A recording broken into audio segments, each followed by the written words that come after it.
Wrigley's Spearmint Chewing Gum, the refreshing, delicious treat that gives you chewing enjoyment, presents for your listening enjoyment, Romance.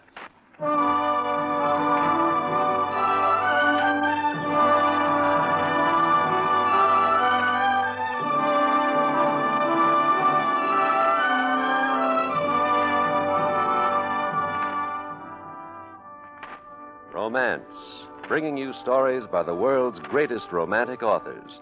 Stories of the gaiety of love, the tragedy of love, the triumph of love. Tonight, the makers of Wrigley's Spearmint Chewing Gum are proud to bring you transcribed from the pen of the celebrated English novelist John Galsworthy, one of the best-loved stories of our time, The Apple Tree.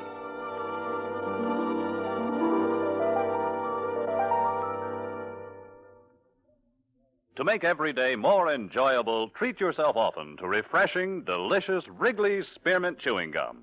Here's a taste treat you can enjoy indoors, outdoors, at work, or at play. The cool, long-lasting mint flavor refreshes you. The smooth, steady chewing helps keep you fresh and alert, adds enjoyment to whatever you're doing. Wrigley's Spearmint Chewing Gum. Healthful, refreshing, delicious.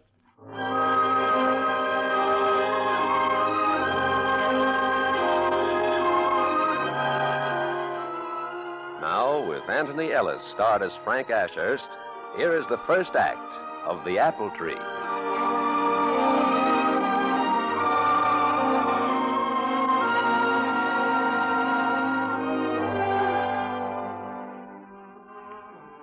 It was our wedding anniversary, Stella's and mine. We'd motored to Torquay, where we had first met, to celebrate.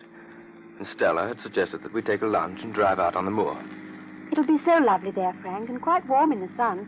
I can do some sketching while you read. We drove several miles and stopped on a high hill with a view into the deep valley beyond. Stella wandered off somewhere to sketch, and I stretched out in the sun and watched the sky and longed for I knew not what. There was no reason I should be unhappy, even mildly disturbed. My life had been pleasant and my marriage quite successful. But as I lay there, it seemed to me there was something missing. Something that had nothing to do with pleasant lives or successful marriages.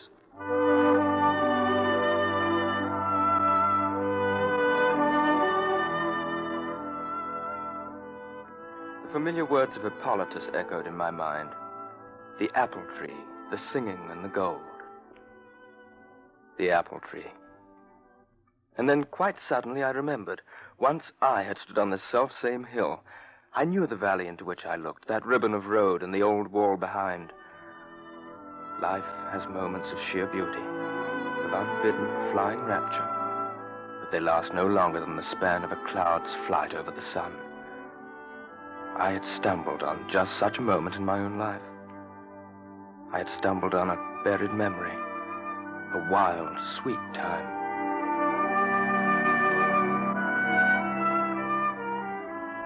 It was after my first year in college. A friend of mine, Robert Carton, and I were making a walking tour of the country around Torquay. But my knee, which had been injured in a football game the year before, was giving me trouble, and I knew I'd have to give up the tour. We were looking for a farmhouse, somewhere we could put up until I got better. There must be one round these parts somewhere. You probably shouldn't walk much further.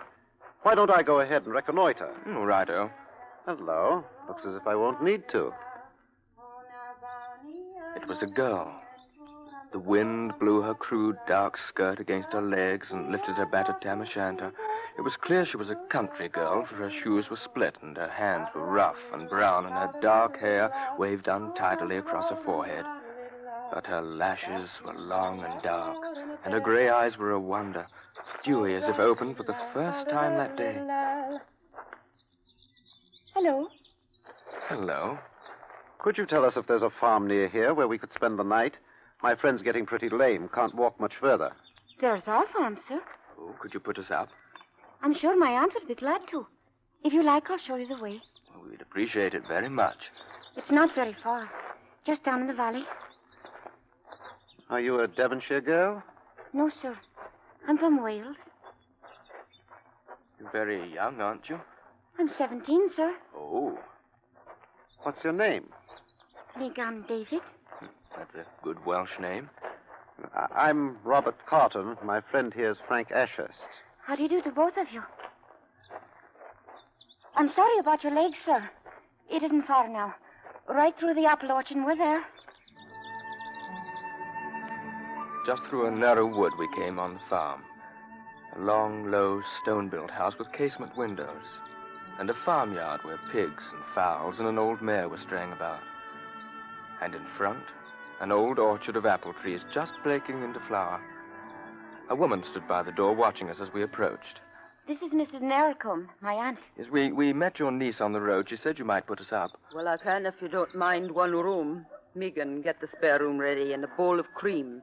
The gentleman will be wanting tea, I expect. Yes. Is there a stream where we could bathe? There's a stream at the bottom of the orchard and a small pool. It's not deep, though, about 1.5 feet, maybe. Oh, that's big enough, Mrs. Narracombe. Which way? Down the lane. It's by the big apple tree. Oh, splendid. You can't miss it. Tea will be ready when you come back.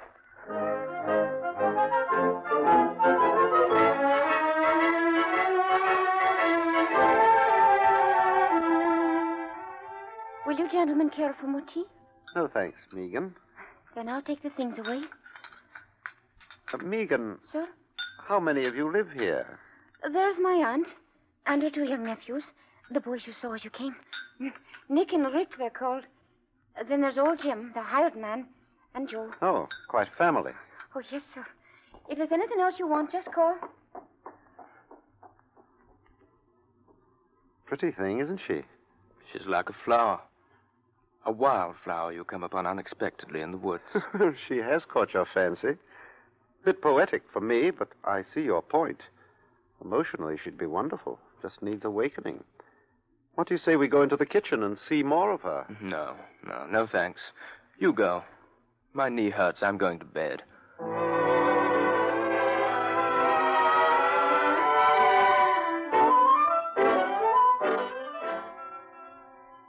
Your knee's badly swollen this morning, Frank. I think if they'll have you here, you'd best stay on a few days. It does hurt like the devil. But what about you? Oh, I have to get back to London. Oh. Someone can drive me into Torquay, and I can get the train from there. That is, if you don't mind being left alone. As a matter of fact, I shall like it. Nothing to do but dream and watch spring on a farm. I've always wanted to do that. Well, good luck to you. Look me up when you get to London. And, oh, yes, be careful of the wildflowers.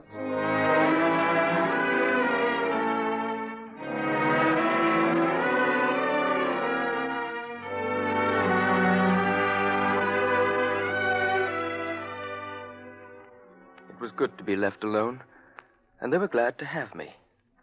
Megan and her aunt worried about my lameness as if I'd been one of the family.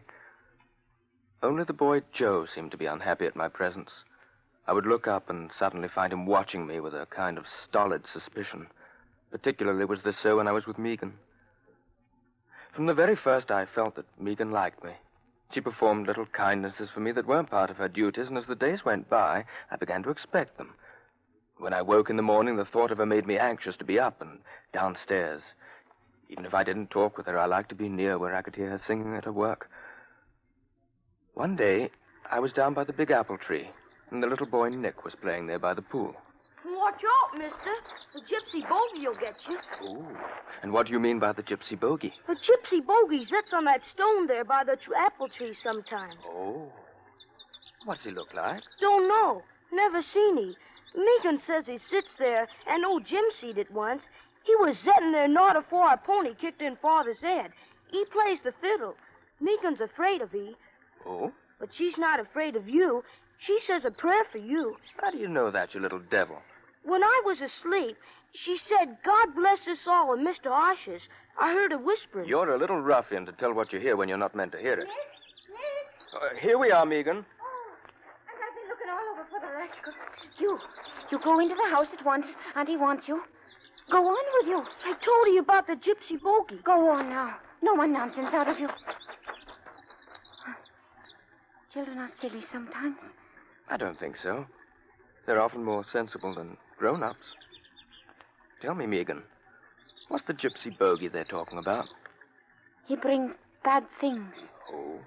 There are bogies in the rocks. They are men who lived long ago. There's one that comes here and sits on that rock. I shall have to come down one night and sit on his rock then and have a talk with him. Oh, please don't. Something will happen to you. Does it matter if anything happens to me, Megan? Would it disturb you a lot? Oh, well, I dare say I shan't see him because I suppose I shall have to be off soon. Oh, no. Would you like me to stay? Yes, very much. Then I will stay. And tonight, Megan, I'm going to say a prayer for you.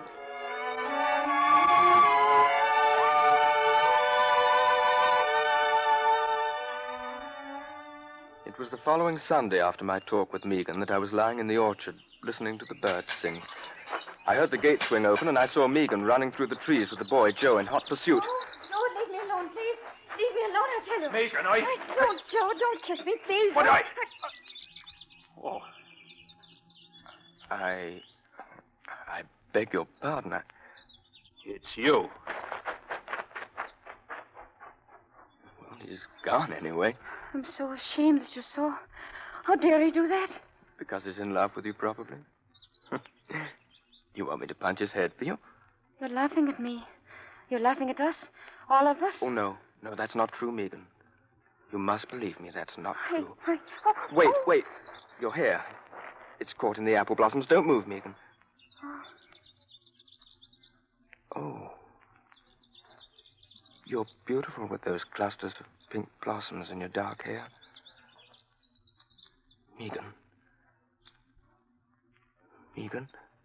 Oh.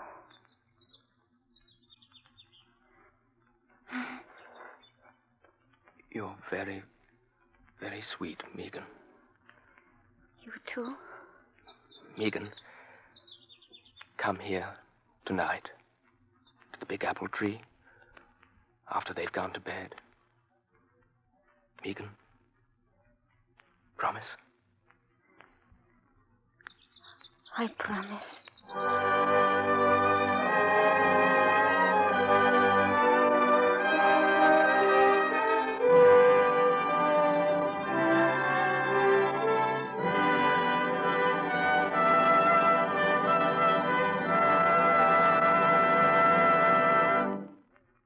To make every day more enjoyable, treat yourself often to refreshing, delicious Wrigley's Spearmint Chewing Gum.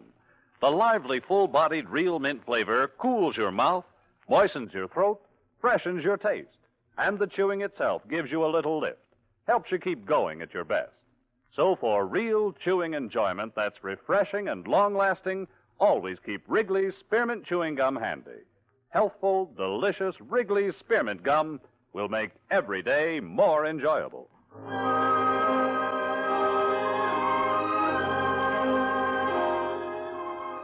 And now, the second act of The Apple Tree as we return to romance.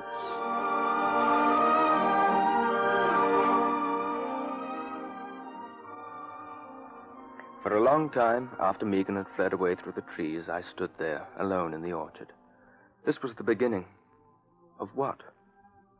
She was so lovely, so unutterably lovely and untouched. I felt somehow as if I'd beheld a miracle, and it had transformed me.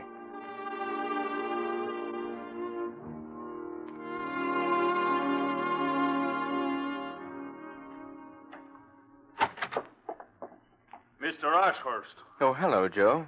What is it? I got something to say to you. All right. Say it. You can go away from here. Us don't want you.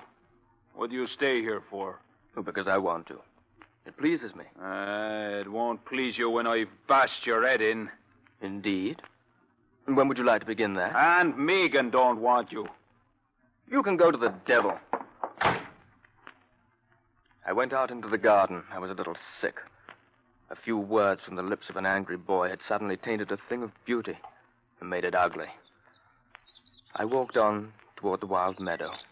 Jim, the hired man, was working there. Morning to you, Mr. Ashurst. Good morning, Jim. That brave weather for the grass. Jim, they tell me you've seen the gypsy bogey, too. Is that right? Ah, it was in my mind as 'twas there.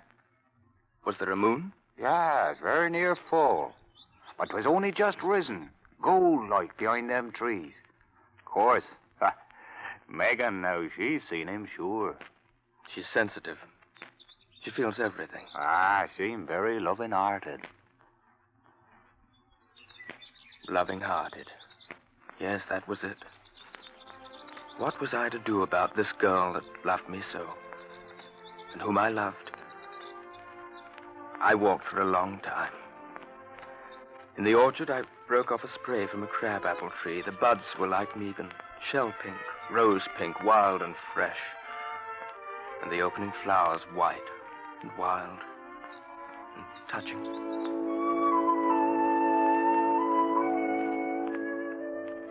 It was nearly 9 when she came. She came straight toward me and into my arms. And our lips sought each other, and we stood there together for a long time in the moonlight.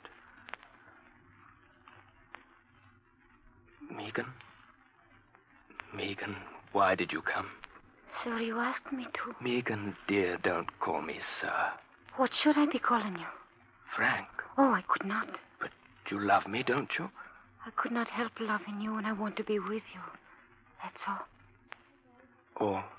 I shall die if I can't be with you. You shall be with me forever, Megan. We'll go to London. I'll show you the world. I don't care where we go. If I can be with you, that is all. Tomorrow, dear. Tomorrow I'll go to Torquay and get some money, get you some clothes that won't be noticed. And when we get to London, if you love me well enough, we'll be married. Oh, no, I couldn't.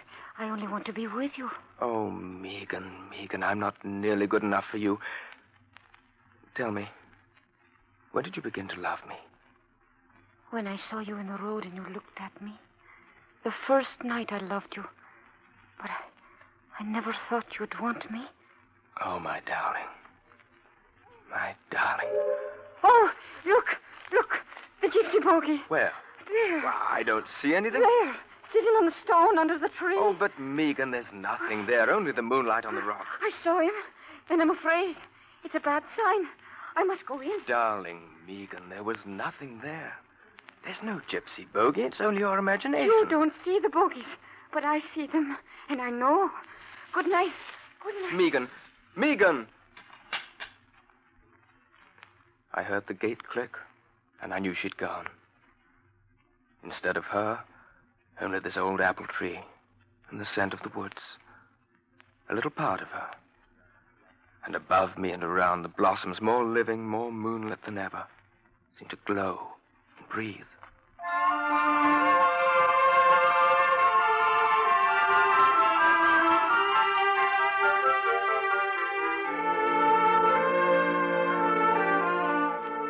The next morning, I left early and went to Torquay. I wanted to get some money, and I had to cash a check. But I found that without credentials, I would have to wait until they wired the London bank for verification. While I waited for the answer, I shopped for a dress for Megan. Now, here's something, sir. It's very smart, really, and should just suit the girl you described. But the more I looked at all those smart, modish dresses, the less they seemed to suit Megan. It was incredible that Megan, my Megan, could ever be dressed in anything except the rough tweed skirt and battered tam o' shanter I'd always seen her wear. I couldn't make up my mind. And yet she couldn't wear her old clothes in London. They wouldn't suit there either. I couldn't make up my mind, and I walked the streets of Torquay, confused and undecided. Well, Frank Ashurst. Phil Halliday. I haven't seen you since rugby. What are you doing here in Torquay? Oh, I'm just looking about. I was waiting for my bank to wire back confirmation of my signature so I can get some money. Well, if you're not lunching anywhere, come with me. I'm here with my sister Stella. You'll come? Well...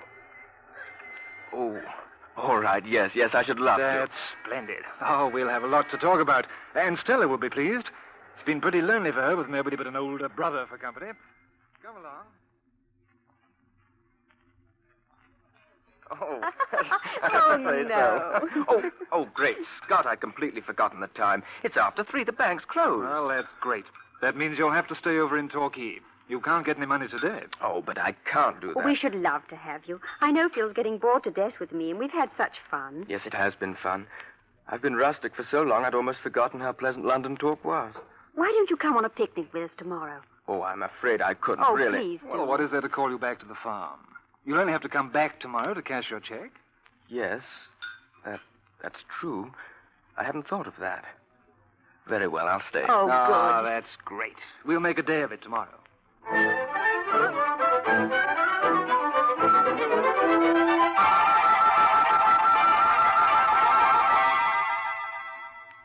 I sent a wire to Mrs. Narracombe.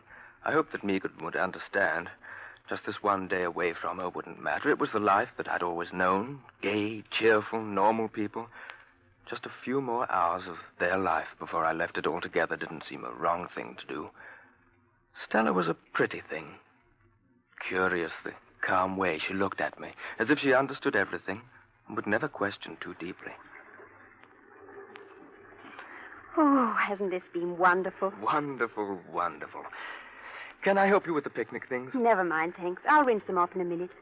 That's one nice thing about Dartmoor picnics. There's always running water. I think your food was too rich for Phil. Hmm? Look, sound asleep. Dartmoor is beautiful. But wild, pagan, isn't it? Yes. Yes, completely away from civilization. Unsophisticated.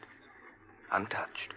Just picture a bit of Dartmoor put down in the middle of St. James's Park.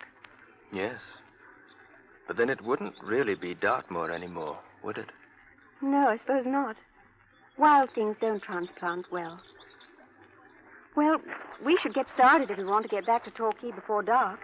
Phil, you sleepyhead. Come along, wake up. Come along, Phil. Oh, Stella. Oh, such a wonderful dream you interrupted. You silly. I'll just wash these plates up a bit in the stream and be right back. She's all right, that sister of yours. Ah, good as they come. I think she's fond of you, too. Oh, well, really now, she hardly knows me. Oh, well enough, I guess. Come along, you two. If we don't hurry back, we'll be late for dinner.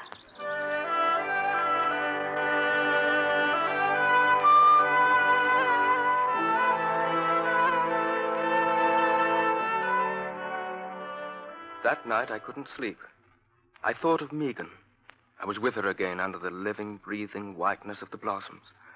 The moonlight on her upturned face of innocence and humble passion. Megan. Poor little trusting Megan. How much did I really love her? How much was madness and the spring and the wild beauty of her? I thought of Stella. Cool, poised, and friendly.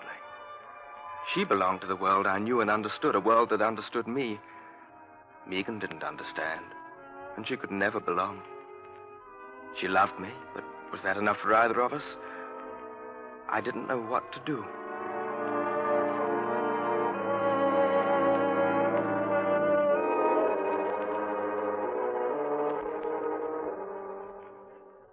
Phil and Stella had asked me to go with them to Totnes.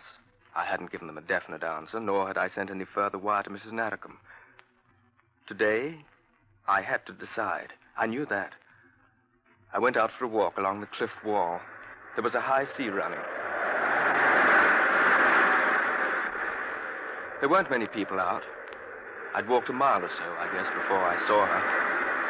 There she was, Megan, in her old skirt and jacket and tam o' shanter. She was looking for me. I knew that at once. She'd look up into the faces of the passers-by, wavering, lost-looking, and pitiful.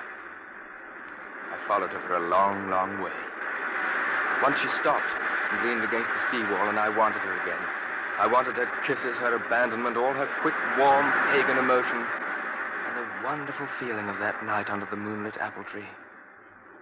Yet I couldn't move toward her. I couldn't let her know I was there. For suddenly I realized that to go back to the farm and love Megan out in the woods among the rocks with everything around wild and fitting, that was what I wanted. And that was impossible. But to transplant her to the town, to keep her in some little flat, and when the wild ecstasy wore off, to find her commonplace, unable to fit into my world and no longer able to go back to her own, that was worse, far worse. I took another long, last look, that pathetic, wistful figure staring out over the sea. Goodbye. Megan, goodbye, my darling. Goodbye.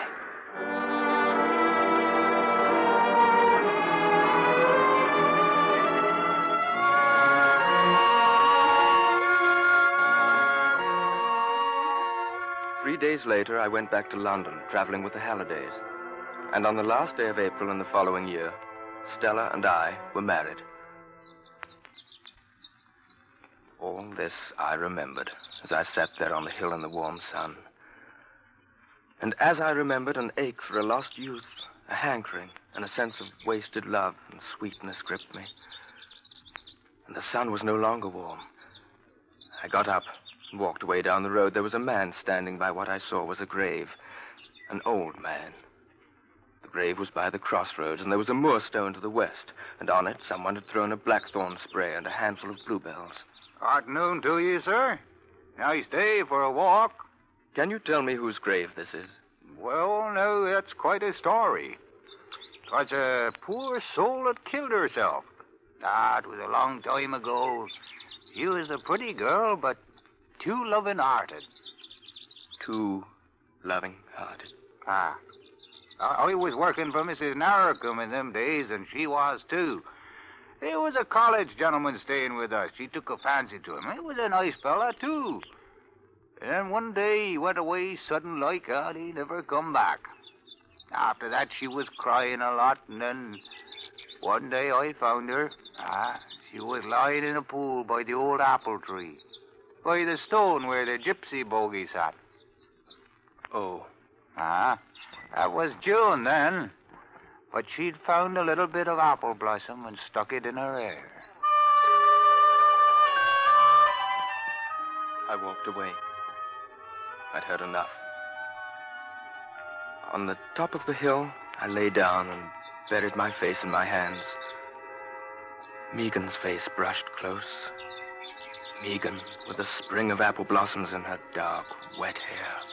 If I can be with you, that is all.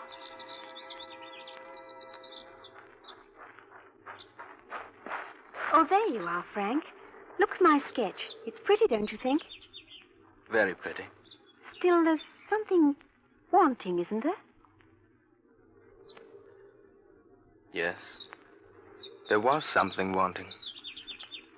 The apple tree. And singing. And the gold.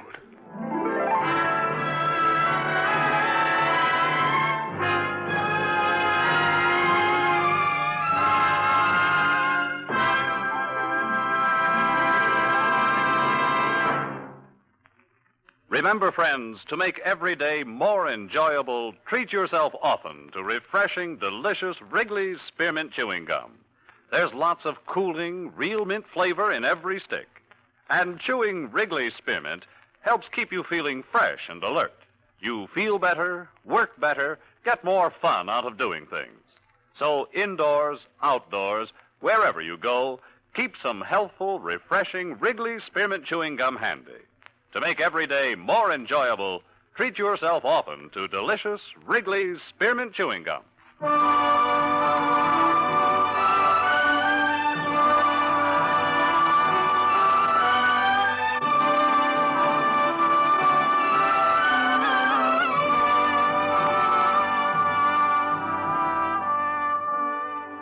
Romance is produced and directed by Norman MacDonald and brings you the greatest love stories of today and yesterday.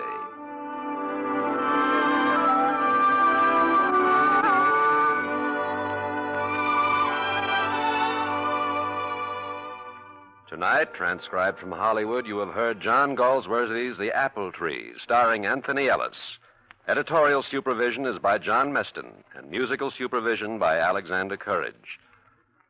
Next week, Wrigley's Spearmint Gum, the chewing treat enjoyed by millions, will bring you another story enjoyed by millions. Esther McCracken's delightful story of a young girl very much in love and the problems that confront her just before her quiet wedding.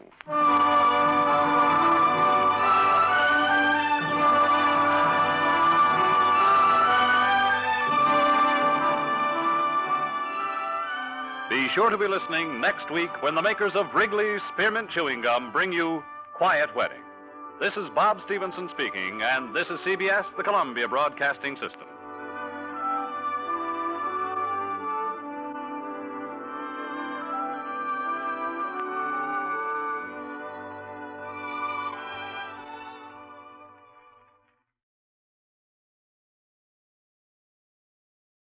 Wrigley's Spearmint Chewing Gum, the refreshing, delicious treat that gives you chewing enjoyment, presents for your listening enjoyment, Romance.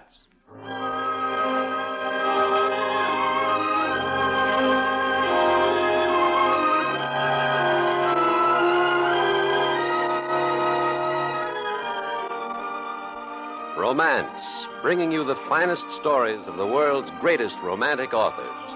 Stories of the passion, the courage, the adventure of love, all strung on the bright thread of romance. Tonight, the makers of Wrigley's Spearmint Chewing Gum bring you Esther McCracken's delightful story of a young girl very much in love and the problems that confront her just before her quiet wedding. To make every day more enjoyable, treat yourself often to refreshing, delicious Wrigley's Spearmint Chewing Gum. Here's a taste treat you can enjoy indoors, outdoors, at work, or at play. The cool, long-lasting mint flavor refreshes you. The smooth, steady chewing helps keep you fresh and alert. Adds enjoyment to whatever you're doing. Wrigley's Spearmint Chewing Gum. Healthful, refreshing, delicious. Now, here is the first act of Quiet Wedding.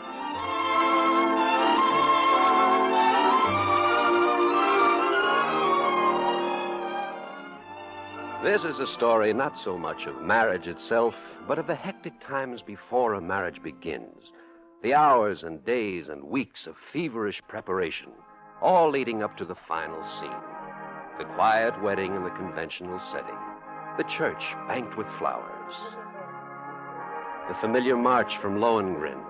The turning of heads, the hushed, excited voices. Oh, my dear, isn't she the most beautiful bride?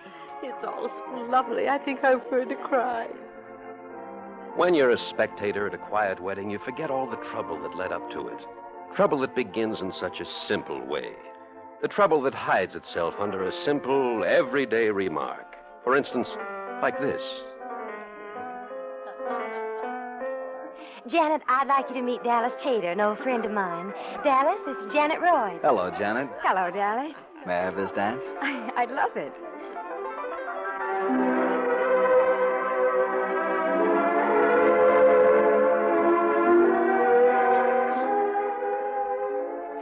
Oh, Dallas, isn't it a beautiful night? Just look around you. Oh, I'm sorry. Sorry? For what? For thinking about you. Oh. There's never been a girl like Janet. Janet makes living seem fun. Janet does funny things to my heart action and my knee action and my head action, and everything is beautiful when she's with me, and everything's a little empty when she's not. Oh, Dallas. So I've been trying to jack up that courage I thought I had so much of before I met you, to say, what are you doing tomorrow night? And the night after that, and what are your plans for the rest of your life? Tomorrow night I have a date. The night after that I'm free. And as for the rest of my life, I'm open to suggestions. Will you marry me, Janet? Quietly? Yes, I will. If you'd want me to. Quietly.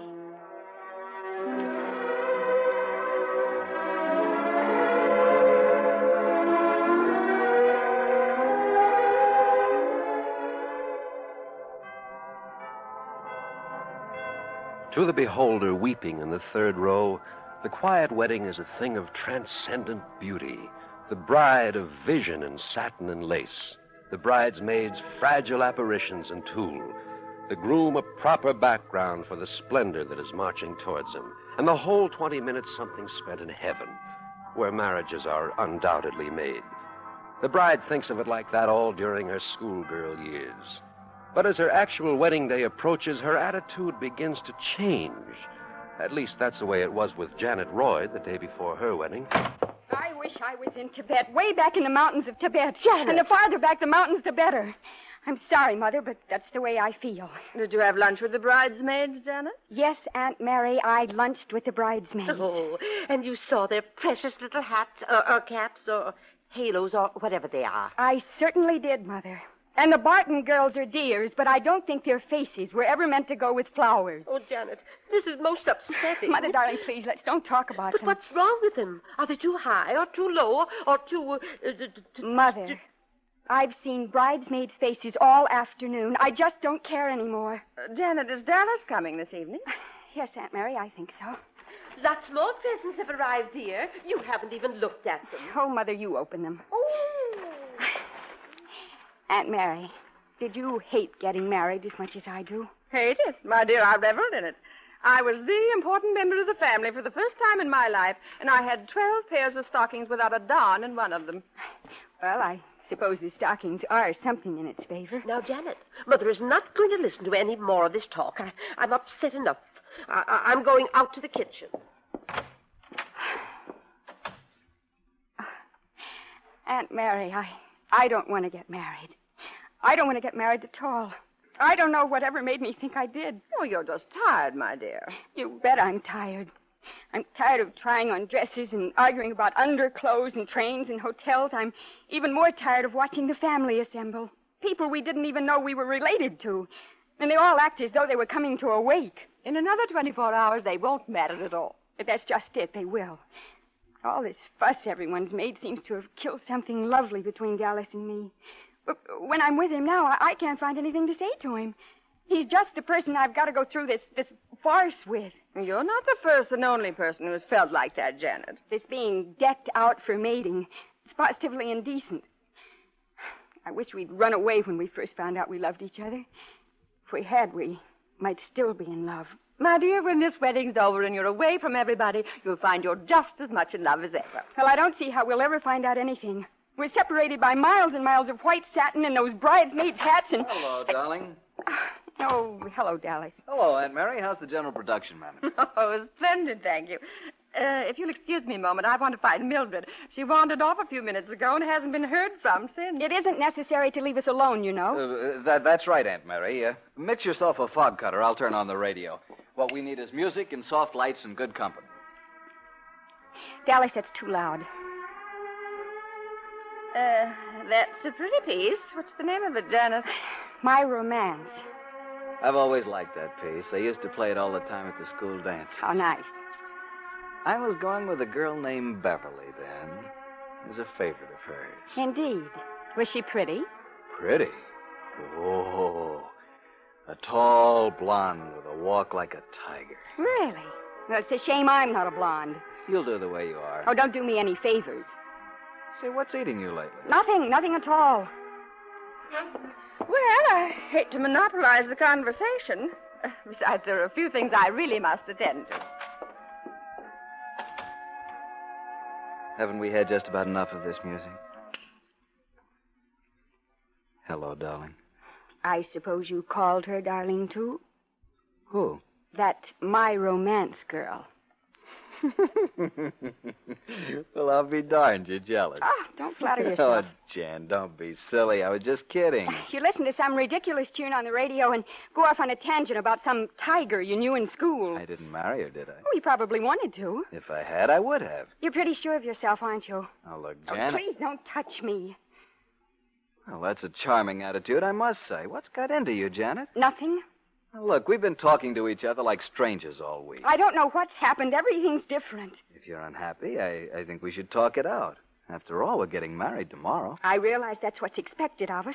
A quiet wedding. That's what they call it. Well, what's quiet about it? It shrieks. My nerves are shrieking with it. I'm so bored and upset and... If you'll excuse me, I'll go help Mother. Oh, for heaven's sake, stop behaving like a girl in finishing school. Janet, look. I love you. I can't bear to see you looking like this. Please don't be dull, Dallas. Why, you bad-tempered little... And I'm not sorry I slapped you. You needed it. Go later, Aunt Mary. Well, what's wrong with her? I slapped her face. Well, that was tactful. Dallas, you are in love with her, aren't you? Of course I love her, but lately we seem to be miles apart. I can't reach her. And then I get mad and I say things I had no intention of saying. Shall I tell you what's worrying her? I wish somebody would. It's the wedding. There's so much wedding that the fact you love each other seems to have got lost. How often have you seen her alone during the past week? Practically never. I don't think she wants to be alone with me. Look, you take the advice of someone who knows far more about female behavior than you do. Come back later this evening, get her alone somehow, and don't let her talk until you've been making love to her for at least 5 minutes. That's no good. I've tried it. I thought you said you slapped her. Well, I did, but that was after... After you'd let her talk. It's hopeless to try to get her alone. Well, you could drag her off by the hair of her head, couldn't you? You'd better do something like that, Dallas, or there may not be any wedding. How about it? Oh, I don't know. Well, I'll try, Aunt Mary. I'll try my best.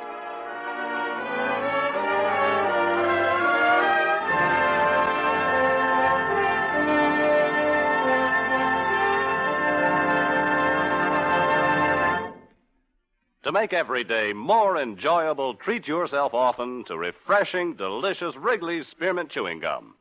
The lively, full-bodied, real mint flavor cools your mouth, moistens your throat, freshens your taste. And the chewing itself gives you a little lift, helps you keep going at your best. So for real chewing enjoyment that's refreshing and long-lasting, always keep Wrigley's Spearmint Chewing Gum handy. Healthful, delicious Wrigley's Spearmint Gum will make every day more enjoyable. And now, the second act of Quiet Wedding as we return to romance.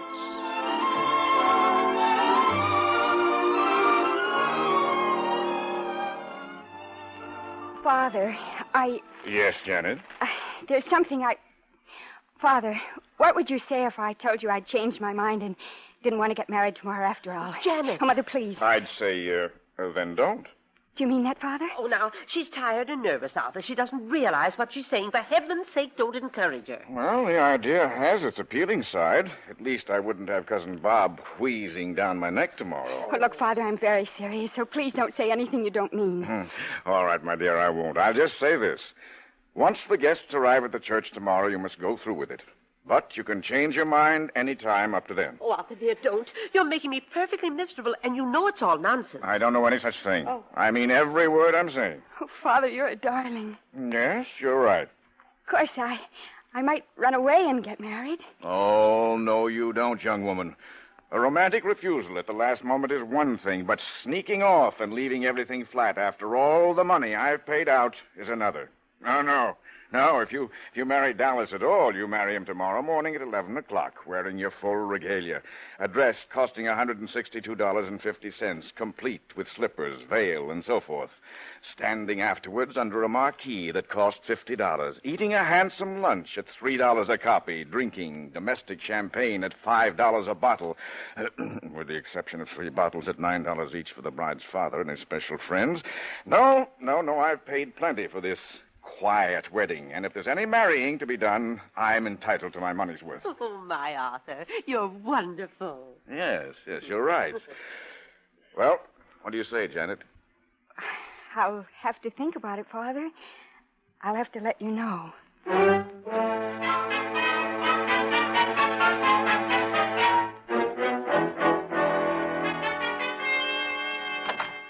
Hello, Janet. Oh, how's my kid sister? Marcia, how wonderful. Oh, I thought you weren't going to be able to get to the wedding. Well, I just suddenly made up my mind and came. It was now or never because... Well, you might as well know it now as any time, Janet. I'm leaving Jim. Leaving him, Marcia? Mm-hmm. I thought you were so happy. Well, I'm not. As far as I'm concerned, marriage is worse than prison.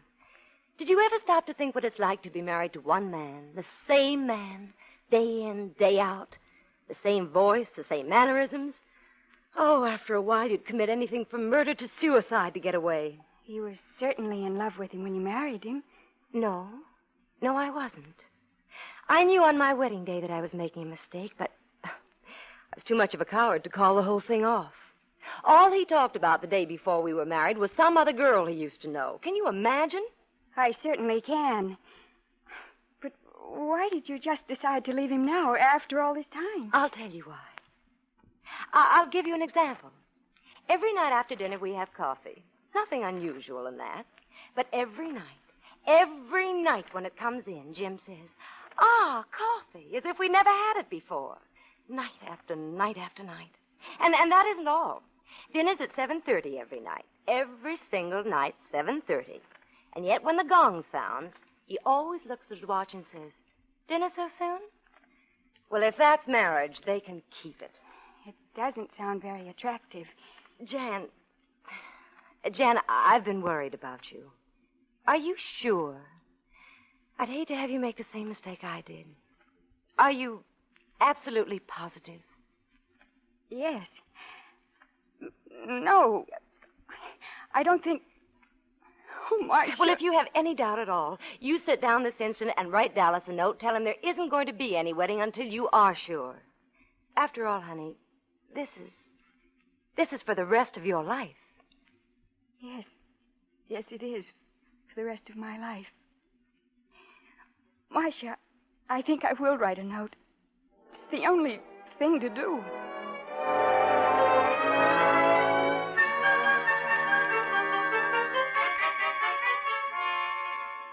Janet, what on earth do you mean writing me this note saying you want to break everything off? Well, you certainly gave me every reason to believe that you felt the same way I did. You don't think you can go around punching me and get away with it, do you? Well, I'm terribly sorry about that, Jan. Honestly, I'm not. You brought everything out in the open. There's no good our getting married hating each other. But why should we suddenly hate each other? Only a few weeks ago we were enough in love. I don't know, but it's happened. And it's happened before to lots of other people as well as us. Not in this muddled, unreasonable way with no explanation. Janet, you remember that funny little cafe where we used to dance in the basement? I don't know which one you mean. You remember one night when we were there, we swore to each other that if anything ever came between us, we'd get away somewhere, give ourselves a chance to discuss things and put them right. Really, Dallas, I don't But see you didn't any... do it. You sent me an icy little note instead. We can't go off alone now. It's too late. No, it isn't. It's never too late. Come along. I won't. Janet, this is important. Our whole future depends on what we decide to do now, and I'll be hanged if I'm going to let you break it off until we've discussed it properly. Really? Janet, if you don't want to marry me, you don't, and that's that. All I'm asking is that we give ourselves a chance. So we can't talk here. I've got one eye on the door and one on the window and one on your mother. Let's go miles away where we can talk. Janet, you've got to come. You've just got to. Will you, please? All right, Dallas. I'll go with you.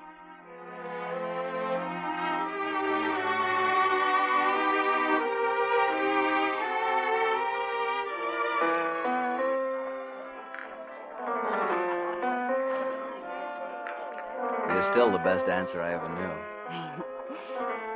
Dallas, isn't it a coincidence they should play this piece? That's the first piece we ever danced to. I asked them to play. Why? Oh, I wanted to dance to it again with you. Oh. Dallas, don't hold me so close. What will people say? People will say we're in love. Oh, Dallas, it's wonderful to be by ourselves. I feel much better. Really, I do. So do I. We've danced long enough. Let's go out on the balcony and look at the moon, huh? All right.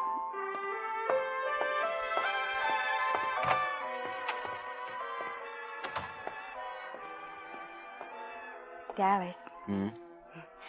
I don't want you dreaming over your lost loves. I've never loved anyone but you, Janet. I never will. You know, I'm not even sure who it is that song does remind me of. I just said it was someone beautiful because you were acting so stuffy. Really, Dallas? Is that the only reason? Scout's honor. Oh, darling, it's a perfectly beautiful piece, isn't it? Janet, I got an idea. What do you say we get married? Well, it's worth a little thought.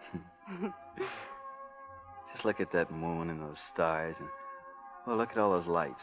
Mm. Hundreds of houses full of married people sitting together enjoying their lives, and life looks pretty good from here, doesn't it, Angel?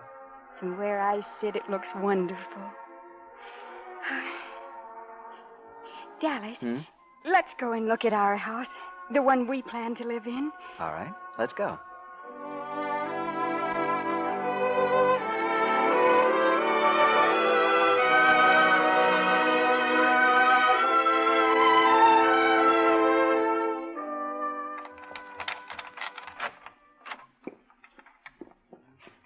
that confounded light switch? Well, try a little higher up. Ah, There. How do you like it, Dallas? You've never seen it with the furniture in. it's a castle and it's mine. I'd recognize it anywhere. And it's as cold as a real castle. Ooh. There's a fire laid.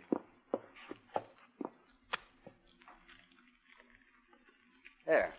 Aye. Now, let's sit down beside our first fire. All right. Comfortable? Very.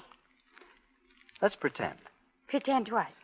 Oh, let's pretend it's our 10th wedding anniversary and we're entertaining, huh? All right. Let's see. Anne and Jack are sitting over there on the love seat, and Eva and Walter on the Davenport, and Claire and Frank on the floor in front of the fire. Oh, then we can't have Anne and Jack because they don't speak to Claire and Frank. Oh, yeah, that's right. Okay, then Gertrude and Fred are on the love seat, okay? Good. Mm-hmm. Now, you've just cooked a chicken dinner, and I've carved it. And the dishes are piled in the sink. And your hair's a little rumpled the way it is now, and your cheeks are flushed, and I'm thinking how very much I love you. And how good the years have been, and... Oh, and then someone laughs too loudly, and young Gary starts to cry in the nursery. Oh, Dallas, no, not a boy. I want a girl. Gary is crying. Someone to play golf with and wrestle with and take fishing. I want a girl to wear pigtails, play with dolls, and help me in the kitchen. All right, we'll compromise. We'll have both. Oh, it sounds wonderful. Oh, Dallas, I'm so glad we came. So am I. If you only knew what it's been like at home this week. Telephone ringing, parcels everywhere, and endless fittings. Even my bedroom's been full of trunks and clothes and caterers, florists, expressmen, and none of them ever still, always popping in and out. It was horrible. Now I don't feel miles away from you anymore. Janet, what was the matter? When did all this start? I don't know exactly. I only know that suddenly it was there. And everything that's happened since has made it worse. But perhaps it was my fault. I didn't realize what a public event marriages are. And that Mrs. Somebody or other's present being in the right place or the bridesmaid's hat looking sweet is so much more important than a little thing like whether the bride is happy or not. I suppose it's taken for granted that the bride is happy. Otherwise, she wouldn't be having a wedding.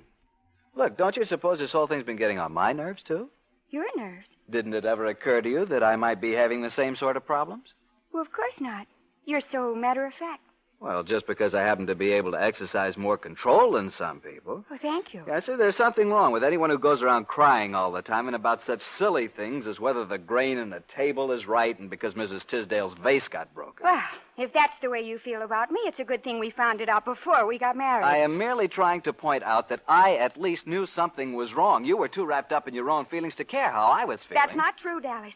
It wasn't my fault that every time we met, you started talking about trains and plumbing. They were safe subjects, and you certainly haven't encouraged me to talk about anything else. Oh, Dallas, stop being reasonable. I will, if you'll stop being unreasonable. All right, darling. Turn on the radio, will you? It's right behind you. Okay, sweet.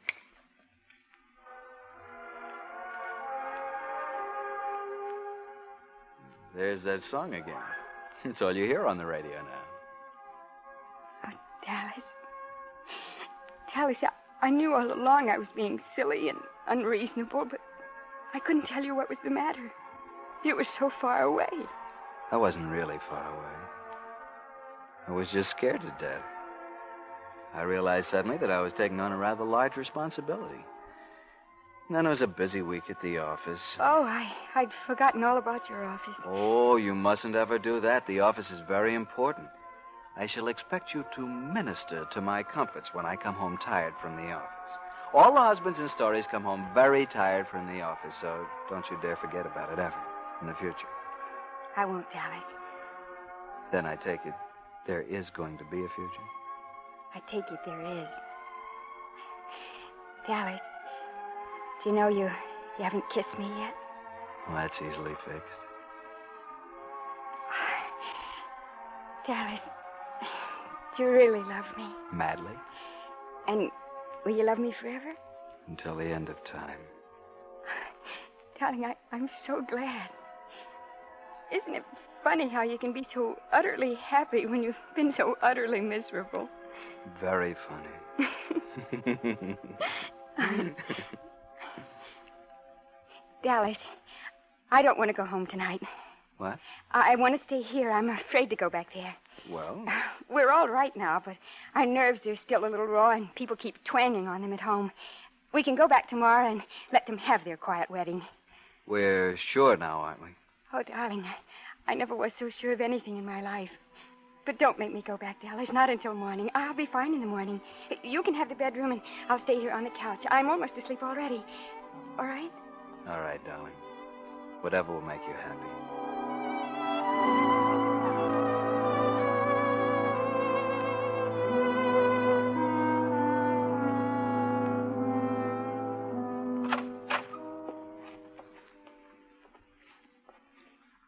Okay, Janet, the coast is clear. No one's in here. I'll have to hurry. They'll be looking for me. Oh, shh, don't make so much noise. I think everyone's still asleep. They'll wake up soon enough. Jan, in a few minutes, all sorts of things are going to come crowding in on you again. People fussing and carrying on, and... Are you sure you're going to be quite all right? Perfectly. I'm just thinking that in a few hours we'll be married. I love you very much, you know. Oh, Dallas, I love you so much, too. Well, better not let your mother see you two down here so early. She wanted you to sleep late, Janet, so you'd be an extra beautiful bride. Morning, Daddy. Go on now, Janet. Scoot. You have a lot of things to do. This is your wedding day, as I recall. Or am I mistaken? I'm sorry I worried you yesterday, Father. I do want to get married very much. I don't know what got into me. Oh, nerves, that's all. Why, your mother threw the family album at me the day before we were married. I'll carry the scar to me grave. Didn't it upset you? I should say not. Then I knew she really loved me. Well, Dallas, I'll see you a little later. All right, darling. Oh, and Janet. Yes, Dad? Better muss up your bed a little before your mother sees it. Daddy, you're wonderful. Don't forget, Jan. We have a date. I won't, darling. I'll be waiting for you at the church. I know now that what I've wanted all my life is just a quiet wedding.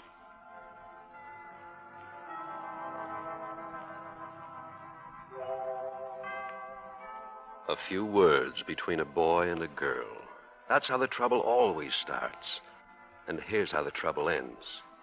I, Janet, take thee, Dallas, to be my wedded husband, to have and to hold from this day forward. Yes, a lot of trouble ends that way. Or does it?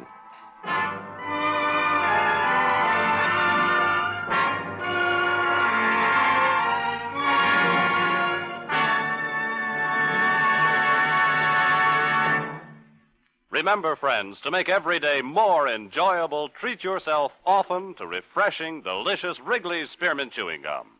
There's lots of cooling, real mint flavor in every stick. And chewing Wrigley's Spearmint helps keep you feeling fresh and alert. You feel better, work better, get more fun out of doing things. So indoors, outdoors, wherever you go, keep some healthful, refreshing Wrigley's Spearmint Chewing Gum handy. To make every day more enjoyable, treat yourself often to delicious Wrigley's Spearmint Chewing Gum.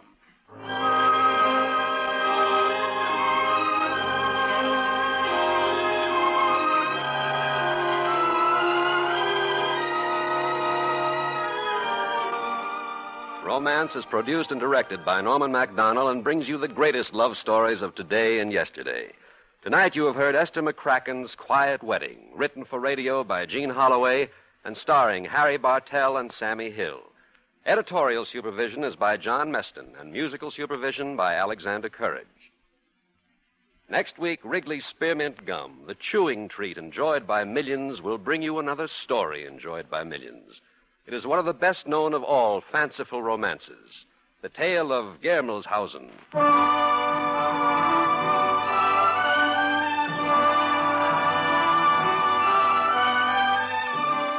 Be sure to listen to Romance next week when the makers of Wrigley's Spearmint Chewing Gum bring you Germelshausen. This is Bob Stevenson speaking, and this is CBS, the Columbia Broadcasting System.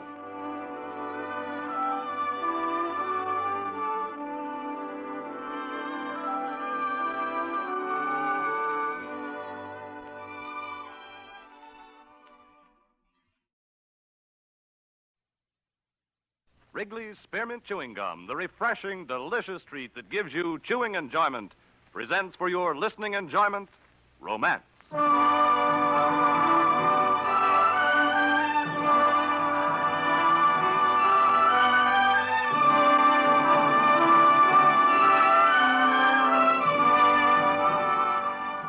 Romance, bringing you the finest stories of the world's greatest romantic authors. Stories of the courage, the devotion, the adventure of love, all strung on the bright thread of romance. Tonight, the makers of Wrigley Spearmint Chewing Gum bring you one of the most unusual of all romance stories, the fanciful tale of Germelshausen.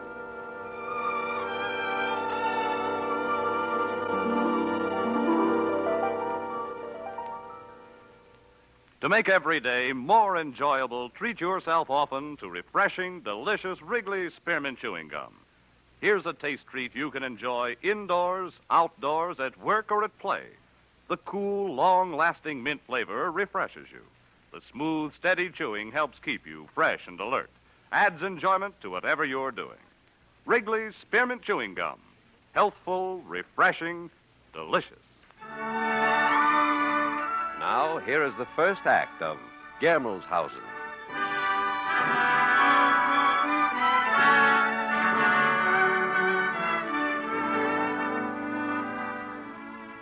It happened the third day of my holiday in Bavaria, the day I started my walking trip through the lovely foothill country. That morning, I left the inn at Bischofsrode early, my pack on my back and my sketch pad under my arm. It was a brilliant spring day, and the odor of new green grasses and blooming alpine flowers filled the meadows. I was just following whatever trail looked promising, stopping now and then to sketch a tree or a crag or whatever might catch my eye. And so I spent the day. Then, late in the golden afternoon, I saw her. Heinrich! Oh, Heinrich! Oh, I knew you would come. But you are not... I'm sorry, Fräulein. I'm afraid that I am not your Heinrich. Oh, I'm sorry. I thought... No, please. It is I who am sorry. Oh, no, it was only for a moment. I thought... You are so like him. And I was very happy. Well, a man's a fool to miss such a charming rendezvous. You speak so strangely, Mynheer. In an accent I've not heard. Oh, well, I'm English, though I've never before had complaints of my accent in German. English? British. Oh. Tell me, are all the girls of your village as beautiful as you? Oh, I do not know, Mynheer. Your Heinrich is a lucky fellow. Were I in his place, you'd never have to wait for me. Oh, he would have come if he could. He promised me faithfully. Oh, you haven't heard from him? Not in this long, long time. Oh, then he lives far from here, huh? Some distance. Oh? In Bischofsrode. Oh, but that's not far. I've just come from there. What's his name? Perhaps I know him. Heinrich Volkut. He's the mayor's son. I had dinner with the mayor of Bischofsrode last night, but his name is Bauerling, not Volgut. I've never heard the name Volgut in the village. Perhaps you do not know all the people. No, well, that's true, but... It does not matter now. I cannot wait longer for him. I must go home. No, wait.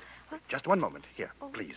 Now sit here on this rock for just 5 minutes more. But why? I want to sketch you. Oh, me? Yes. A portrait of me? Well, then you are a painter. Yes, and I shall treasure this picture very much. Now, please, be just like that now. Now, don't it? move. Don't stir. There now. You must hurry.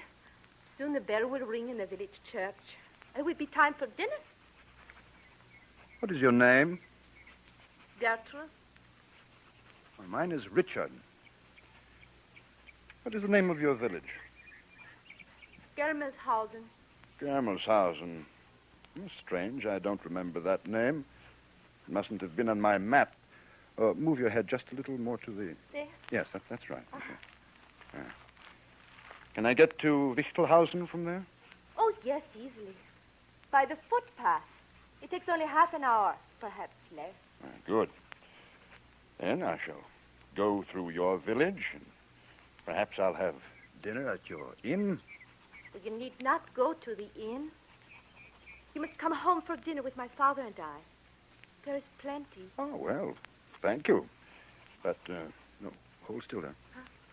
Won't your Heinrich be angry? Heinrich? Oh, he will not come now. Since he was not here by 11 o'clock, he will stay away until our day comes again.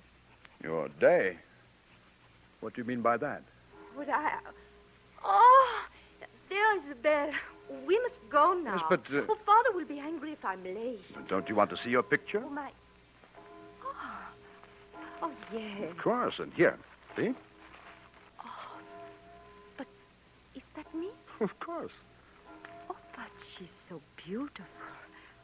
Oh, more beautiful than I. No.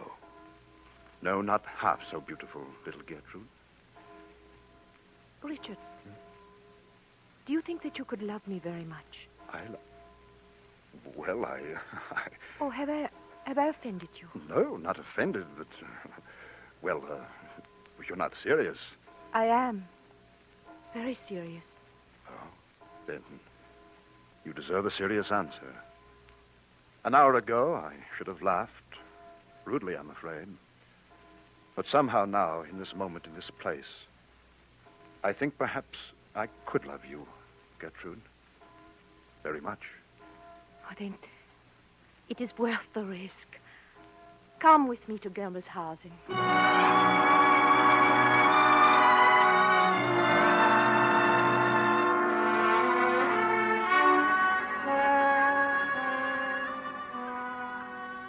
I walked along hand in hand with that beautiful creature, seriously, joyously accepting this strange adventure as I might have a pleasant dream.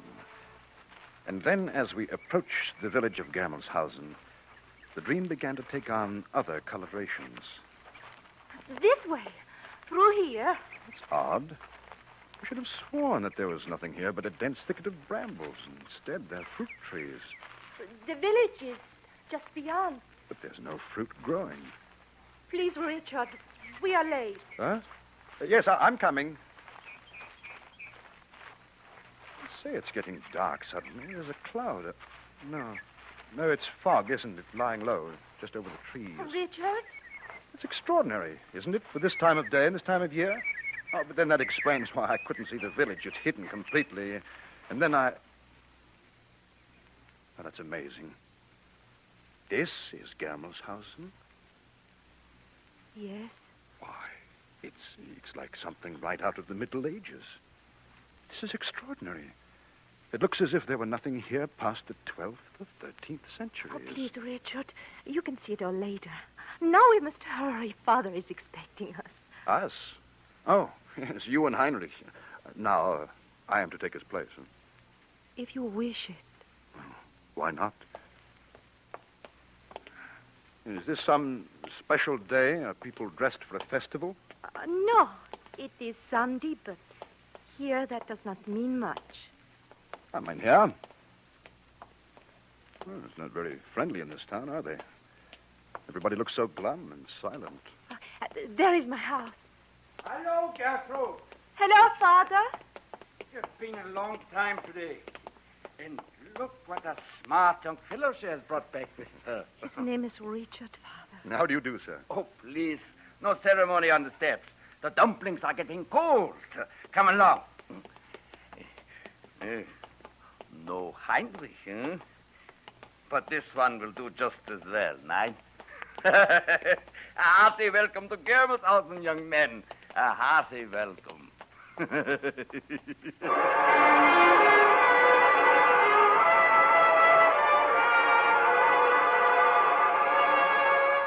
It was all odd and not a little eerie. There was a strange sense of going backward in time. Everything seemed to be from another, infinitely older world. But the food was simple and well cooked, and there was a heavy red wine that seemed to have the ages fermented into it, and which sent my blood racing. It may have infected the others, too, for the dinner became gay. Tell me, young man. Sir? The girls in your village, they are pretty, yeah? Oh, now, I live in a city, and there are many thousands of girls there. Many? Oh. Thousands Yes. of girls? Oh, Himmel. Oh, but there is perhaps just one girl special? No. No, Gertrude, there is not. No wonder, with many thousands to choose from. you dance with them all, hmm? Well, I don't. You dance Well, young men? I don't know. Oh, never mind. We shall find out tonight. So, Gertrude? Oh, there is a dance tonight? Yeah. You are just in time. You may dance with all of our pretty girls. Thank you. No. Oh? No, tonight I want to dance with only one. May I have the first, Gertrude? Of course. If you wish it.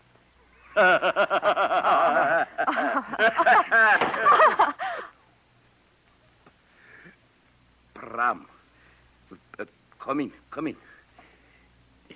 It is our young friend Bram, mynheer. We didn't see you standing there at the door, Bram. Come in. Danke schön, mynheer. Guten Tag, Gertrude. Guten Tag, Bram. Bram, this is a strange young man from outside that Gertrude found. I have heard of him. He is not Heinrich. Nein. His name is Richard. I told you Heinrich would never come back, Gertrude. And as for this one, what does he know? Nothing. Then let me advise you, mynheer, to go. Get out of Germelshausen as quickly as you can. Bram. Why should I? Because it is not a healthy place for outsiders like you. We do not like strangers. Are you threatening me? No, not I. I am only warning you. Now, good day. I shall see you at the dance, Gertrude. Just a moment. Oh, Richard. Mynheer. Yeah. For your information, I plan to stay here in Gelmershausen as long as I wish, or as long as Gertrude wishes me to. That is your decision? Yes, it is. Well, mynheer, perhaps you will regret that decision. Yeah, perhaps you will regret it very much.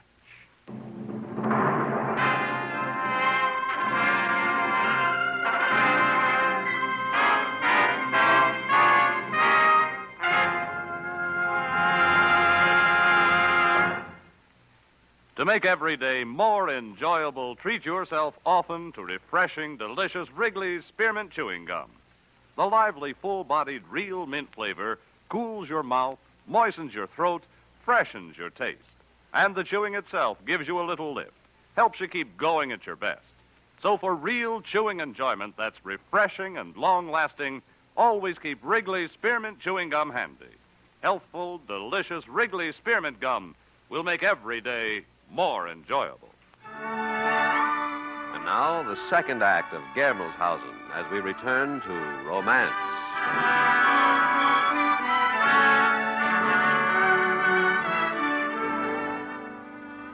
We finished an uneasy dinner after Bram left, and then Gertrude and I walked out through that extraordinary town. In the deepening twilight, made even deeper by the dense, dull fog above, there was something oppressive and chilling about it. But it was foolishness, of course. I walked on with the lovely creature, looking at the amazing buildings and making a sketch here and there.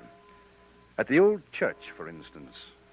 Oh, it is a perfect likeness. You wouldn't find another example of that kind of church building in Europe. It must be 9th or 10th century at the latest. And not only well preserved, but actually in use. I can't understand how I've never heard of it. We should be going back presently. It's extraordinary. It's like everything else in this town, like that fog or vapor or whatever it is above us. It is the earth vapor. Yes, whatever that may be, but surely you don't have that all the time. Yes. Richard. Hmm? Have you never heard of Gelmershausen? Never heard anything of it? No. Why? Oh, people are coming out of the houses already. I must hurry home and dress for the dance. I should not want to be late. But you haven't explained. Later, Richard. I will tell you later. Come, I must dress for the party.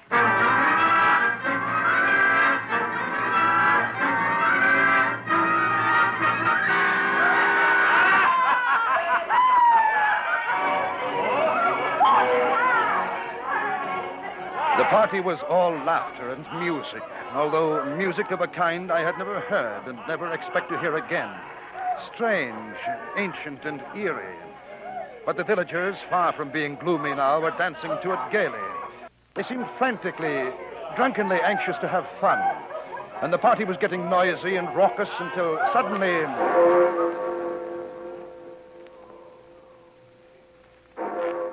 Well, that must be 9, huh? Yes, 9 o'clock. Yes. 3 hours more. Oh, you mean the party ends at midnight and we all turn into pumpkins or something? Have I said something wrong? What's everybody so solemn about? It is only that the tolling of the hour reminds them. Of what?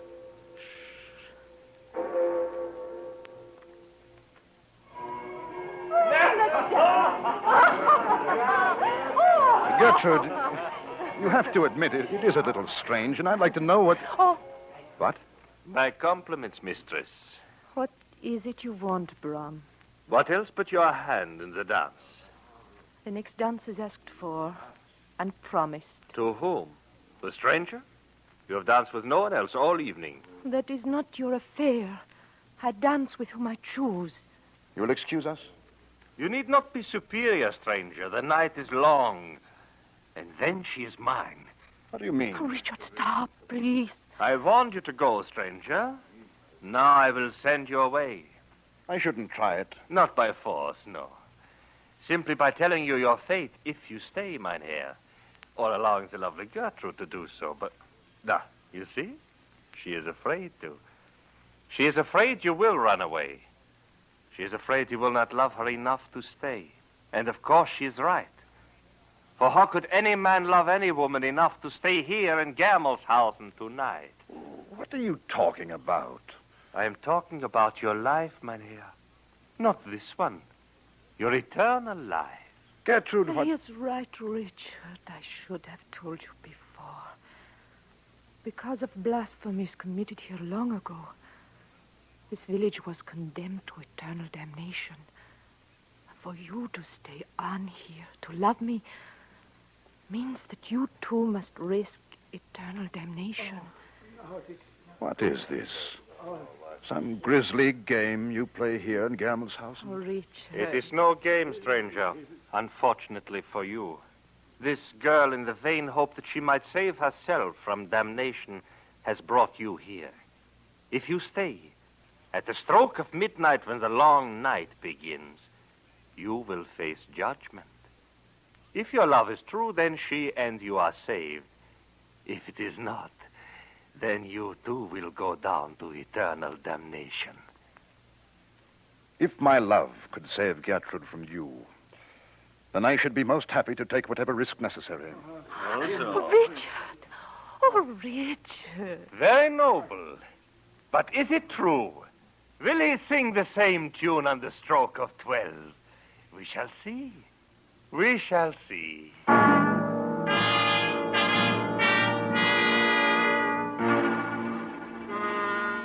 I didn't know whether to laugh or run away.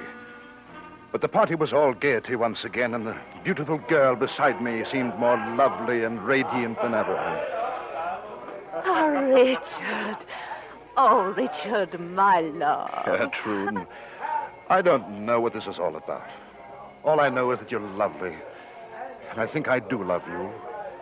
And yes, I think I would risk eternal damnation or anything else for you. But you do not wish to know what it is you face. Oh, it's something you call the long night, whatever that is. I don't think it very important. But it is. You must realize, my dear one. This is a cursed village. For only one day in every 100 years does it exist on the earth. And then at midnight, it returns to the depths. That is the long night. Oh, Gertrude, oh, no.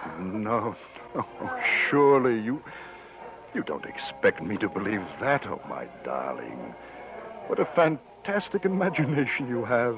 You will not believe me? You will not listen? If that is your long night, my darling, then bring it on.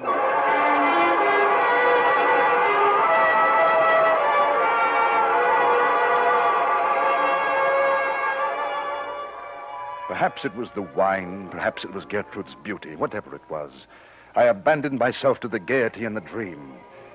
And the clock struck 10, And then 11. And then there was less than an hour. A half hour. A sudden chill went over me. Richard. Huh? Richard, come with me quickly. No, come, don't speak to anyone. Just follow me. But, my dear, Hurry, there is little time. Mistress, you're leaving us? Only for a moment. I will be back. Come, hurry. But where are we going? Never mind, follow me. You'll take my hand in the dark. And don't look back.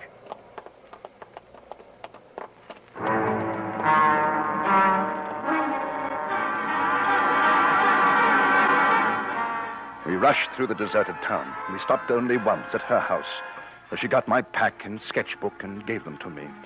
Then we hurried out through the town and into the countryside. All right. Here. Why, this is the spot on the ridge where we met this morning. Yes. And now, farewell. What? You're sending me away? It is because I love you that I send you away. Because I cannot let you take the risk that your love might not be true. Oh, Gertrude, oh, hush, Richard, listen. And if your love is true, if I have truly inspired the love of a good man, and I am saved, then I shall come to you. Gertrude. And promise, on whatever you hold sacred, that you will not move from here until after the clock has struck 12. Why should I promise such a thing? If you love me, promise. All right. I promise. Kiss me, Richard. Goodbye, my love.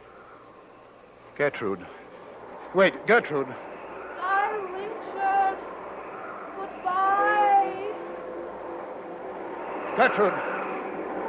Gertrude. Gertrude. Gertrude. Gertrude.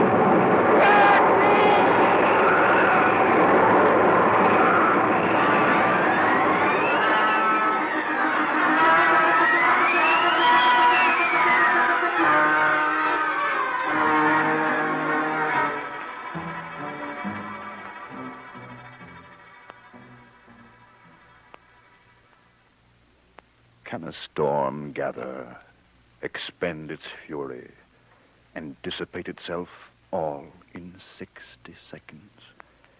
Can a village, a rather large village with a score of houses, a church, and a rather good inn, and people, many people, can it disappear all in a flash, vanish from the face of the earth like a light turned off?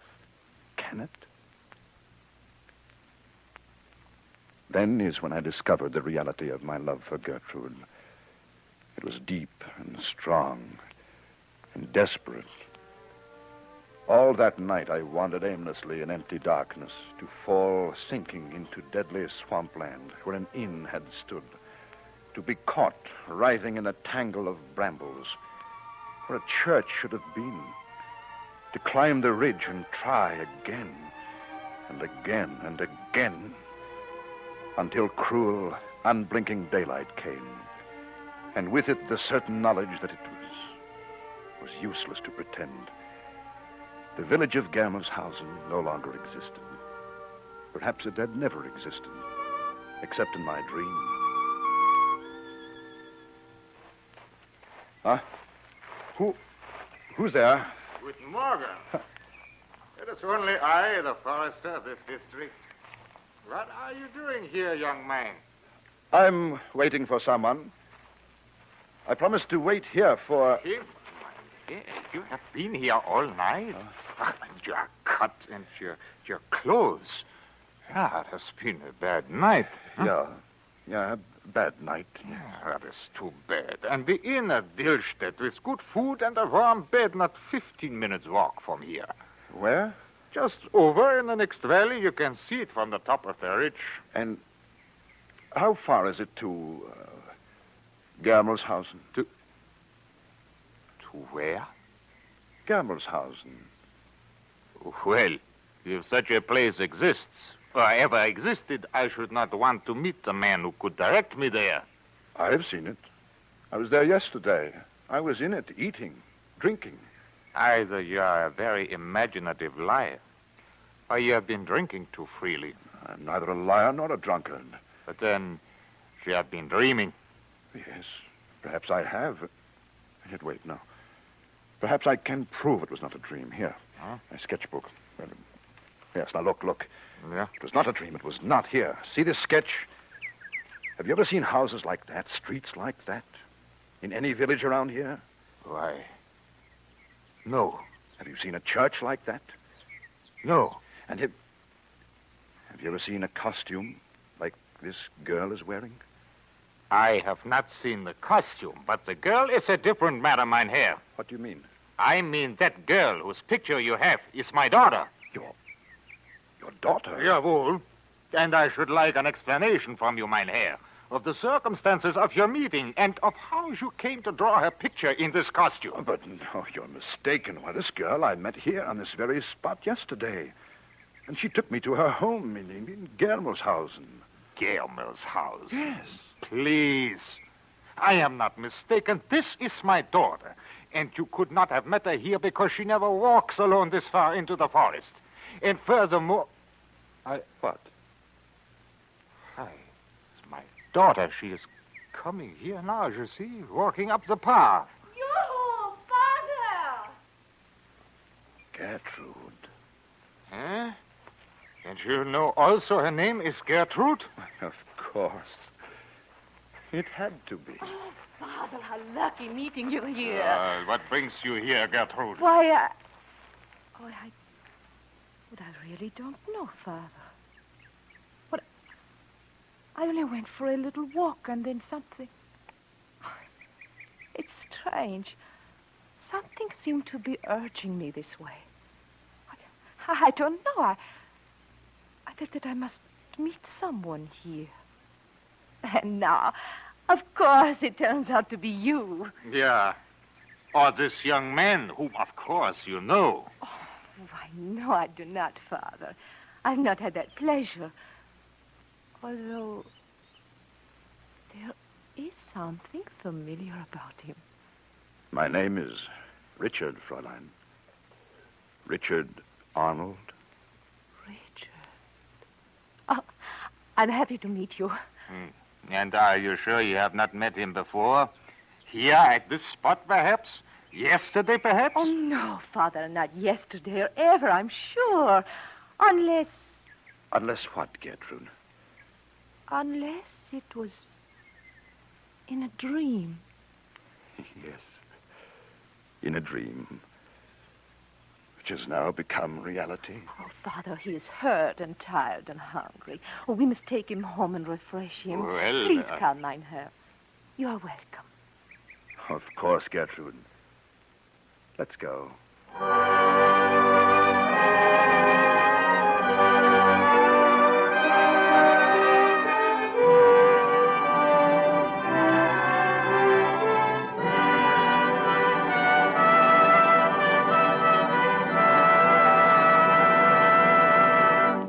Remember, friends, to make every day more enjoyable, treat yourself often to refreshing, delicious Wrigley's Spearmint Chewing Gum. There's lots of cooling, real mint flavor in every stick. And chewing Wrigley Spearmint helps keep you feeling fresh and alert. You feel better, work better, get more fun out of doing things. So indoors, outdoors, wherever you go, keep some healthful, refreshing Wrigley Spearmint Chewing Gum handy. To make every day more enjoyable, treat yourself often to delicious Wrigley's Spearmint Chewing Gum. Romance is produced and directed by Norman MacDonald and brings you the greatest love stories of today and yesterday.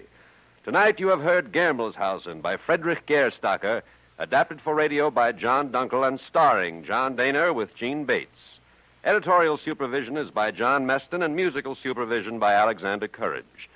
Next week, Wrigley's Spearmint Gum, the chewing treat enjoyed by millions, will bring you another story enjoyed by millions. It is one of the finest love stories to come out of France in recent years.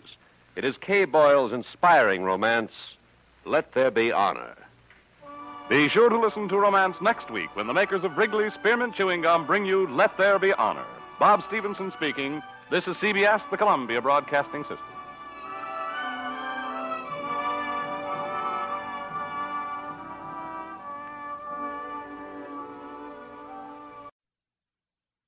Wrigley's Spearmint Chewing Gum, the refreshing, delicious treat that gives you chewing enjoyment, presents for your listening enjoyment, Romance.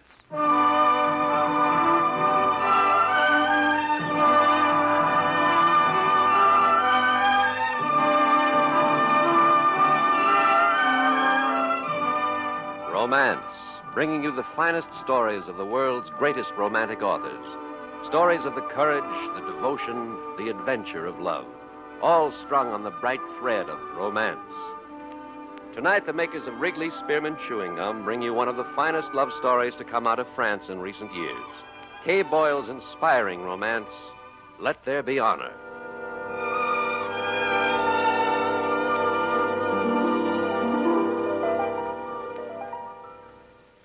To make every day more enjoyable, treat yourself often to refreshing, delicious Wrigley's Spearmint Chewing Gum. Here's a taste treat you can enjoy indoors, outdoors, at work, or at play. The cool, long-lasting mint flavor refreshes you. The smooth, steady chewing helps keep you fresh and alert. Adds enjoyment to whatever you're doing. Wrigley's Spearmint Chewing Gum. Healthful, refreshing, delicious. Now, here is the first act of Let There Be Honor.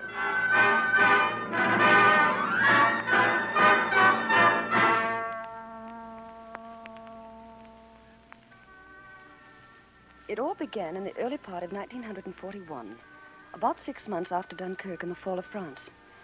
I was living a rather lonely life in my house on the Mediterranean at Cassis, not far from Toulon. I stayed on since Vichy had as yet found no reason to deport English civilian residents. But particularly because neither Vichy nor the Gestapo knew that I was operating as a link to the underground. I was a contact for soldiers who wanted to get out of France in order to join de Gaulle's army in England. It was to receive my next assignment from the underground that I'd gone to the cafe that day to meet Adele Pichot. There is a canteen at the railway station in Toulon, mademoiselle. Yes. You will work there with my mother, Madame Pichot. Recruits will be sent to you there. I see. And how will I know them? They will come up to you and say just your first name, Honor, and you will say Honor Jameson. Yes, and then? And then you will add, did you want coffee? Honor Jameson. Si. Did you want coffee? Oui, that's it. And he will answer, I have come a long way for it and I am willing to go farther. Then you will give him the address of your house. Or to Saunders there I were arranging a rendezvous. Si, exactly. That is all it is safe to say at the canteen. Now here, on this paper, are the directions you will pass on to him when he comes to your house. They will lead him directly to the underground and see him secretly aboard a ship for Casablanca, and eventually to England and de Gaulle's army. Is there anything else I should know? Only this. You must be absolutely sure of the man in every case. Mother will help you there. She's a very shrewd judge of character, but it really depends on you.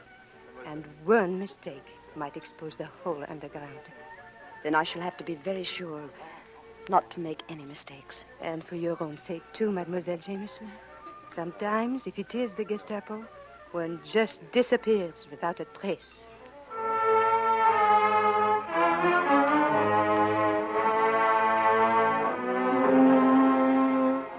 So, that's how it began. It went smoothly enough for several months.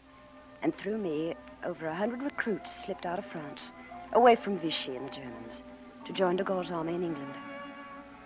And then, one morning about 2 o'clock, the thing that really mattered happened. He wasn't too tall, not too young, and his hair was a little blonde at the temples as if the sun had done it. And he came right over to the counter and leaned his arms on it. He stared at me for a moment before he spoke. His eyes were casual but steady. And then he said it. Hello, Anna. Said it wrong from the beginning. He didn't look at anyone or anything else in the room, but leaned on the counter, his steel gray eyes narrowing a little at the corners. I said, hello, Anna. Honor Jameson. Did you want coffee? I don't know.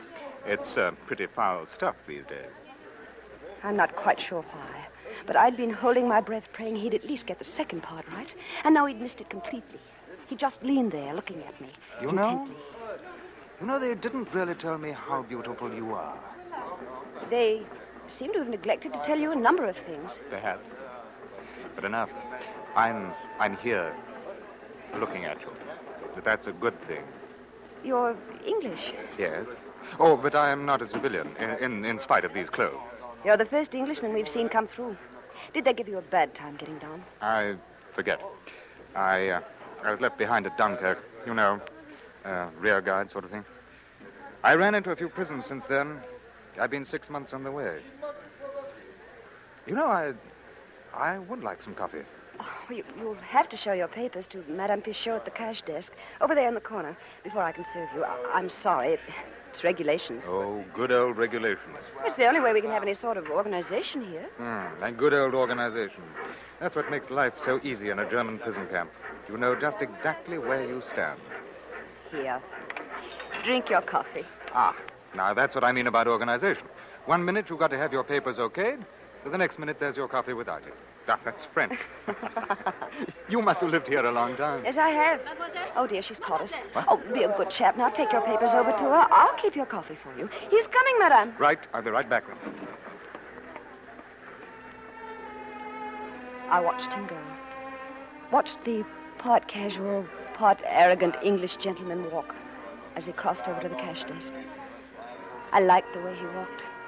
I liked the way he moved his hands as he fished rather vaguely in his pockets for his papers, as if it were of no importance where they were, or if they were there at all. It was only when he turned around and started back that I noticed his face was harder and more bitter than any man's had the right to be. I noticed, too, that his cheeks were a little hollow. As I watched him come back across the room, he picked up a scrap of bread somehow left forgotten on a table, brought it over to the counter.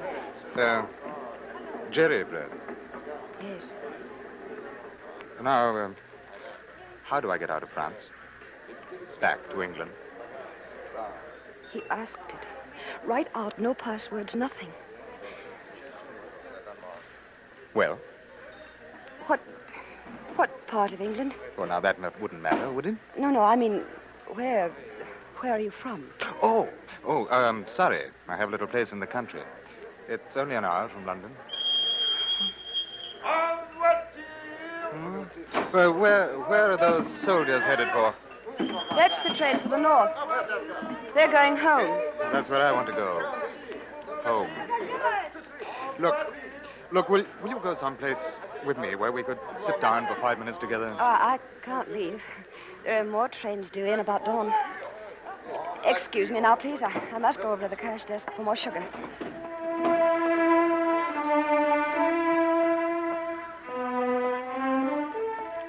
As I crossed over to the cash desk, I looked back and saw him standing there in his darkish jacket that must have belonged to someone else before him. Blue workman's trousers and ancient tennis shoes. His shoulders were hunched in weariness, his arms in the worn sleeves, folded on the counter. Madame Pichot looked up angrily as I approached her. Sometimes you may make a mistake, Colonel Jameson. Oh, but he's all right. I'm sure he's all right. And what makes you so sure? Well, he looks all right. He was at Dunkirk, and he's been in prison. I'm sure he's English. After all, I should be able to recognize a countryman of mine. What about Lord Haw-Haw? Isn't he English? Oh, come now, that's different. This one's different, too. His papers. They look too authentic to be true. Where would a British soldier get such fine, new, permanent residence papers? I don't know where he got his papers, but I'm sure he's a British soldier. Now, look, my dear. With those papers, you would have no trouble being sent back to England as a civilian. So why is he trying to get out through the underground, huh? I tell you, he's just the type they'd pick for a decoy, a spy. Nonsense. I ought to know my job by this time, madam. Now, give me the sugar, please. I've got to get back.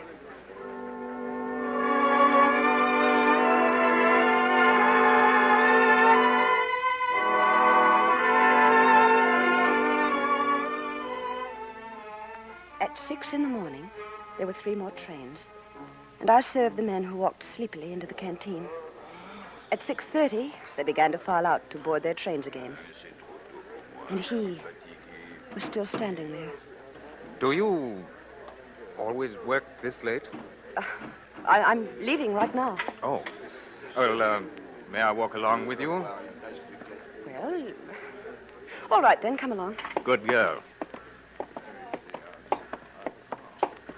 I led him out through a small entrance at the rear of the canteen. We crossed the tracks to the station restaurant on the opposite platform. The room was big, and perhaps not more than half a dozen people were seated at the marble tables. We sat down off in the corner of the place, and he ordered white wine because I said I wanted it. When it came, he poured the wine out, a little in his own glass first, tasted it, and then poured mine full before he filled his own. Well, that, according to the legend, is so that if the wine's poisoned, I'll die too. Well, it's better than the theory about pieces of cork. Oh. Could be cold, huh? Now, tell me, Anna, how do I get to England? Speaking of legends, the Germans have some too. Have you heard the one about changing water into petrol, or the one about the man-eating crematoriums? I heard one about Anna Jameson, that she was the most beautiful girl in France. I still believe it. Look, is there a Mr. Jameson somewhere? There was. My brother Gregory, RAF. They shot him out of the air over Dunkirk. Oh. He was all I had left. We lived here together. But then what keeps you in France now? You are an inquisitive chap. Oh, I'm sorry. No, I didn't mean to pry. It's just that I'm interested in you. All right, then. Let's drink this last one to Gregory Jameson before I go. Huh? Of course. To Jameson.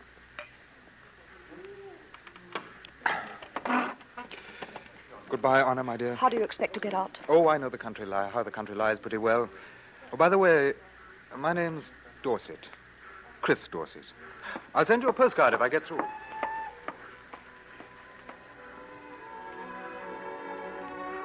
Oh, blast you. Whoever you are, blast you for coming into my life.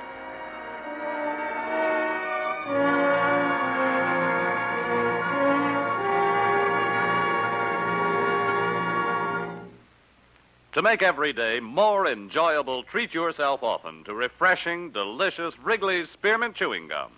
The lively, full-bodied, real mint flavor cools your mouth, moistens your throat, freshens your taste. And the chewing itself gives you a little lift, helps you keep going at your best. So for real chewing enjoyment that's refreshing and long-lasting, always keep Wrigley's Spearmint Chewing Gum handy. Healthful, delicious Wrigley's Spearmint Gum will make every day more enjoyable. And now, the second act of Let There Be Honor as we return to romance.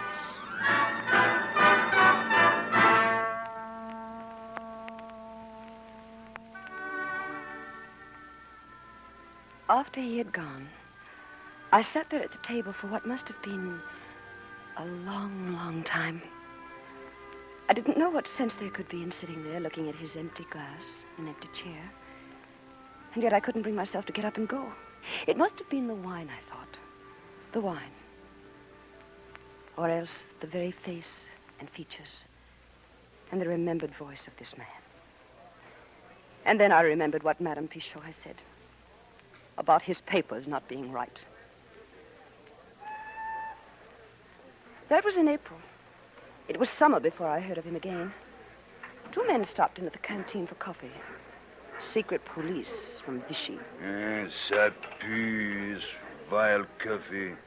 Mademoiselle, now you're going to write that letter to Churchill and tell him to ease up on the blockade, huh? Yes, he would listen to you. Even an Englishman might turn almost human if you talk to him. Hey, Jacques, you see that Englishman? Dorset, I think his name was. They brought him in last week. Have you your bread tickets, gentlemen? 50 grams each. Thank you. They picked him up near Frontac, military age, trying to cross the frontier. What will they do with him? Unfortunately, being an English civilian is not a crime yet in the unoccupied zone, so they don't know what to do with him. Someday the prefecture of this country are going to be organized right, and like everything else, they need it. Good old organization.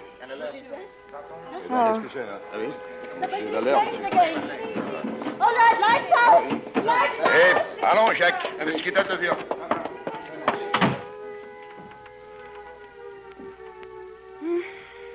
And now, Madame Pichot, we sit here in the dark again. What a nuisance. But in any case, it seems those collaboration is swine pecking.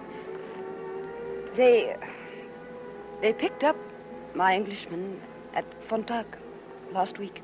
I was right about him. It means that since he didn't get the information they want, they brought him back to try again. They'll let him escape, and he'll come here and try once more to trap you. So, you think he'll come back? You keep clear of him. Well, I'm not going to sit here any longer when there's a soft couch in the storeroom. I'll be back when the old thing is done. When she had gone, I stood there in the darkness listening to the planes throbbing overhead. Wave after wave, going over toward the Alps and Germany. Honor. I jerked my head and held tightly to the counter in the swinging dark. He must have been standing there a long time, just within hand's reach. Honor, Hello. I've come back to tell you I muffed it. I was afraid you would. French organization picked me up and brought me back from Fontac, and then turned me loose again. I've been out on parole since an hour ago. You know, that makes my 13th jail. Maybe it'll change my luck. Madame Pichot doesn't like the look of your papers. They haven't been through as much as you have. No, they're new. I bought them from a printer in Moulins about 2 months ago. They're quite good, but the printer himself warned me they're not good enough to fool the police if I were to try for repatriation as an English civilian with them. Why have you come back to the canteen? Just to see you once again, before I make another try to get back to England. I believed what he said. And above all, I believed in him. Suddenly, I wanted to put out my hands and touch him. I wanted to put my fingers on his cheeks to see if they were yet a bit hollow. Goodbye, Honor. Wait. I live all alone on a point of land out on the sea. About half a kilometer this side of Cassis. But it's easy to find. And it does have an address. 28 Rue de la Mer. Oh, there's the all clear. Hurry Yes. now. They'll be coming back any minute. Madame Fisher and perhaps the police, too. You mustn't be seen here. Good night, Honor, dear. Look, you'll be coming back to England, won't you? Chris. I mean, if I get through all right, you might be coming down to Surrey. But it's quite a country. No, wait. You don't understand. Wait, Chris, wait.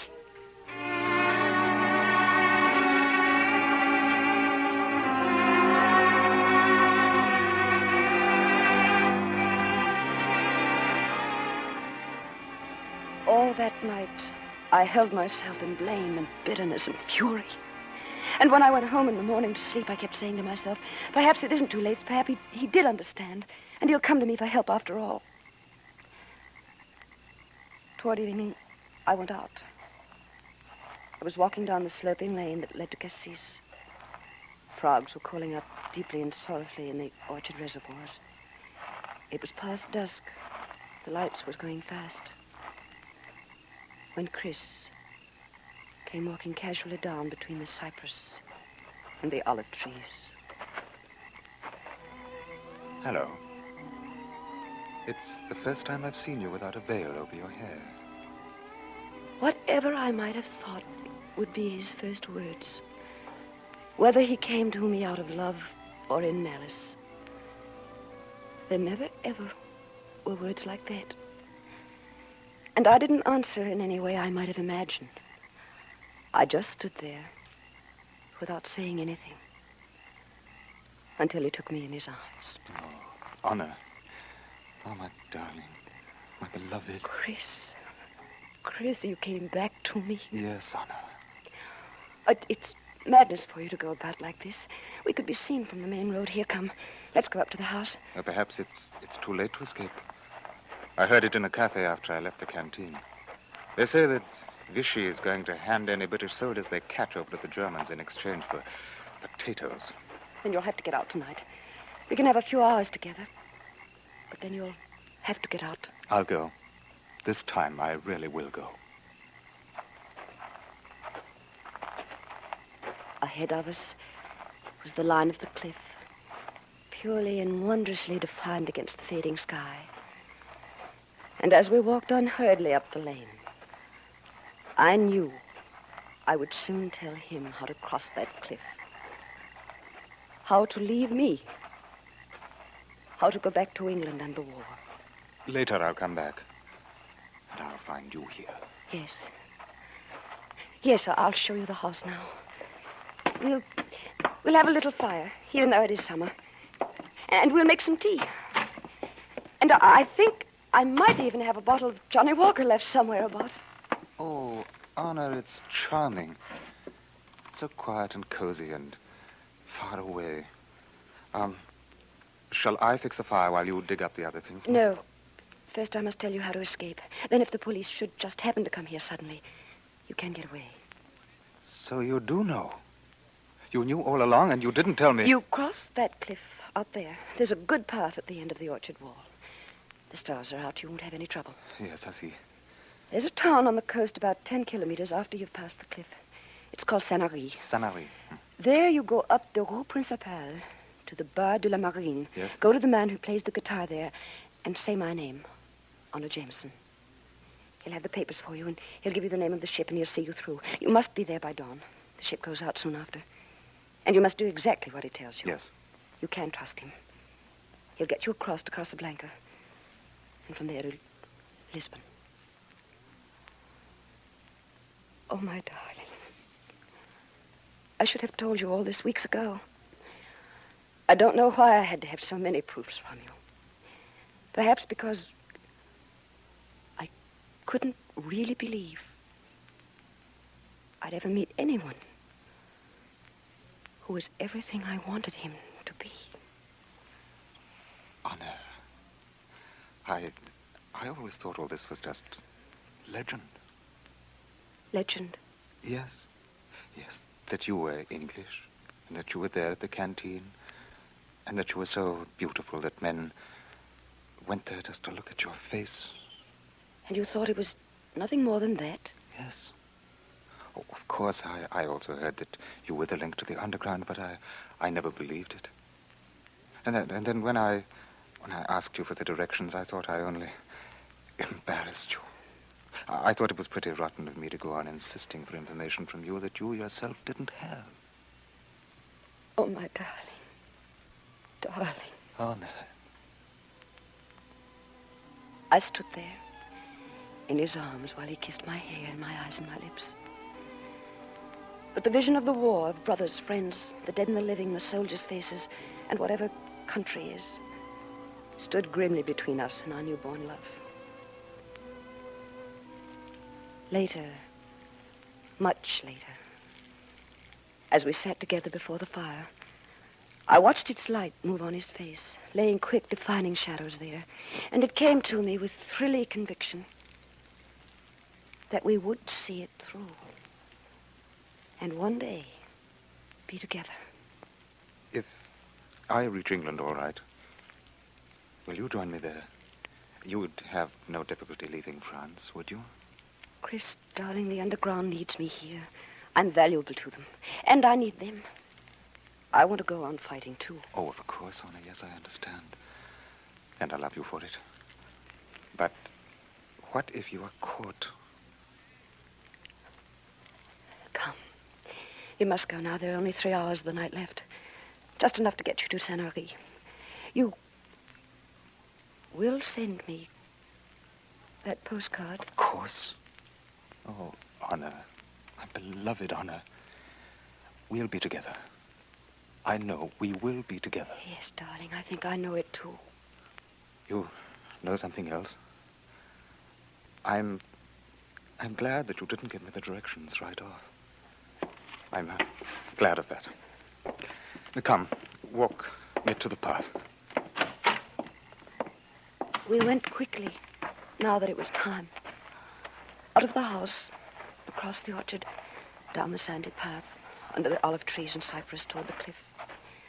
There were a few stars out, very big and bright through the trees. And we stopped finally and repeated the last things to each other in the sea-washed dark. We need so little, we two, for happiness. The whole world is ours, if we are worthy of it. I need love more than ever now. I need your love. Oh, my darling, you shall know my love. You shall know what it means. Kiss me now, then go quickly. Goodbye, Anna. Goodbye. I stood there and watched him disappear into the darkness of the cliff, taking with him more than I had known life could give. And as I watched, I wondered how long I could wait, how long I could stand not knowing what was to become of him. A month later, I learned two things. I went into the canteen early one evening as usual. Madame Pichot was alone at the cash desk. Mademoiselle, there you are at last. I'm not late, am I? No, you're not. But I've been waiting for you. Listen, my dear, something very serious has happened. What? What's happened? They're on to us. Or on to you, at any rate. My daughter told me an hour ago. It has been reported to the prefect that you are the underground link here in Toulon for soldiers on their way to join de Gaulle. But who? Who told him? A little vicious spy called Pigeon. Meanwhile, of course, it means we cannot use you or this canteen any longer.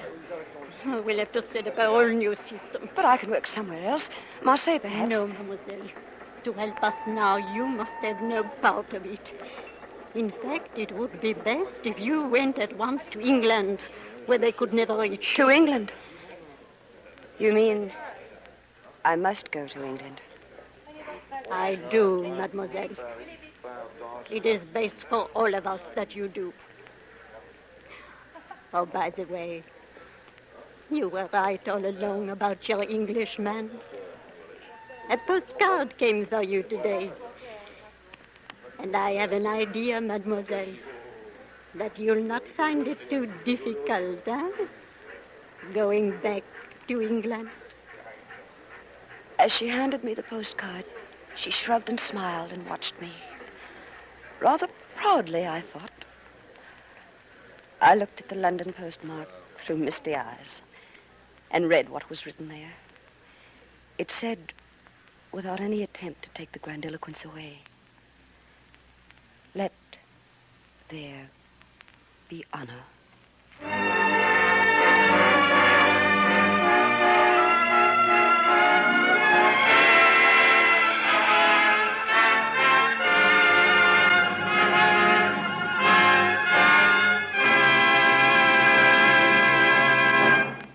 Remember, friends, to make every day more enjoyable, treat yourself often to refreshing, delicious Wrigley's Spearmint Chewing Gum.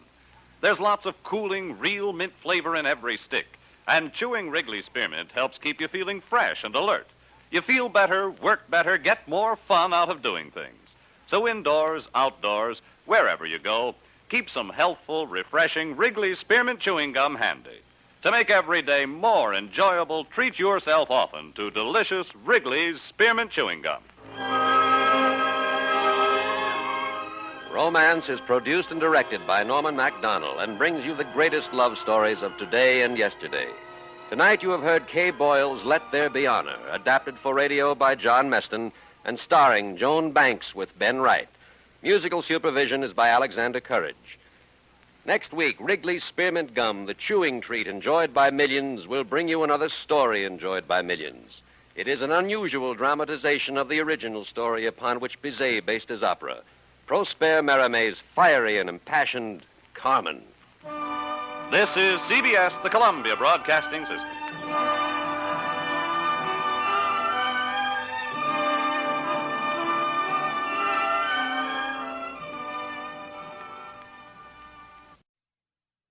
Wrigley's Spearmint Chewing Gum, the refreshing, delicious treat that gives you chewing enjoyment, presents for your listening enjoyment, Romance.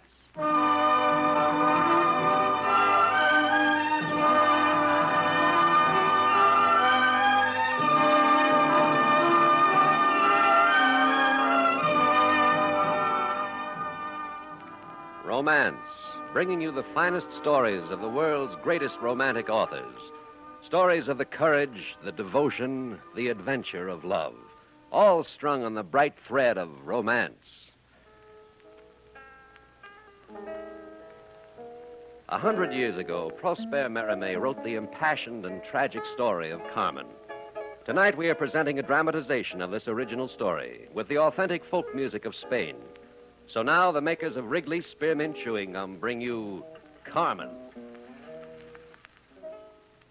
To make every day more enjoyable, treat yourself often to refreshing, delicious Wrigley's Spearmint Chewing Gum. Here's a taste treat you can enjoy indoors, outdoors, at work, or at play. The cool, long-lasting mint flavor refreshes you. The smooth, steady chewing helps keep you fresh and alert. Adds enjoyment to whatever you're doing. Wrigley's Spearmint Chewing Gum. Healthful, refreshing, delicious.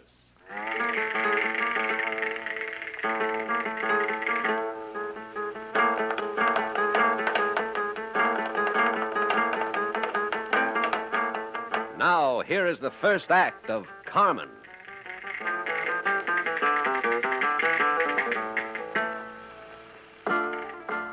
It was the season of violence, the time of great heat, drunkenness, and flies. The sun was an iron collar clutching the city, white-hot, constricting, choking the heart, damming the passions. The season of violence and the long days dragging. And then the sun reddening, and then the sky growing to green, going to blue, gray, black, sun gone. And for a few hidden hours, the collar gone. The city, the people, the passions exploding.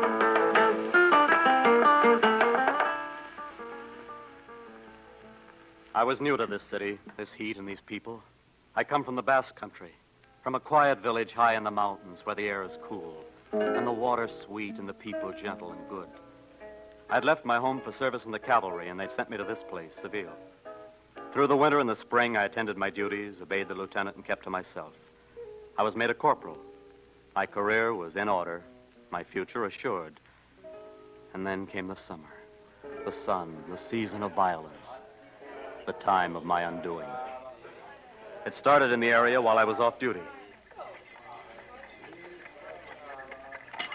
Jose. Oh, Luis. Oh, my feet. Where were you? Down at the city gate. Any action? Nah. Hey, you're getting a nice edge on that sticker of yours. It takes time. Mm-hmm. Starting to cool off. I've got street patrol tonight. Oh, you're lucky. I don't know. A lot of drunks, a lot of fights. At least you won't have that sun. That's so. Well, there it goes. Letting out time. You got good seats for the big parade. What parade? What parade? You know what parade. The girls from the cigar factory. What parade? Oh, who cares about them? Oh, don't kid me. I seen you here every afternoon. What are you talking about? Sitting here pretending all you got on your mind is getting that saber honed up. Uh-huh. Hey. Oh. You think I care about them? Out of me, they're dirt, gypsy scum. Yeah, sure. So lay off. All right. Boy, look at that. I told you. Oh, I'm not talking to you. I'm talking to myself. You got me talking to myself. Sure, ask him. Now, leave me out of this. What a dish. Hey, look at that. Hey. I told you I'm not interested. Oh, sure. Hey, what do you say, guapa? Huh? What do you say? Take it easy, soldier. How about it, huh? Take it easy. Hey, what's the matter with him? Hey, we don't like girls. Are you shy? Is that it? Is he shy? Forget him, baby. Cool down. You're shy. Why didn't you look up at me? Huh? Look up at me.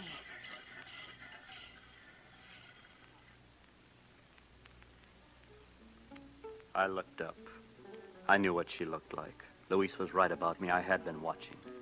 For weeks, I'd been watching this girl, this dark-eyed, black-haired woman with her olive skin and her red mouth, watching her pass the barracks.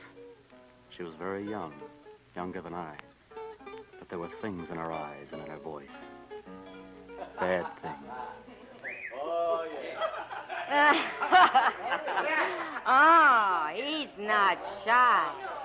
Oh, no. Look at of those eyes. He scares me.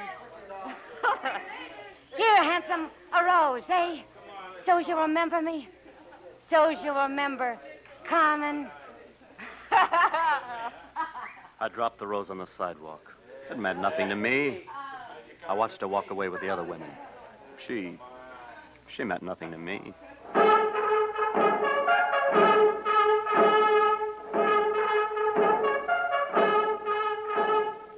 Our beat led through the slums of the city. And here, where the human spirit was at its lowest, religion seemed to be at its peak. There were processions such as this one. Strange ranks of draped figures wearing black hoods. Smoking torches, flickering light, and the voice of a woman.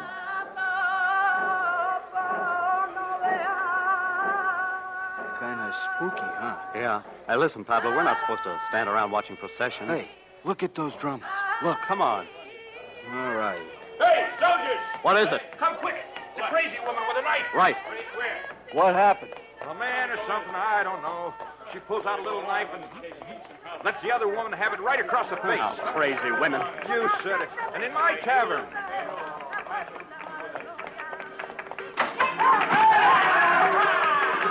This the place? Yeah. Hey! Hey, cut up that music! All right. What's going on here? There she is, officer. There's the dirty gypsy murderess. It was she, the gypsy, Carmen. Nearly killed my daughter, she did. Cut her all to pieces. Carmen, the dark eyes and the red mouth. All right, officer, do your duty. You're under arrest. You know they're all lying, don't you? You'll come with us. As soon as my daughter gets sewed up, she'll come down to the headquarters, and then you'll see who's lying. All right, come on. Don't pull. I'll come.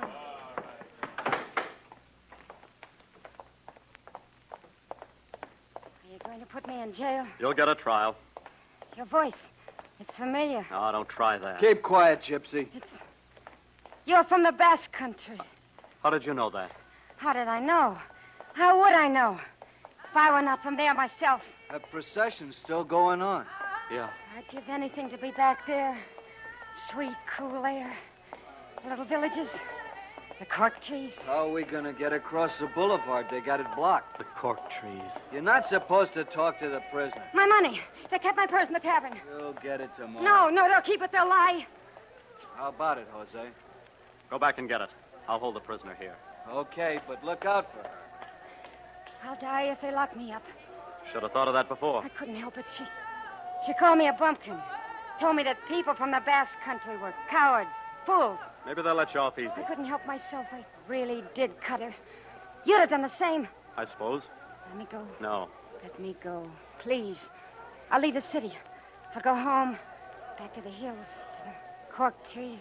No. Please, No. please. No. Quickly, he's coming back. Say I tripped you and ran. I don't know. They said there wasn't any purse. No. All right. Hey! Hey, pick up that woman! Quickly! She ran into the crowd! Pick up that woman! Pick up that woman! And on the testimony of Private Pablo Morales, did willfully and fraudulently allow the prisoner to escape. The sentence of this court is that you, Corporal Don Jose Lizardo Bengoa, be reduced to the rating of private, and that you serve 90 days in the military prison of the city of Seville. On completion of that period, if your conduct so warrants, you may continue your military service. All right, this way.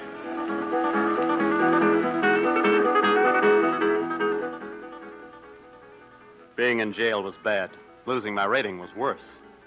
But the final blow came with a visit from Louise. Sure, I saw her. Yesterday. But she was going to leave town. Leave town? I saw her riding around in a carriage with a lieutenant. But she's wanted by the militia. Not anymore, I checked. The girl she cut won't register a complaint. Oh. I guess Carmen scared her into keeping her mouth shut. I guess I've been pretty stupid. Oh, you should have come to me, Jose. I could have told you about women.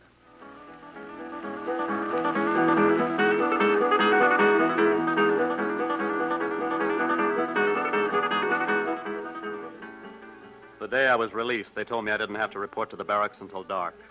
I set out to comb the city. I was looking for someone, but I didn't find her. Instead, she found me, not a block from the prison. Jose, It's you. don't look at me that way. Not after I've waited 3 months to see you again. You were going to leave town. I wanted to see you again. I don't believe you. I've been waiting for you all afternoon, right here in this corner. Why? Want to use me again? No, Jose. I just want to be with you. Oh, you're a gypsy. Yes, You aren't from the Basque country. I'm from everywhere. Where do you live? In the next block, Jose. Who do you live with? I live alone. This morning I rose early and went to the market. I bought the finest little fruits for you. And a bottle of manzanilla. Sausages, fresh bread. Jose, come with me.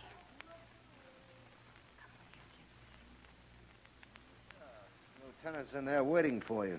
He's plenty sore about you not showing up for roll call last night, Jose. That plus the fact that his girl stood him up. The lieutenant's got a girl? Yeah. You know the one. Carmen?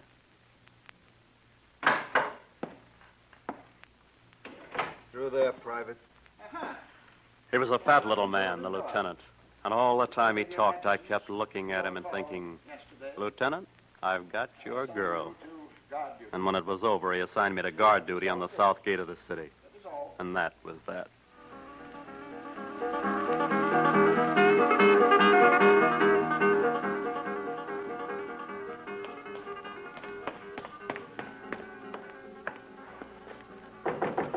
Carmen, it's Jose. Let me in.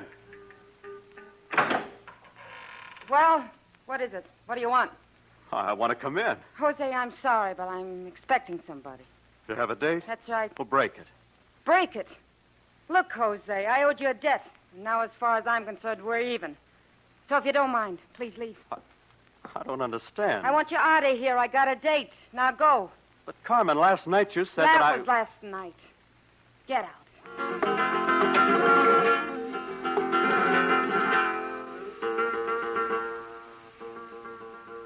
My job on the south gate was to check the people, see that they weren't smuggling tobacco through to get around the tax. I was on my second night of duty when she came around. Hello, Jose. Hello? Step back here. Have the light. For what? So you can tell me how your date was the other night? Why, you idiot. I was saving your life. That nasty little lieutenant of yours was in the other room. I had to get you out of there. Well, why didn't you tell me the truth? Because you're the kind of a man who'd have thrown him out of the window. You think so? I know so. Let's step over into the shadow. Hey, No, I'm on duty. chicken. Say what you like. I've got to guard this gate. Why? Smugglers. Suppose one got through. What do you mean? Who'd know? I would. Listen, Jose, my brother is outside that gate. He wants to come through without inspection. How about it? No. I can make it worth your while. Uh-uh. Look, there are 3 other gates to this city. Maybe one of the other sentries on duty tonight won't be as noble as you. All right. All right. What? Tell him to come through. Tell your brother to come through.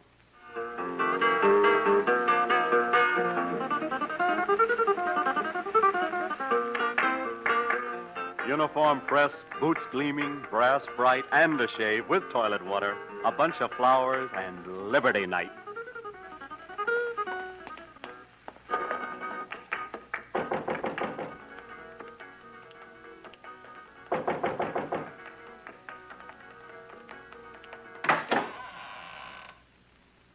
You got the wrong place, Private. Oh, Lieutenant. Where's Carmen? She's busy. Well, could I see her for a minute? Sir? You could not. Carmen? Soldier, you'd better Begging be... the lieutenant's pardon, but I want to see the lady. Get out of here! No. All right. Sorry, Lieutenant.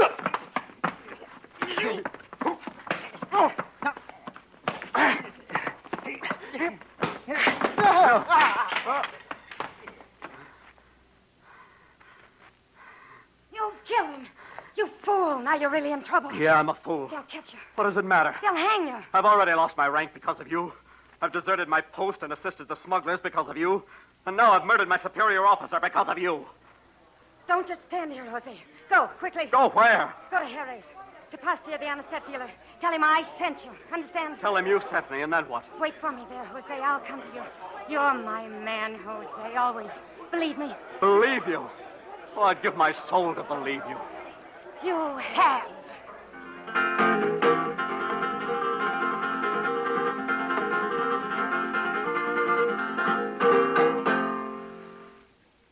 To make every day more enjoyable, treat yourself often to refreshing, delicious Wrigley's Spearmint Chewing Gum. The lively, full-bodied real mint flavor cools your mouth, moistens your throat, freshens your taste. And the chewing itself gives you a little lift, helps you keep going at your best. So for real chewing enjoyment that's refreshing and long-lasting, always keep Wrigley's Spearmint Chewing Gum handy. Healthful, delicious Wrigley's Spearmint Gum will make every day more enjoyable.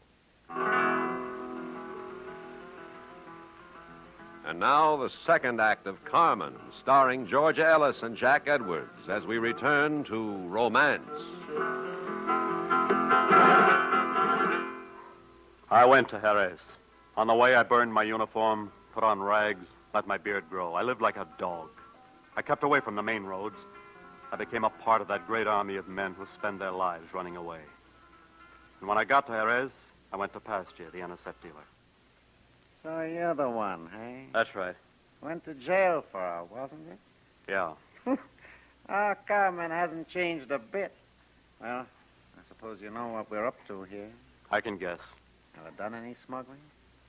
I've assisted. We all assist. Can't fuck the world alone, you know. Well, now, I'm sending you down to the sea.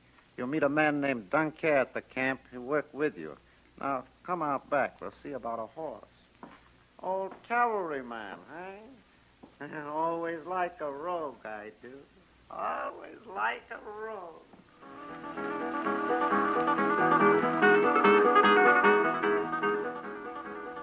And so I became a smuggler. During that first week, I learned what smuggling was. It was riding all night when you were tired to death. And it was sleeping in the great out-of-doors with nothing to cover you but the clothes on your back. And it was dealing with unexpected problems as quickly and neatly as pop! And suddenly, one night at the end of the week, it was what I wanted. Jose. Oh, I thought you'd never come. You see, you were wrong. Carmen, my gypsy Carmen. The others will see. Let them. You're mine.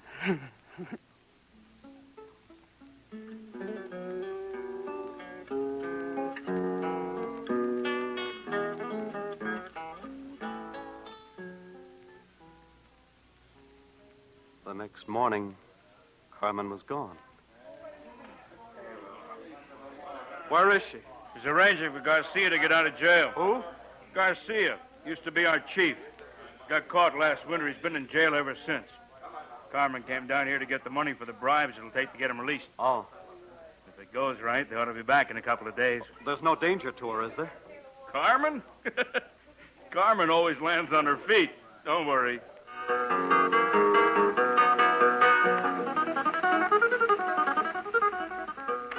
Don Care was right. And 3 days later, she returned. Riding with her was a big, swarthy fellow with a black beard and golden earrings. We went to meet them. Ah! There they come now. Well, how'd it go? Couldn't have been better. Garcia.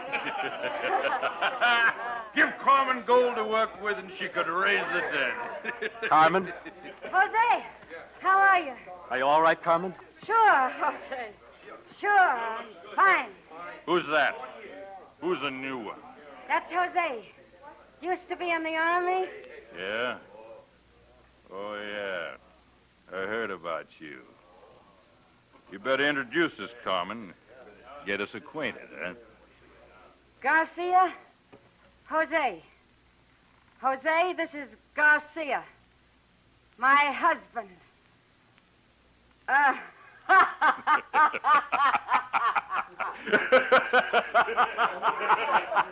don't know how I got through that day. Everywhere I turned, they were there.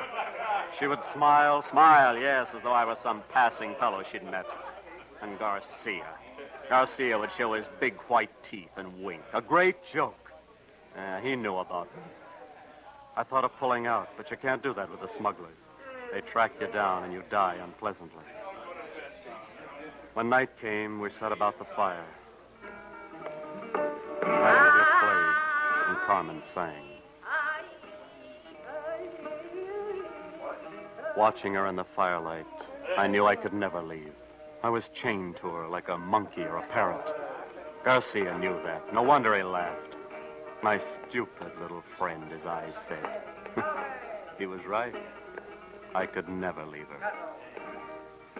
She sang, and I sat there in the darkness and plotted the death of Garcia.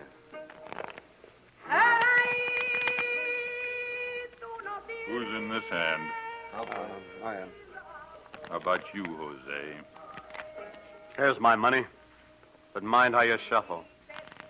You don't like the way I shuffle? Don't play. I don't like the way you shuffle, and I am gonna play. I think you're getting out of line, boy. Don't call me boy. Boy! Boy! It's what you are. Fooling around with the boss's wife while he was in jail. A boy! You fat pig. Don't call me names. Pig! Get up! Sure! Hey, Carmen! What?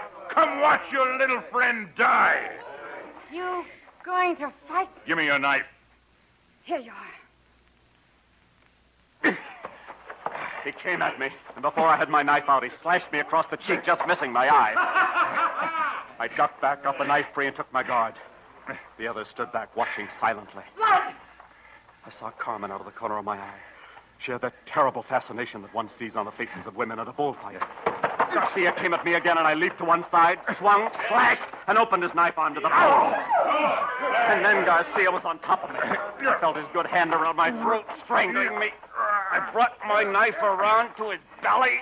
I ripped off! And it was over. He dead? Yeah. You killed him for me. Yeah. Come here.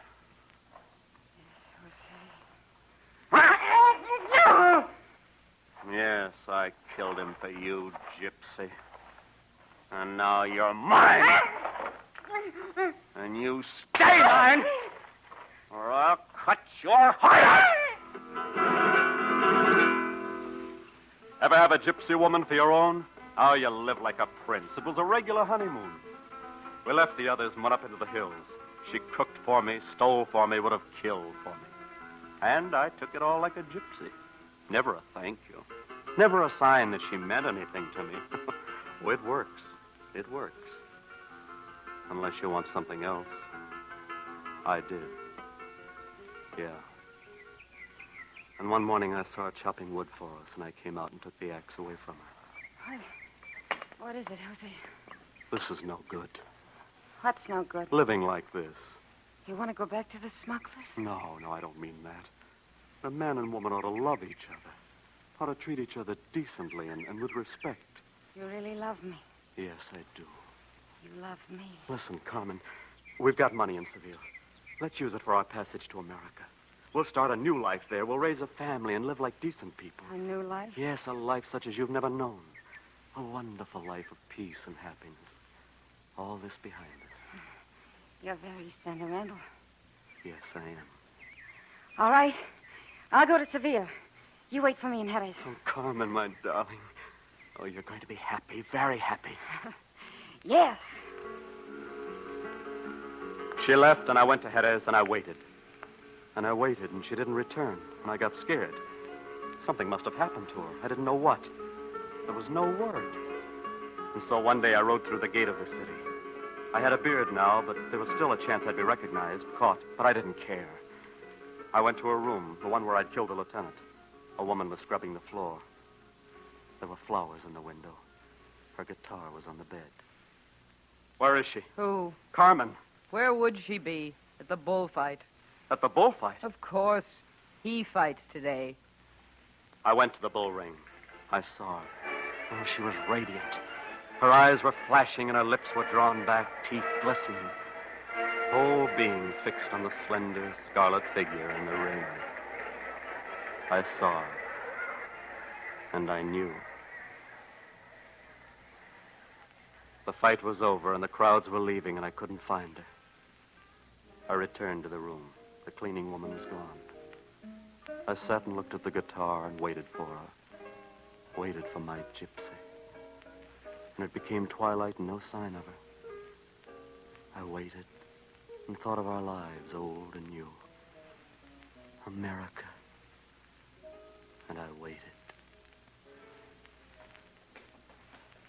Oh, my son. You were magnificent. So magnificent. You like me. Carmen? Oh, Who's this? friend. Get out. Nobody talks to me that way. Please, Carlos. Go down to the cantina. I'll meet you there. In 5 minutes. You'll be all right? Yes. I mean, if you want... No. 5 minutes, eh? All right. Well? When you came through that door, I thought I was going to kill you. Oh, stop. Carmen. Carmen. Look, Jose, you see how it is, eh? I see how it is for the moment. So, why don't you get out? You're going to America with me. If we can only get away from this place... Look, I've got a date. Carmen, listen to me. Why don't you beat me again? You'll never change. I'm always changing. That's the fun I get out of life. You'll never change. Look, we had our little romance, and now it's over. Over. Why don't you forget about it? Why don't you... Die like this. It's best that you die like this, by my knife. I'm too tired to follow you anymore. I've killed too much. Jose. Some part of you will be with me now, wherever I go.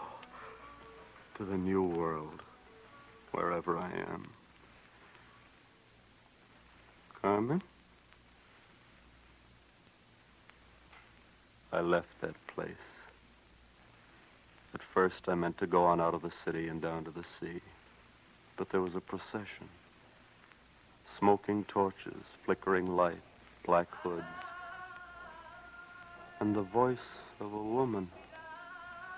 I stood frozen. It was Carmen's voice. I kept hearing it when the soldiers caught me there on the sidewalk. I heard it when they tried me. I heard the voice of my poor gypsy when they hanged me.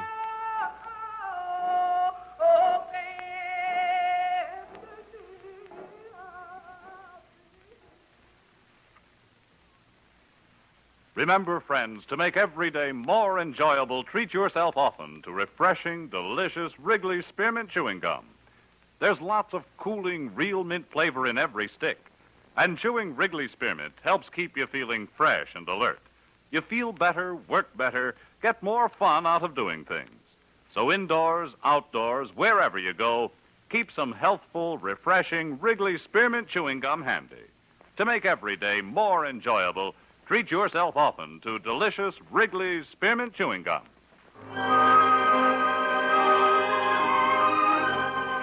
Romance is produced and directed by Norman MacDonald and brings you the greatest love stories of today and yesterday.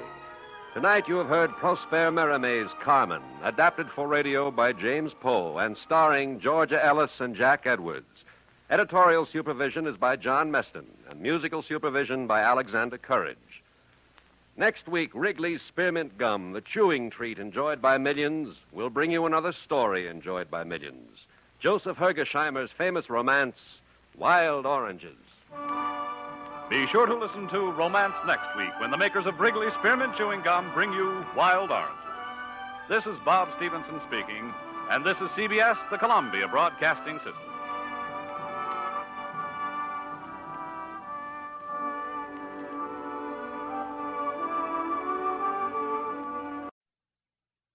Wrigley's Spearmint Chewing Gum, the refreshing, delicious treat that gives you chewing enjoyment, presents for your listening enjoyment, Romance.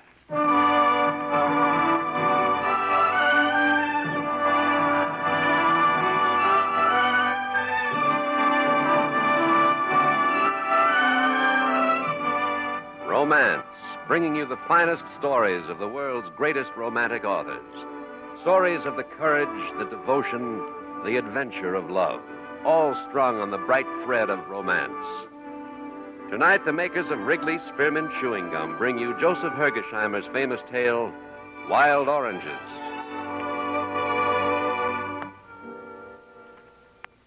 To make every day more enjoyable, treat yourself often to refreshing, delicious Wrigley's Spearmint Chewing Gum. Here's a taste treat you can enjoy indoors, outdoors, at work, or at play. The cool, long-lasting mint flavor refreshes you. The smooth, steady chewing helps keep you fresh and alert. Adds enjoyment to whatever you're doing. Wrigley's Spearmint Chewing Gum. Healthful, refreshing, delicious.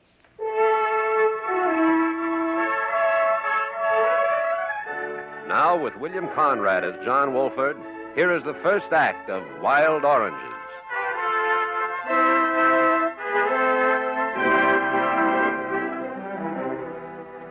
All day we'd been skirting the low-lying coast of southern Georgia. And toward nightfall, we turned the ketch through a narrow passage and dropped anchor in a lovely little cove.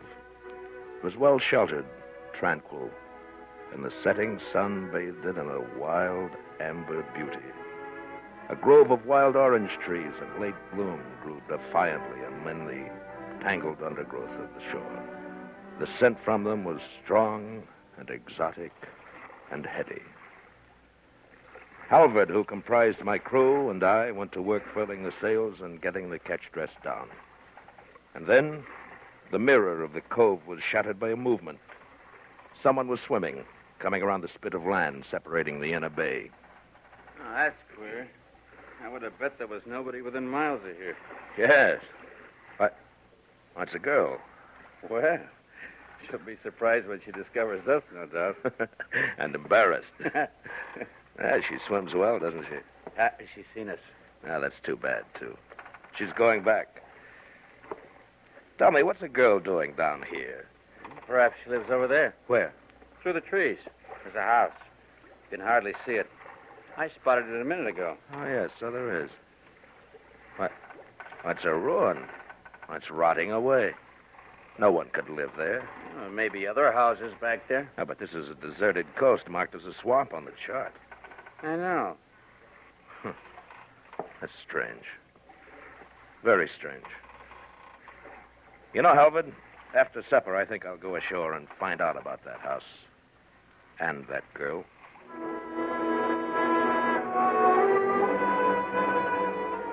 So, after nightfall, I rode the tender end to the sandy beach and walked through the orange grove up to the house. As I approached, I saw a shadow flit across the doorway, so swiftly, so furtively, that it was gone before I realized that it had been a man. And then I saw her, standing motionless in the shadows at one side of the porch, watching me intently. What do you want? Well, I had no idea anyone lived here. You're from the white boat anchored in the cove? Yes. I saw you when I was swimming. Yes, I know. You ran away. It was like magic. Suddenly, there you were. I picked a couple of your oranges.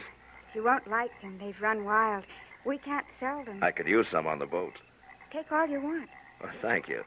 We'll pick them and pay you for them. Oh, please don't. Nicholas attends to that. Won't you sit down? My father was here when you came up, but he went in. Millie! Nicholas. Millie! I'm sorry. You must excuse me now. Oh, I'm sorry to have disturbed you. Perhaps I'll see you tomorrow? Perhaps. Good night, then. Good night.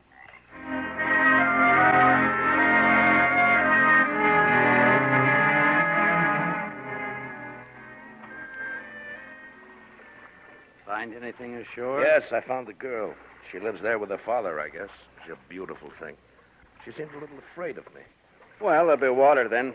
Maybe we could stay here for a couple of days. Huh? What do you mean? Well, this is a good anchorage. I'd like to replace some of the running rigging in the downhauls. Yeah, that's a good idea. The boat needs a couple of days' work before we head out into open sea.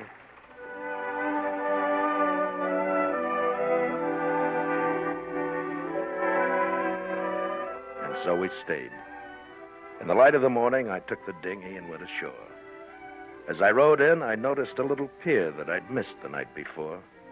And sitting on the end of it was the girl, looking young and fresh and hauntingly beautiful. Good morning. Well, hello there. How's the fishing? There's an old sheep's head under this pier that I've been trying to catch for a year. Oh? If you'll be very still, you can see him. You should use a leader, you know. He can see your line too plainly that way. Oh, yes, I suppose so. Oh, besides, why bother about him? You know, there should be some rock bass in the pass out there. What good if there is? I couldn't catch any with this. It's not much in the way of tackle at that, is it? I'm fishing for dinner, not sport. Look, I'll tell you what. I've plenty of tackle on the boat. Let's go see what we can do about those rock bass together, huh?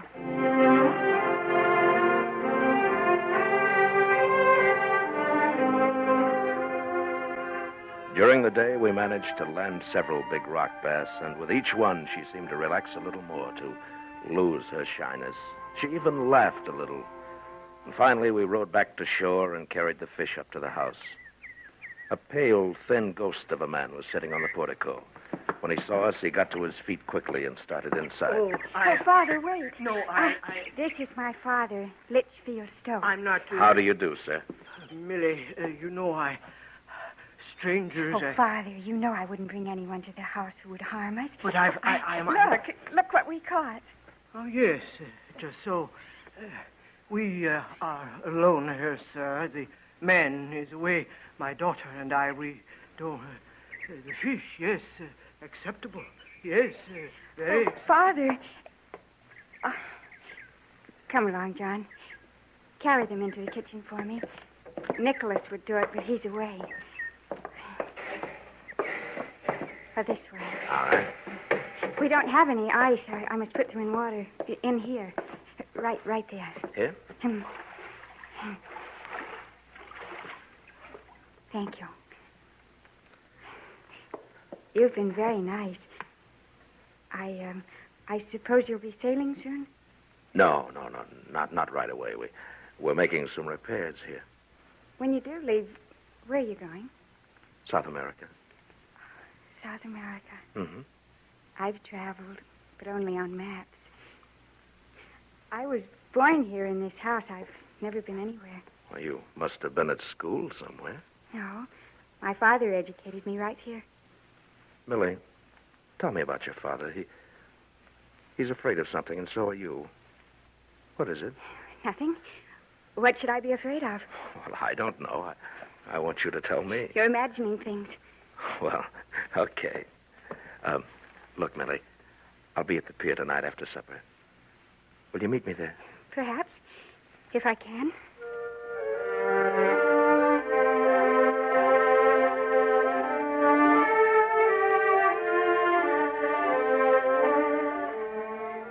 That night, I waited several hours for Millie on the pier.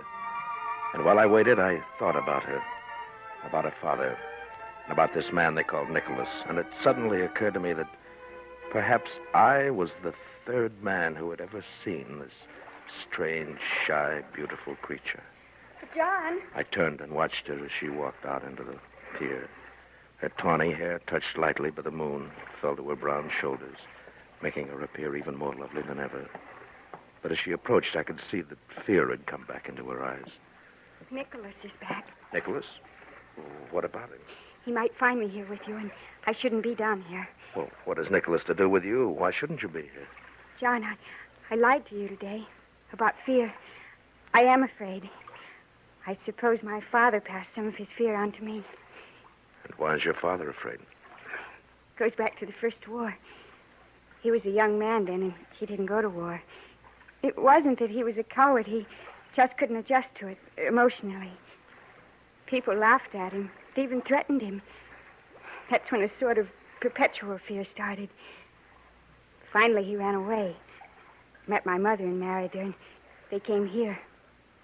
None of us has ever left this lonely place. Never will, perhaps. And your mother? She's dead. The loneliness killed her. Aren't you lonely, too? I've never known anything else. I see. But what about you? Who are you that you go sailing about the world with only your friend for company? Oh, I was a writer of sorts. Now you do nothing but sail around the world? Nothing. Why? Well, why shouldn't I? I like it. It's a good life. I see. I'm sorry. I didn't mean... You needn't apologize. I envy you your freedom. I sit here a great deal and watch the ships far out there on their water roads. You are enviable, sailing where you like, safe and free. Safe and free. Why do you say safe? Look, Millie, why don't you tell me what this is all about? What are you afraid of? No, I can't. But perhaps I can help. No, please. What's that? It's Nicholas calling me. I've got to go in. Well, I'll go with you. Oh, no, please. No, don't come. Please don't. Good night, John. All right, then. Good night.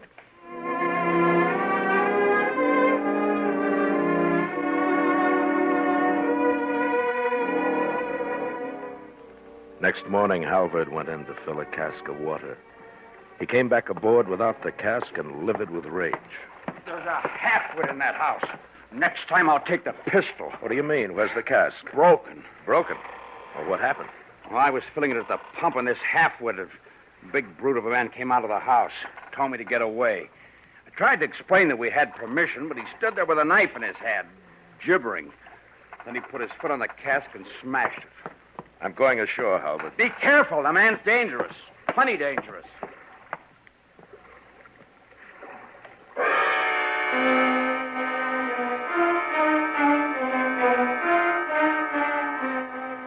I went ashore and around to the back of the house.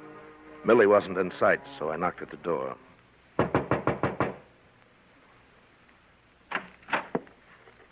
What do you want? You're the man who broke our water cask? It was full of our water. What's the matter with you? There's plenty of water for everybody. Let our water be.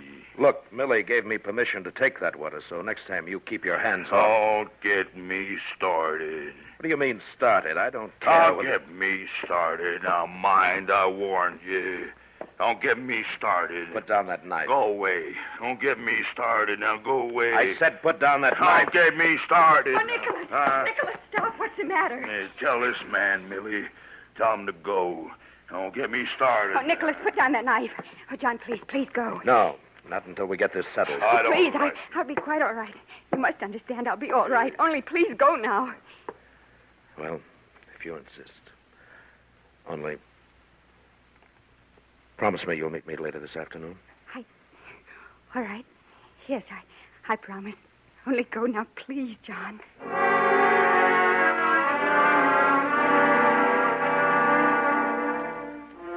That afternoon, Millie signaled to me from the beach. I went and got her and brought her out to the ketch. There was no terror in her face now, only delighted wonder at the polished metal and the gleaming wood of the boat. I've never been on a boat before. How do you like it? Oh, it's quite wonderful. But don't you get lonely sometimes? Yes, sometimes. Do you never go back to your home? This is my home. I have no one to go back to. And you're satisfied to live this way? Oh, it's all right. I wouldn't mind settling down somewhere if I could find the right person. How would you know her, John? I'd know her by her sweet, shy voice. I'd know her by what the moonlight does to her tawny hair. I'd know her by the look in her eyes when I kissed her lips. John. Oh, John.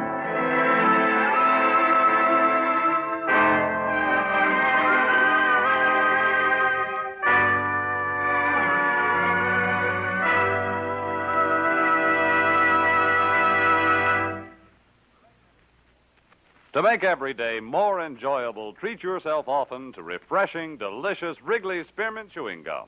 The lively, full-bodied, real mint flavor cools your mouth moistens your throat, freshens your taste.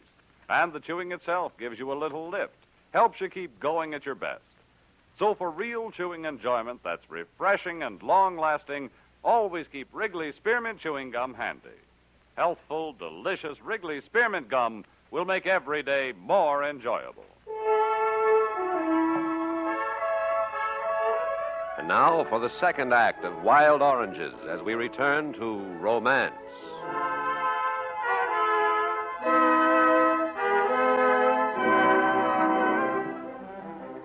That night, a storm broke.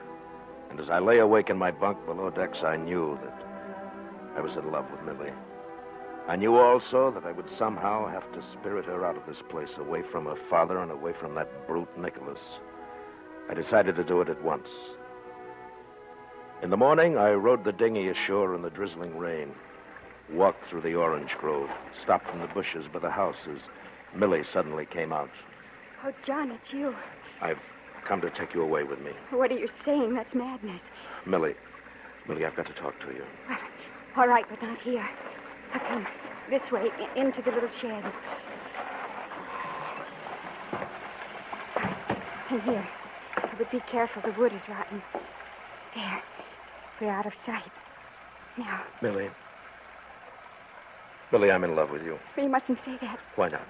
I know nothing of love. Oh, Millie, darling, it's quickly learned I knew nothing of love before I saw you. I don't know. Perhaps if things were different, someplace else, I might care very much. I'm going to take you away someplace else, make things different, give you a chance. Too late. You came too late. Why, Millie? What is it? Tell me. Nicholas. What about Nicholas? He says I must marry him. Marry Nick? Where is he, Millie? No, John, you mustn't. Something frightful would happen. Where is he, Millie? You don't understand. He's not human. He's a beast. He came here in April. We were glad to get him then. Servants are impossible to get back here in this wilderness. He would work for the smallest wages. Only a few days ago, I found out why he was glad to be here. I was cleaning his room, and I found this. Here, let me see. Wanted for murder. Isaac Nicholas, homicidal maniac. He knows I found it. He knows, and he's been furious. Then you came. He ran and hid in the pines. But he said if I told you about him, he'd kill us all. Now he thinks I'm in love with you. He told me to send you away. He said you must leave today. Millie, listen to me. Don't worry about Nicholas. Just do what I tell you. But he says that... Listen, Millie. It'll take us a couple of hours to get the boat ready. I'll come for you tonight at 8. Oh, John. Tell Nicholas you saw me and I promise to go. Act quietly. Say that you've been upset, but you'll talk about the marriage tomorrow. Then at 8, bring your father down to the pier. That's all. Now leave the rest to me. Oh, don't let him hurt us. Please don't. He won't, if you'd only do as I say. You will, won't you, my darling? You're not afraid to come away with me, are you, Millie? Oh, no. No, John. I'm not afraid with you. Well, then there's nothing to fear, darling. Ever again. In a few hours, you'll be free.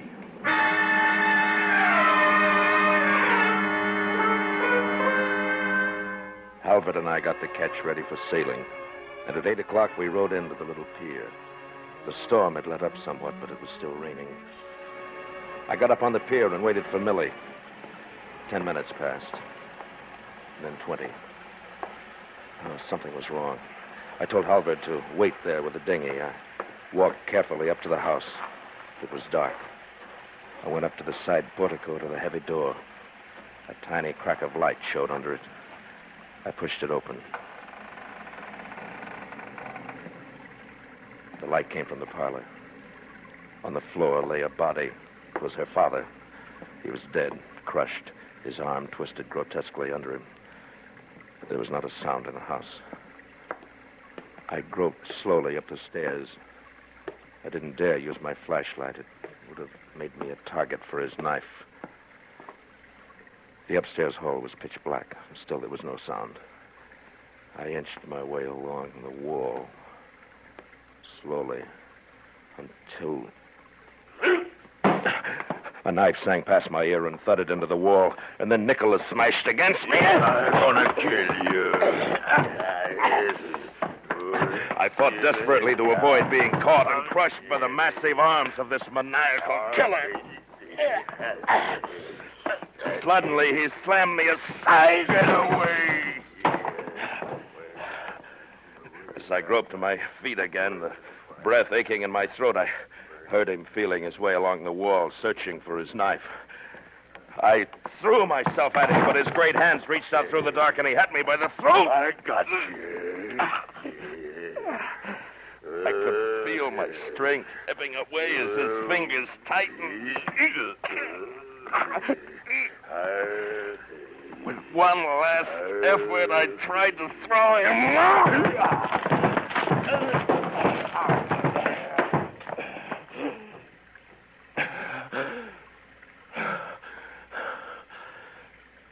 Dazed, I got to my feet. Oh, we had fallen down a whole flight of stairs. Nicholas lay there on the landing, his head twisted to one side. He was not dead, only stunned.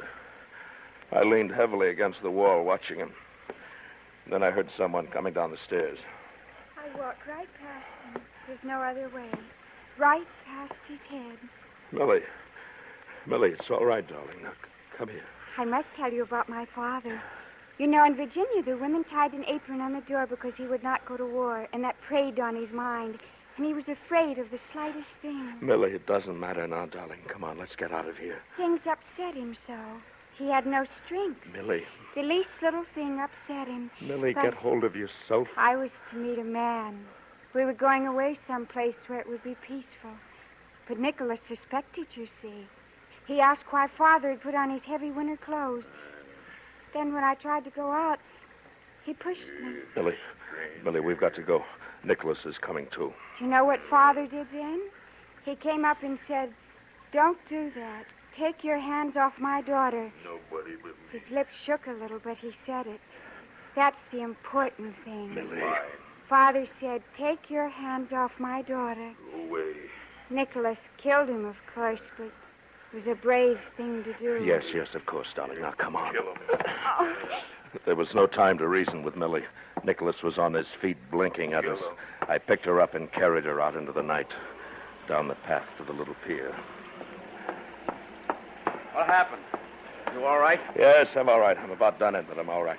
Here, help me get her into the dinghy. No time. Here comes Nicholas onto the pier. What? I'll try to stop him long enough for you to get her into the boat. I'll come with you. It'll take both of us. No, take care of the girl. You're too far gone anyway. As Halvard went to meet Nicholas, I struggled to get Millie into the dinghy. She was unconscious. Then, out of the wet night, a figure came walking slowly toward me. I braced myself to shove the boat out into the water. All right. It's me. Oh, Halvard.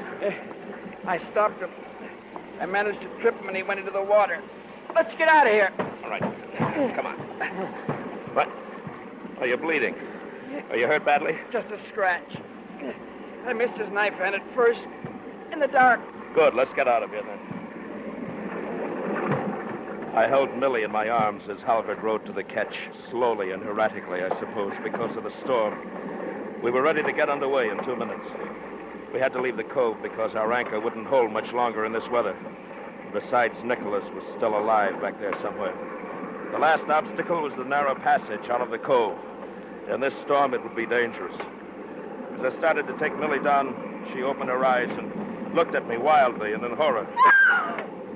Oh, Nicholas, put me down, put me down! Millie, darling, it's John, darling. Now, listen to me. You're safe now, darling. We're safe on my boat. Oh, John, it's you. Oh, Yes, John, dear. darling. Yes, Millie, everything's all right now.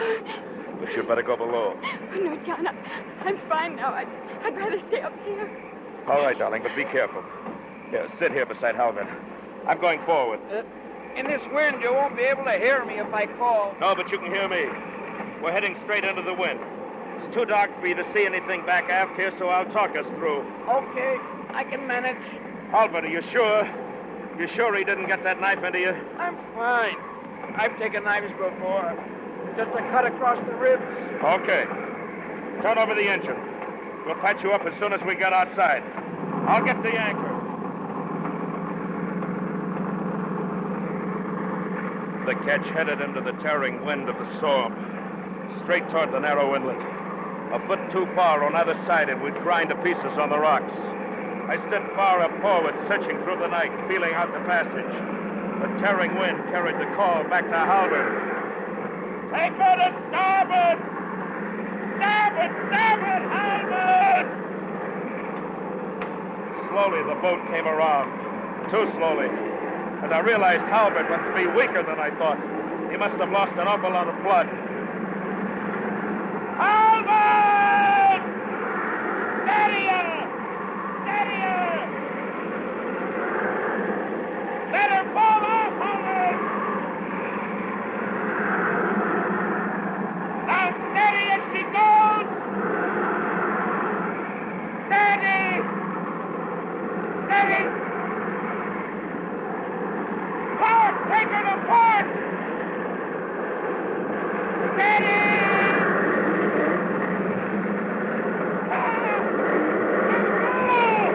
Goodbye, Halbert!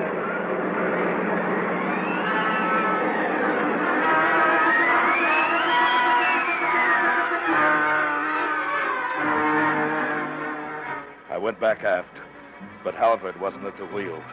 It was Millie. Millie, her hand steady, her eyes bright. Millie with a little tight smile on her face, but no sign of fear. And Halvard lay rolling with the swells in the bottom of the cockpit. Oh, John, Halbert's hurt worse than we thought. Halvard, here, let me see. No. No, he's dead. Oh, he told me to take the wheel. Said it meant life or death. Then he just slid down like that. When? When did you take the wheel, Millie? Back there as we started into the passage, just before you called the first time. I'm afraid I wasn't very good. Millie, we're through the worst part of all this. It's all behind you. Oh, John, there's so many things to forget. I'll help you forget, Millie. Together we'll make a new life. We'll have a new world. Oh, John, darling, hold me.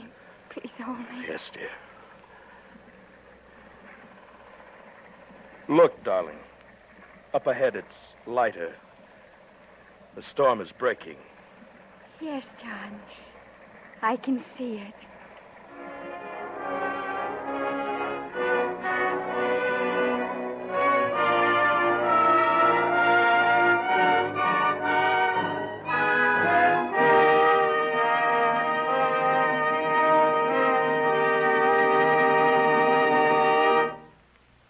Remember, friends, to make every day more enjoyable, treat yourself often to refreshing, delicious Wrigley's Spearmint Chewing Gum.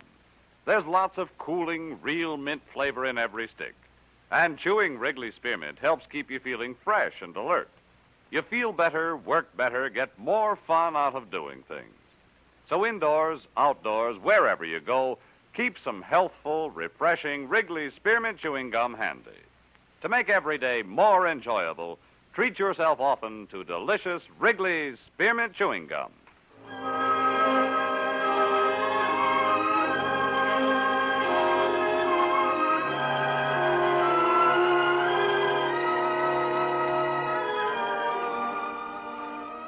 Romance is produced and directed by Norman MacDonald and brings you the greatest love stories of today and yesterday. Tonight you have heard Joseph Hergesheimer's famous romance, Wild Oranges, adapted for radio by John Dunkel and starring Sammy Hill and Bill Conrad. Editorial supervision is by John Meston and musical supervision by Alexander Courage. Next week, Wrigley's Spearmint Gum, the chewing treat enjoyed by millions, will bring you another story enjoyed by millions. The tale of Prince Rudolph of Austria and his tragic love for Marie Vetsera. The story of Meyerling.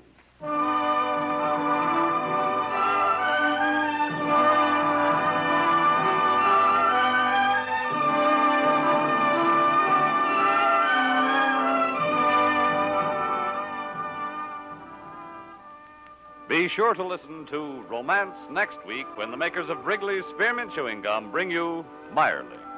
This is Bob Stevenson speaking, and this is CBS, the Columbia Broadcasting System.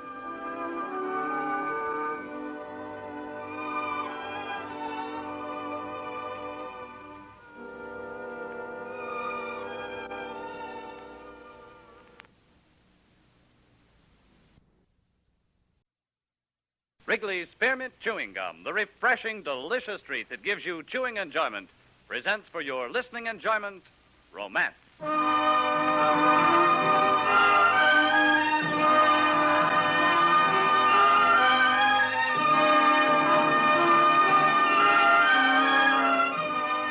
Romance, bringing you the finest stories of the world's greatest romantic authors. Stories of the courage, the devotion, the adventure of love, all strung on the bright thread of romance.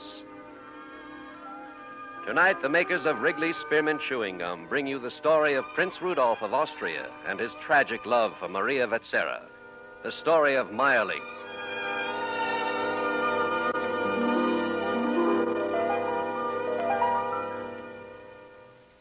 To make every day more enjoyable, treat yourself often to refreshing, delicious Wrigley's Spearmint Chewing Gum. Here's a taste treat you can enjoy indoors, outdoors, at work, or at play. The cool, long-lasting mint flavor refreshes you. The smooth, steady chewing helps keep you fresh and alert, adds enjoyment to whatever you're doing. Wrigley's Spearmint Chewing Gum. Healthful, refreshing, delicious.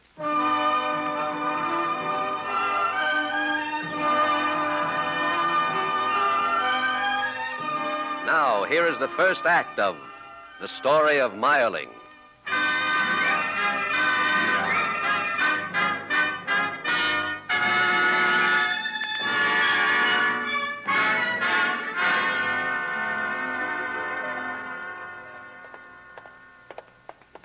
Rudolph, please. Don't do this thing. It will only add to the talk. Philip is right.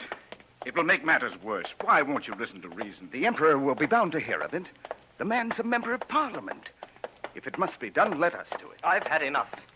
Enough of both of you. What the devil does it mean to you? Nothing. Besides, you're afraid of the All-Highest, my father, the Emperor. That's unjust. We're your friends. My friends? And you speak of justice? Where's the justice for this mudraker Gratz, who rises from his hallowed chair in Parliament and, carefully mentioning no names, proceeds to dwell upon the vice and corruption in certain high places? Certain high places. Does he think me a fool? Rudolph, wait. Will you listen? Gratz is a politician who seeks to gain notoriety. He has the ear of the commoners. Philip is right. If you go through with this, it will only lend support to his statements. Don't do it. Let me publish a denunciation in my paper. And you think that would be accepted, Carl? As well as your protest by violence. I hate violence. I'm afraid of it. But I fear moral cowardice even more. The Emperor is much to blame. You yourself have said it was his spies who intercepted your letter to Maria Vetzera. After I have dealt with Gratz, I shall have an audience with my royal father. If you have no stomach for this, leave me alone. All right. But promise us one thing. That when it is over, you will go to Meierling. Tonight. Yes, and that you will stay until it is safe to return. I promise nothing. Is this the house? Yes. Stay here, then. I have no wish to make you suffer for my quarrel.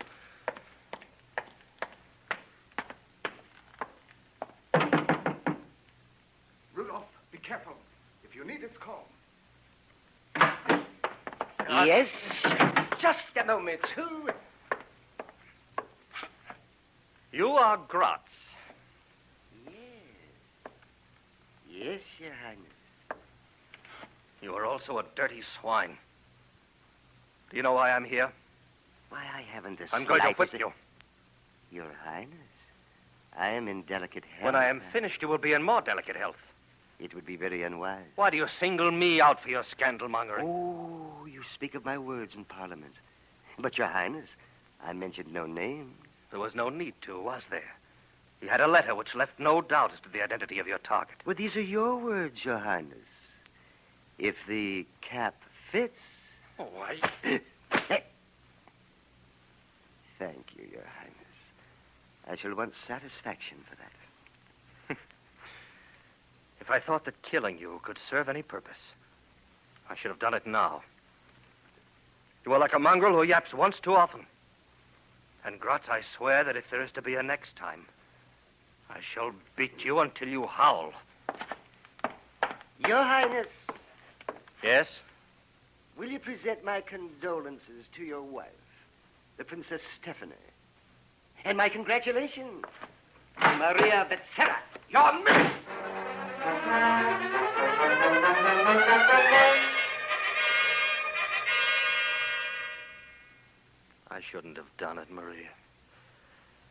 was a coward's blow. I was the crown prince striking a commoner who for his life dared not strike back. But he will forgive you. No. No, he asked for a duel. Oh, you can't. If you mean that I shall be afraid and can't, you know me too well. But since I am the Emperor's son, I shall have to face him. My Rudy, why do you always think of yourself as a coward? Because I am, and always have been. Were I not, I wouldn't have accepted my father's choice for a wife. A wife who lives in a palace 3 miles removed from my own. Does Stephanie know about the letter? She must. Maria, you make it sound as vicious as Gratz and the others. Oh, you shouldn't have written to me again. No, come here tonight. Why shouldn't I? I love you, Maria. Because my father finds it expedient for me to marry the princess of another nation. Does the contract assure happiness? Stephanie and I have never loved.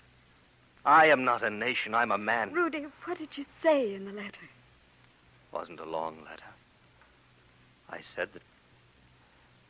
that I couldn't stop loving you, that I didn't want to. Rudy, why can't you see? I see only this. I must get a divorce from Stephanie. You and I will marry. No, that letter which fell into the hands of Gratz is only the beginning. The Emperor would never allow a divorce. And if we continue to see each other, we'll be no better than that which we're accused of now. And yet, if this were an idle flirtation, an affair of no consequence, there would be no accusations. The custom of the court is to allow every excess but that of the heart. Well, it's not enough for me. Maria, I love you. I shall not give you up. Dearest, what shall I say? I was trying to be wise for both of us. From the day that we met, I've dreamed of something that I knew could never happen. For us. Marriage. Children. Happiness. Maria. Oh, yes, I love you. Yes, I shall not stop seeing you. Yes to all these because I'm frightened. Frightened at the thought of my life without you.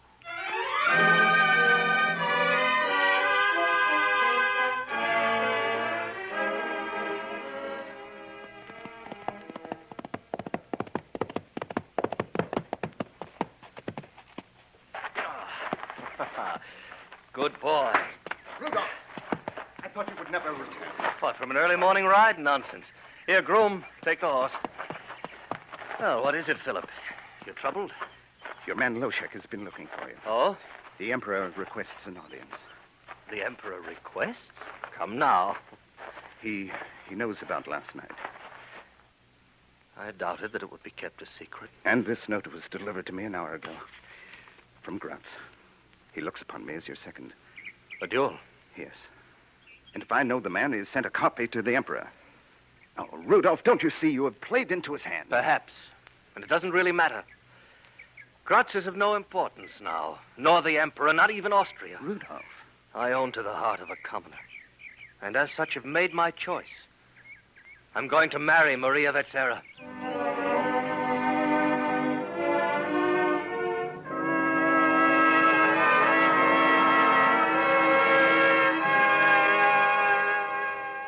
Maria Vetsera, I am glad that you brought this up, my son. It has worried me. If your Majesty will discontinue that tone of paternal solicitude, it will make our discussion easier. And I find your tone insulting. Later, you may come to me to find forgiveness. Will you understand that I'm no longer a child? What I did to Gratz last night, what I feel for Maria Vetsera, these are my own accomplishments. They are not dictated by a tutor to an obedient pupil. I am of age, Your Majesty. I find that hard to believe, my son. Last night, you take a whip to a member of Parliament. Following that, you pay a clandestine visit to the ladies' room. Your spies keep you well informed. This matter of Gratz will be disposed of. There will be no duel, of course. But Maria Vetsera, here I see that I must exercise my royal command. It is forbidden, Rudolph, that you see her again. If I refuse to follow your command? I shall put a guard about her house. You will find no entrance. I wish to obtain a divorce from Stephanie, and I wish to marry Maria. We have been through this before. No. Your Majesty is aware there is no affection between Stephanie and myself. There is no need for it. The princess is an admirable woman. When you become emperor, she will be a most suitable queen.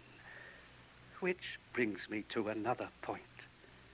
I desire that you have children, heirs to the throne. You desire? Rudolph, you were born to be a king. The office was not lent to you. It is not to be returned at every whim.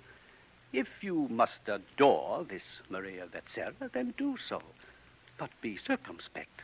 We can humor such intrigues. I have no quarrel with flirtation. It is your passion which I forbid. Is it so impossible for you to see as a father that my ways are not the ways of your court? I don't want your throne. Grant me a divorce from Stephanie. Let me marry Maria. No. You think me heartless. But when you are older, you will know that I was right. You are not to see her again. That is my word. I shall not obey it. You will do as you're told. Now, leave me.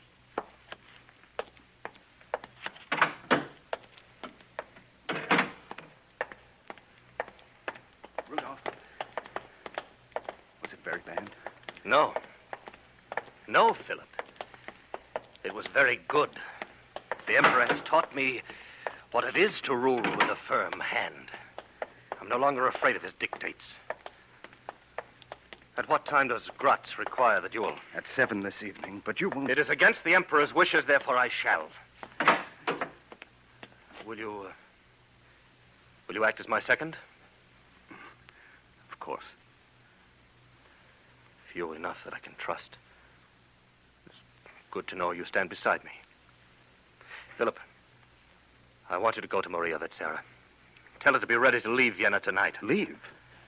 But where can you go? Away from kings and courts. What about Carl and me? You wish to join me? If you will have us. You may never see Austria again.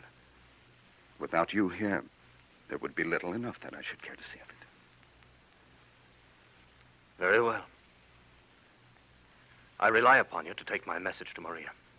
And Philip? Yes? Choose my pistol well for the duel. I have no taste for killing, but I have even less for being killed.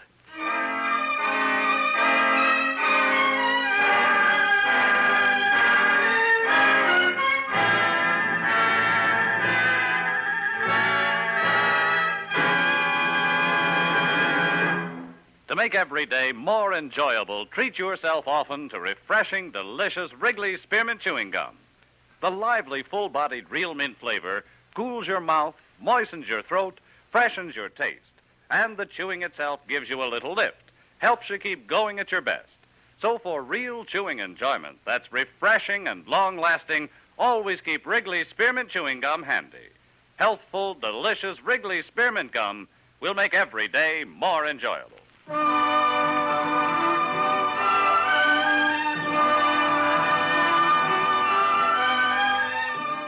And now for the second act of The Story of Meyerling, as we return to romance.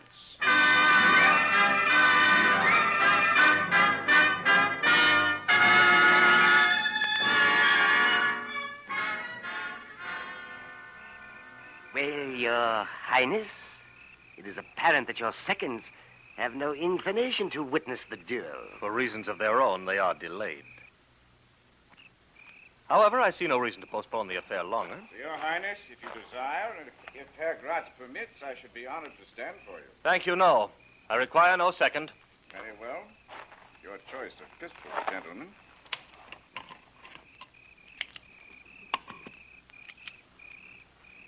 You are familiar with the rules governing the duel? Then, gentlemen, when I give the word, 20 paces. Ready? 1, 2, 3, 4, 5, 6, 7, 8, 9, 10, 11, 12, 13, 14, 15, 16, 17,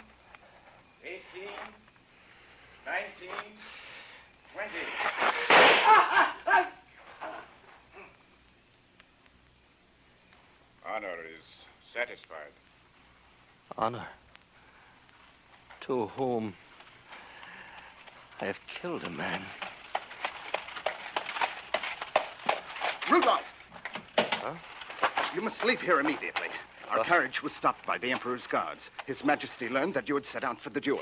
Did you take my message to Maria? Yes. Now hurry. I will explain all to you in the carriage. There will be the devil to pay.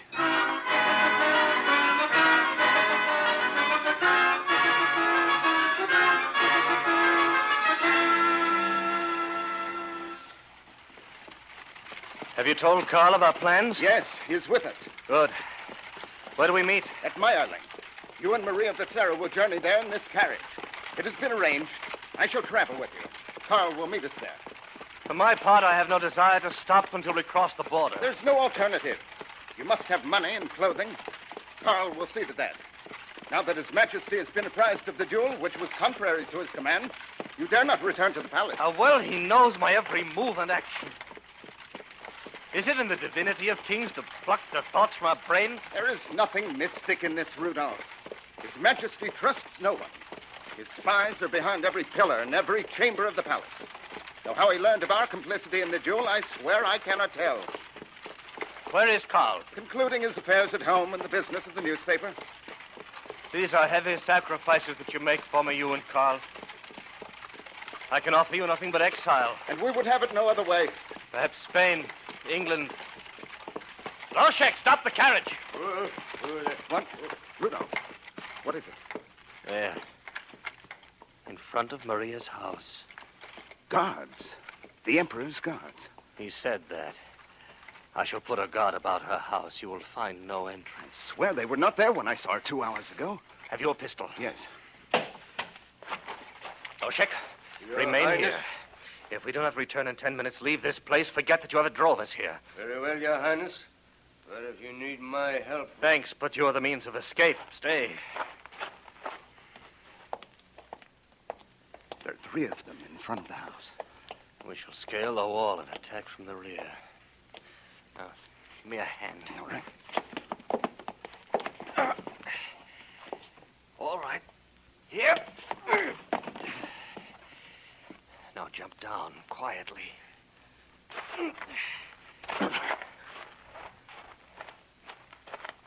Wait.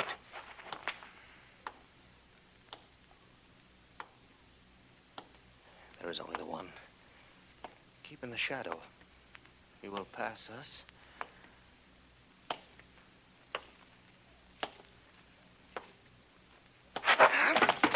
Single out crying you're dead.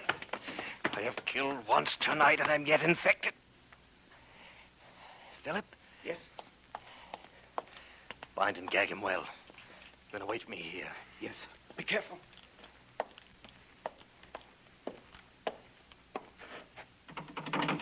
Locked.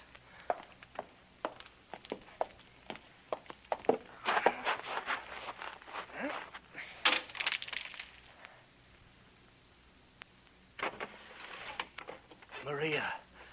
Maria, unlock the door.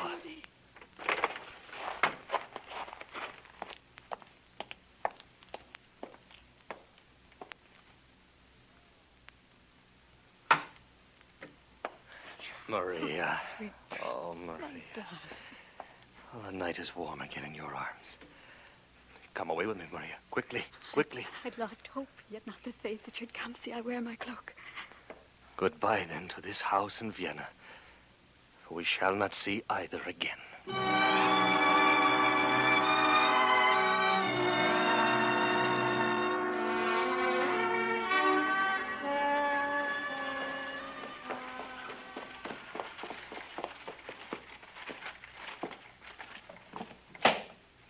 Attend to the horses, Loshek. And as soon as Herr Karl Bohm arrives, we shall go on. Very good, Your Highness. Welcome to Meyerling, my own. It's been in my dreams that someday you and I should spend our happiness here together. But at least you can say to your grandchildren that you saw the Royal Lodge. Not because it is royal, but because here, the man I loved spent his childhood. Oh, Rudy, how jealous I am of the years past. Think only of those to come. Rudolph, I'm going to see to provisions for the remainder of our journey. We may not find it expedient to stop again. Thank you, Philip. The night has a chill. Maria and I will build a fire inside. Call us the moment Carl arrives. I shall. Rudy, I'm suddenly afraid. Of what? This place. This Miley. Oh, it's cold, unfriendly. No, you're tired. Perhaps asleep before we go Hold on. me, Rudy. Close. Yes. Now it's all right. I'm safe again. I could not live any longer without you. Let us go inside.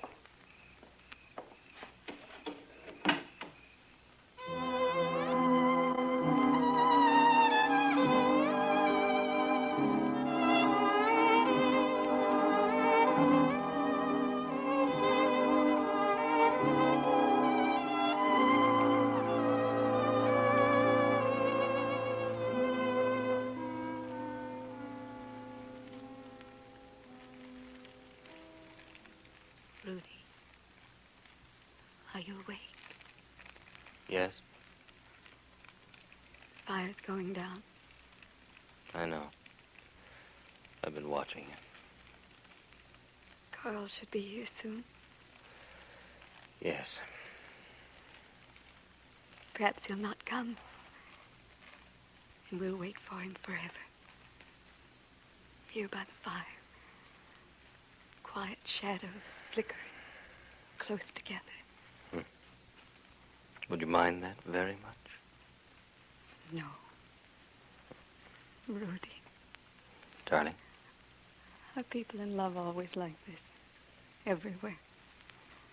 I think so. So much in love that no matter what fears and cares lie beyond their embrace, I cannot touch them. Perhaps.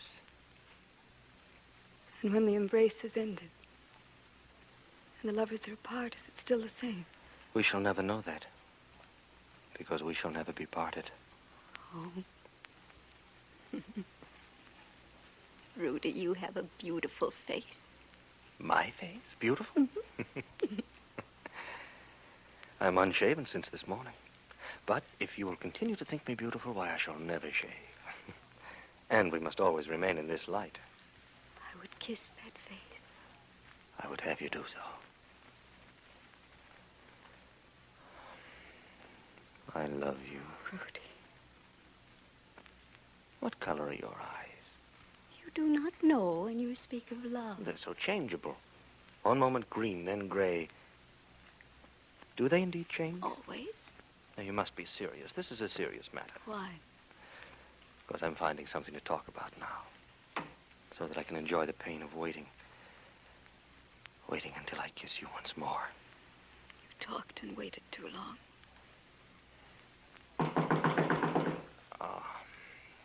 Come in.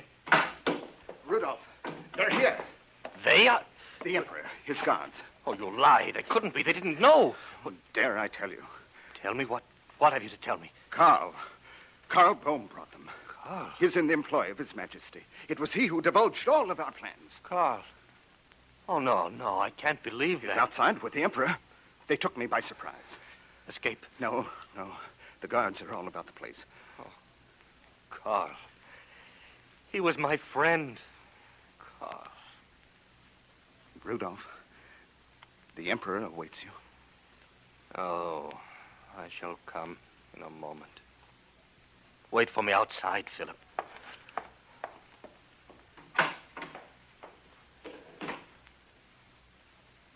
The embrace is ended, Rudy. The lovers are apart. We'll send you away. I shall not see you again. I've loved you very much, Rudy.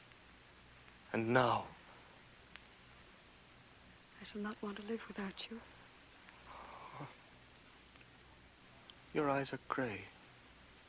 How lovely.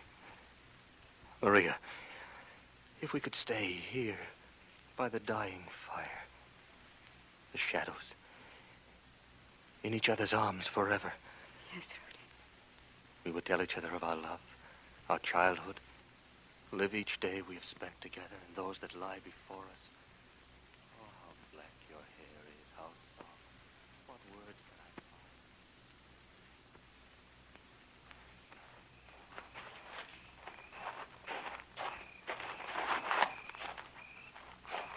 can wait no longer. Your Majesty, give them what they ask. It is so little. Crown Prince returns to Vienna. The woman, Maria Becerra, will leave the country. For your part in this design, because of your royal blood, punishment will be less severe. Now instruct Rudolph that I wish him to come to me. Your Majesty, I am not one of your paid spies. With your permission, I shall take leave of your presence. I do not give you leave. Then, without it, sir.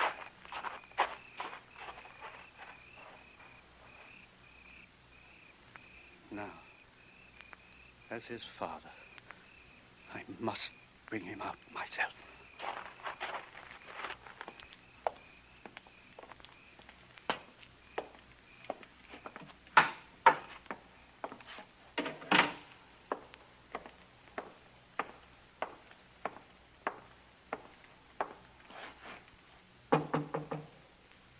Rudolph, it is your father.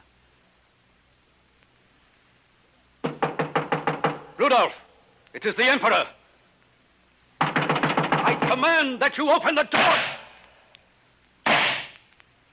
Rudolph. Rudolph. My son. Maria Becerra and I are remaining here, Your Majesty. You see, we are very much in love. We...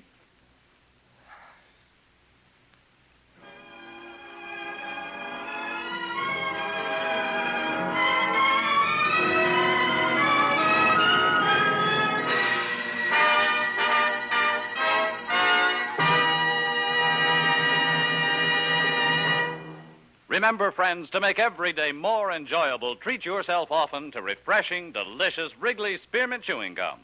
There's lots of cooling, real mint flavor in every stick. And chewing Wrigley Spearmint helps keep you feeling fresh and alert. You feel better, work better, get more fun out of doing things. So indoors, outdoors, wherever you go, keep some healthful, refreshing Wrigley Spearmint Chewing Gum handy. To make every day more enjoyable, treat yourself often to delicious Wrigley Spearmint Chewing Gum.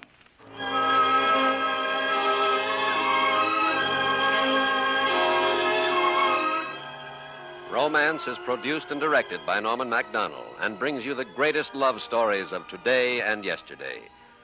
Tonight you have heard the story of Meyerling, dramatized for radio by Anthony Ellis and starring Peggy Weber and Larry Dobkin. Editorial supervision is by John Meston and musical supervision by Alexander Courage. Next week, Wrigley's Spearmint Gum, the chewing treat enjoyed by millions, will bring you another story enjoyed by millions. F. Scott Fitzgerald's charming romance, The Offshore Pirate. Be sure to listen to Romance next week when the makers of Wrigley Spearmint Chewing Gum bring you The Offshore Pirate. This is Bob Stevenson speaking, and this is CBS, the Columbia Broadcasting System. Wrigley Spearmint Chewing Gum, the refreshing, delicious treat that gives you chewing enjoyment, presents for your listening enjoyment, Romance.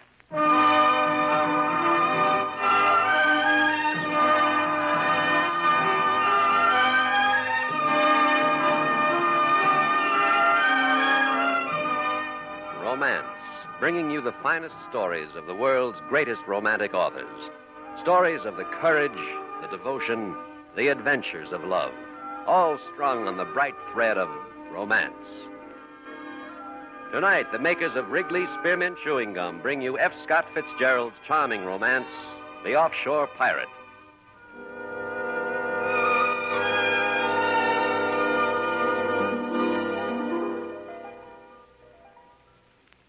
To make every day more enjoyable, treat yourself often to refreshing, delicious Wrigley Spearmint Chewing Gum.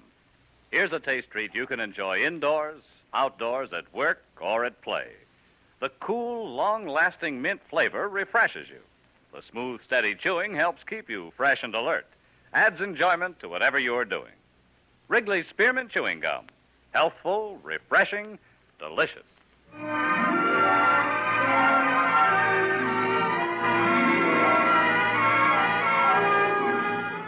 Now, here is the first act of The Offshore Pirate.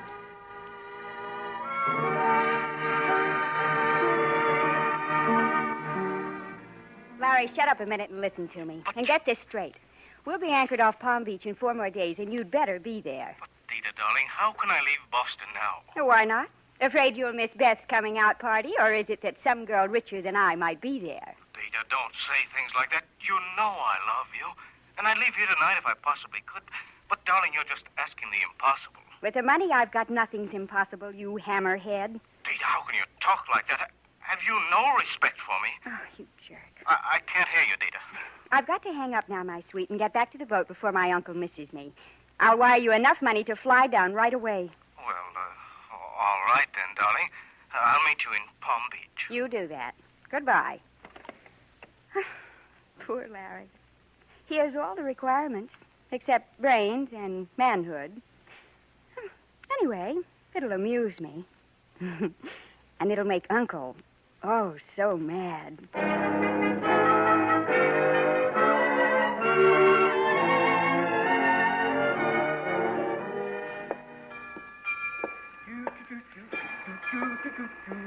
Yo-ho, blow the man down. Hi there, Jason. Up bright and early, I see. That's my assumption, sir. So I must confess a total unfamiliarity with this nautical system of timekeeping. With the bells? Oh, it's quite simple, Jason.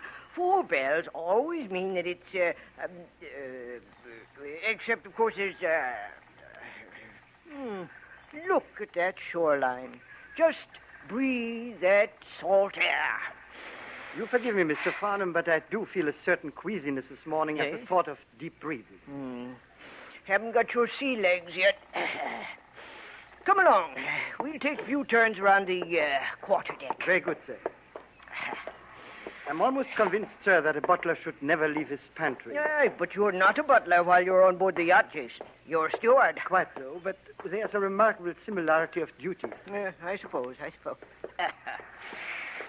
It's a real vacation for me, though.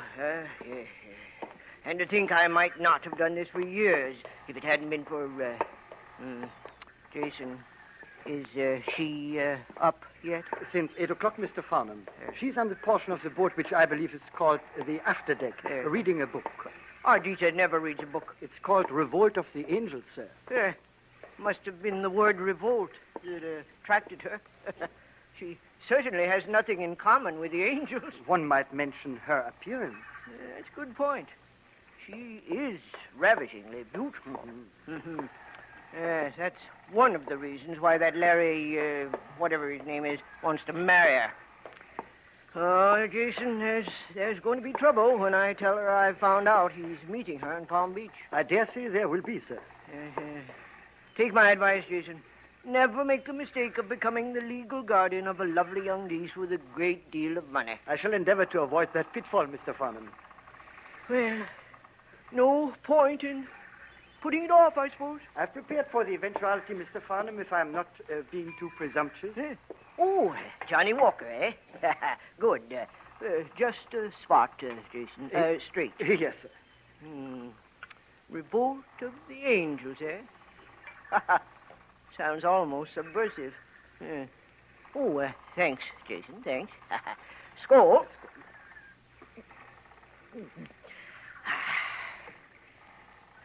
Now, well, I'm off to see the Sleeping Beauty. Good luck, sir.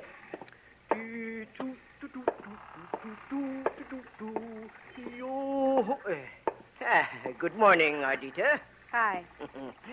Wonderful morning. Don't you think so, my dear? How come we're still anchored? Anchored?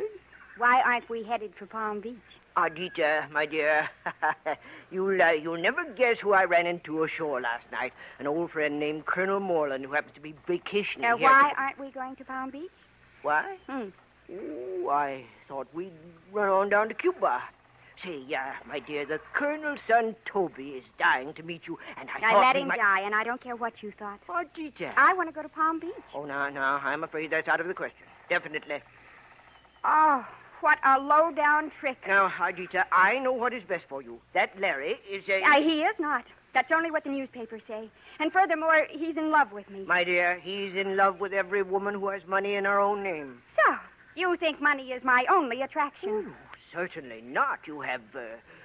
others, of course. I want to go to Palm Beach. Now, Ardita, let's be reasonable. The whole purpose of this boat trip was to get you out of Boston and away from that man. I want to go to Palm Beach. And now he's followed you south. He didn't follow me. I sent him the money, and he flew down to Palm Beach last night. Now, Colonel Morland has arranged a little dinner for this evening, and Toby is looking forward. Look, I'm 19 years old, and I'm quite capable of running my own life. Now, and if you won't sail this boat up to Palm Beach, then I won't stir a foot off of it during the whole voyage. But Not even if you sail it around the world 5 times. Now, please, my Oh, dear. don't you please me. Just go away and leave me alone, or say, help me out. Ardita, put that book down. Now, don't. Then go away. Go on, Well, don't move. throw it. I'm going. Oh. You brought it on yourself. Ow. Man overboard!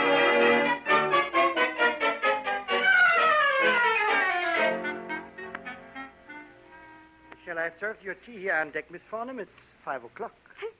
Jason, if this boat sank, I'll bet you'd go floating around in a life preserver at 5 o'clock, serving tea to all the survivors. What a whimsical exaggeration. How'd you get to be 5 o'clock?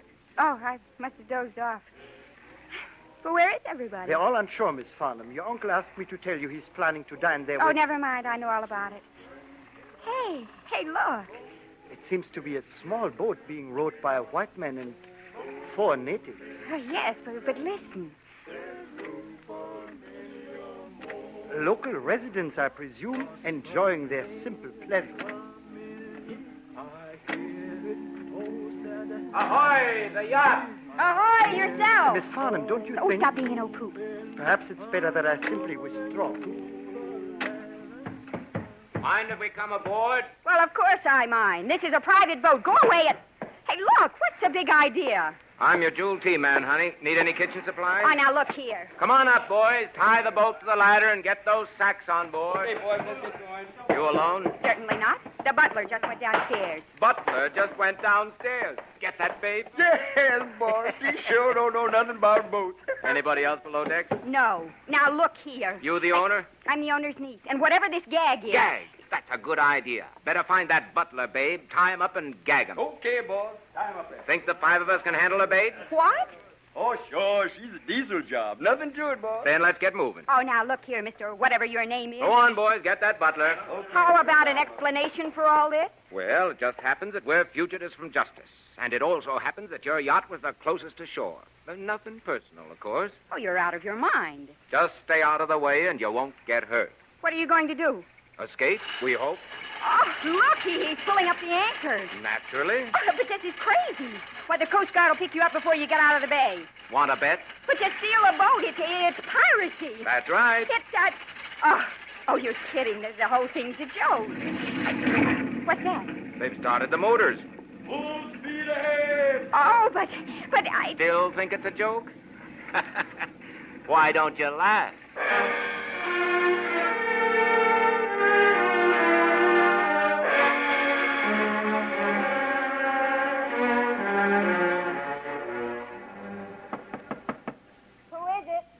Jason, Miss Farnham, may I speak with you? For just a second, Jason. Oh, you're free. Well, what's happened? Is the Coast Guard aboard? Nothing so fortunate, miss. I have been freed, as you so aptly put it, merely to prepare a late supper. Mr. Carlyle suggests that you join. Who? Carlyle. Curtis Carlyle, he told me it was. Join him to eat my food on my boat. Well, it seems a bit questionable at the moment whose boat we are on. He and his men have guns, you know. All right, Jason. I'll join him. Remember, Miss Farnham, we are completely in his power.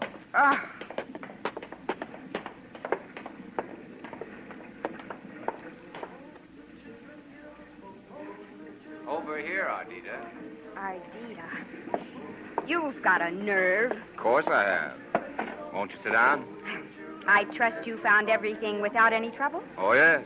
Jason was very helpful. Oh, you traitor. Discretion, Miss Farnham, is the better part of valor. You're so right, Jason. You may as well serve us now. Yes, sir. I'm not hungry. I am, though. You can watch me eat. Oh, you're impossible. Good, aren't they? Where are we? Haven't the faintest idea. Babe's a navigator. He grew up in these waters. You don't have a chance, you know. We've done pretty well so far. Look, whatever the game is, let's call it off. I have a good deal of money, as you may have guessed, and I'll pay you any amount within reason. Sorry, but I've already got an amount that's beyond all reason. The problem now is to get away with it. But if you'll take me back, you'll have more. That's out. We can't go back. Now or ever. And why not? What did you do?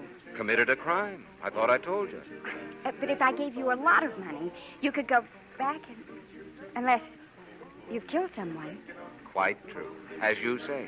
Unless I killed someone.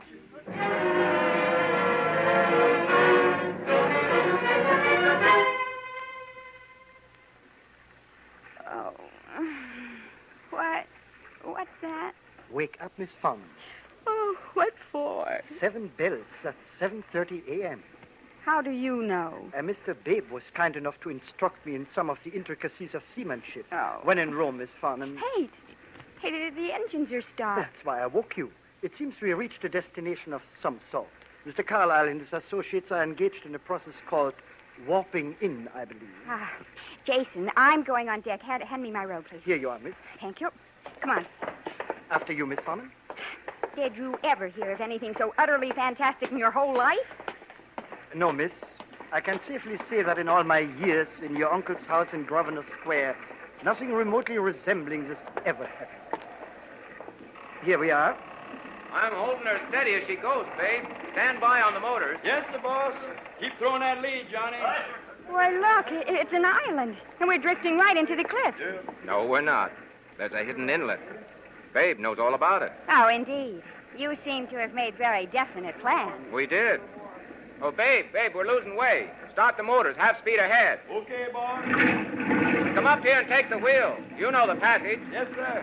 Oh, there's an opening. It's like a narrow canyon. Wait till we get inside. There's an anchorage you couldn't even find from an airplane. Where are we? Well, what's the name of this place? No name. It's not on the charts. Well, we're going in. Oh, those places. The walls are so high, it's almost dark. If it's too narrow, we'll bump the side. Babe knows what he's doing. Sure do, miss. Good thing, though, we didn't swipe no bigger boat. Quarter speed, Johnny. Right. What do you plan to do when you get inside? Stay there for about a week. A friend of Babe's with a fishing boat is rendezvousing with us. I mean, what about me? Well, I haven't decided yet. Who did you kill? We didn't wait to find out. What's in those sacks you brought on board? The loot? Say, you ask too many questions. Let's just say it's Florida mud. Let's go to the stern anchor. Cut the motors. Drop the port anchor.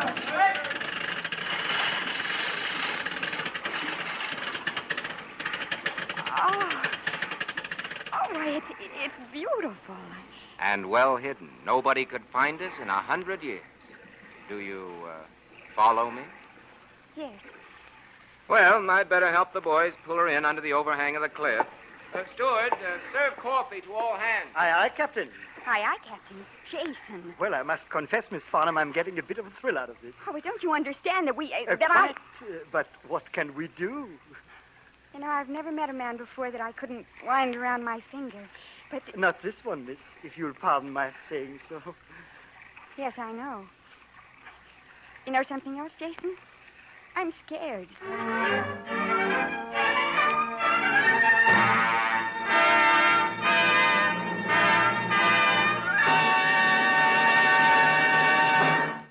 To make every day more enjoyable, treat yourself often to refreshing, delicious Wrigley's Spearmint Chewing Gum.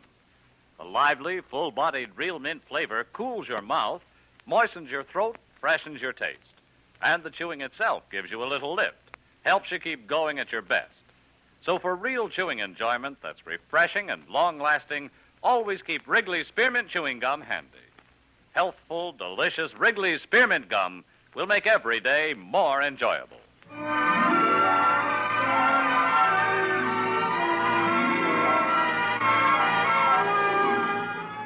And now for the second act of The Offshore Pirate, as we return to romance.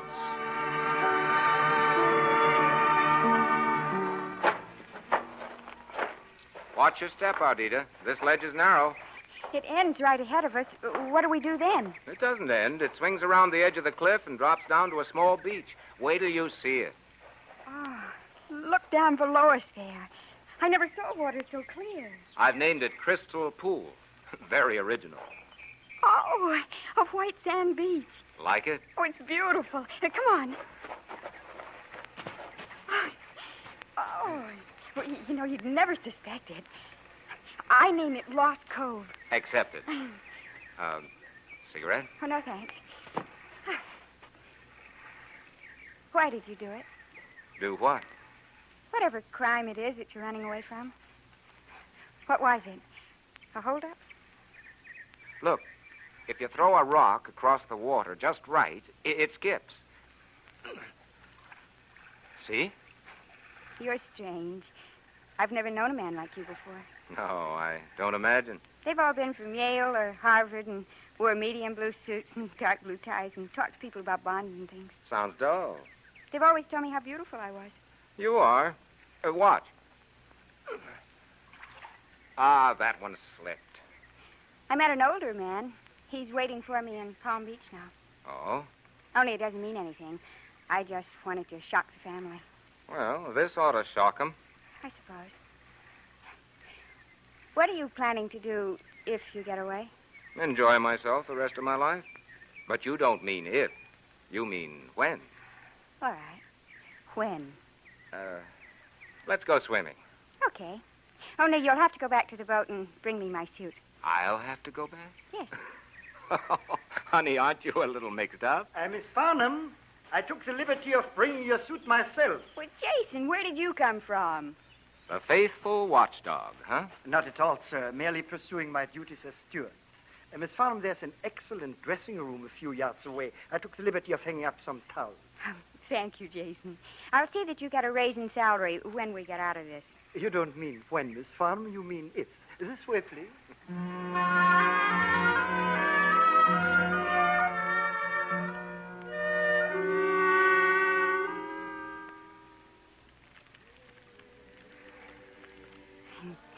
It's like the boys weren't up there on the cliff at all. Like they were 1,000 miles away. All right. We'll pretend they are. You can almost believe that this circle of firelight is the whole world. And there's nobody in it but us. Oh, I imagine Jason is around somewhere. Oh, I guess. But you know what I mean. Sure, I know what you mean. It's like a private world. That's what I'm going to have, too. A private world all my own. Oh? Where? Somewhere in the Orient. I know places there where a man with $1 million can buy a throne, become a full-fledged sultan. With 100 wives? 200.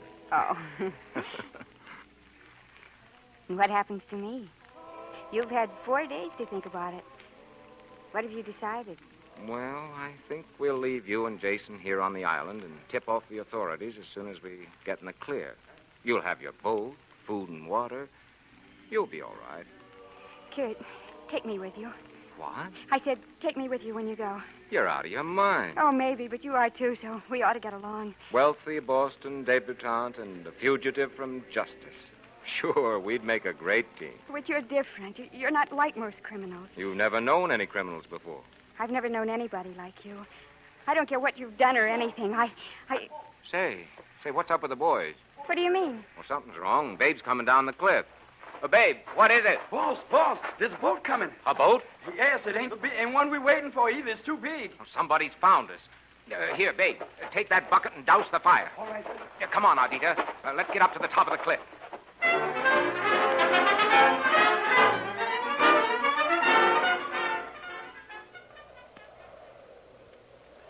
Can you see anything, Kurt? Just barely. They're riding without lights. Apparently intend to lie, too, until daylight. But do you think they found the inlet? Probably. They're right in front of it anyway. And Babe was right. It's a big one. Looks like a Coast Guard cutter. Let's make a run for it tonight now. Not a chance, Ardita. They'll have a lookout posted, and they're not over 50 yards offshore. But we could fight. There are 5 of you, and I can handle a gun. Jason will, too, if I tell him. You've got nerve, honey. I'll say that for you. Oh, it's just that... Oh, Kurt, you know what'll happen. I don't want them to catch you. I don't think there's much we can do about it. But you can't just wait for them to come and take you. I knew what I was doing. And I'd do the same thing again. I took a chance and lost. That's all. It's not all, Kurt. I lost, too. Oh, you'll forget about me in less than a month. Oh, no. Not in a month or not ever. Kurt, if this hadn't happened, would you have taken me with you? Yes, I think I would have. It wouldn't have worked, though. It was just a crazy idea. But fun, I'll bet. Sure. For a while. All right. For a while, then. And that's just what we've got left. Tomorrow's tomorrow, Kurt. But we've still got tonight.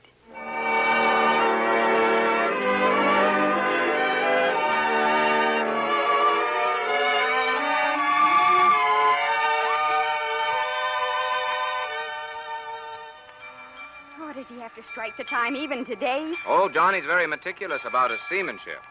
Well, it's 8 o'clock and a bright and shining morning. I wish morning had never come. But it always does, honey.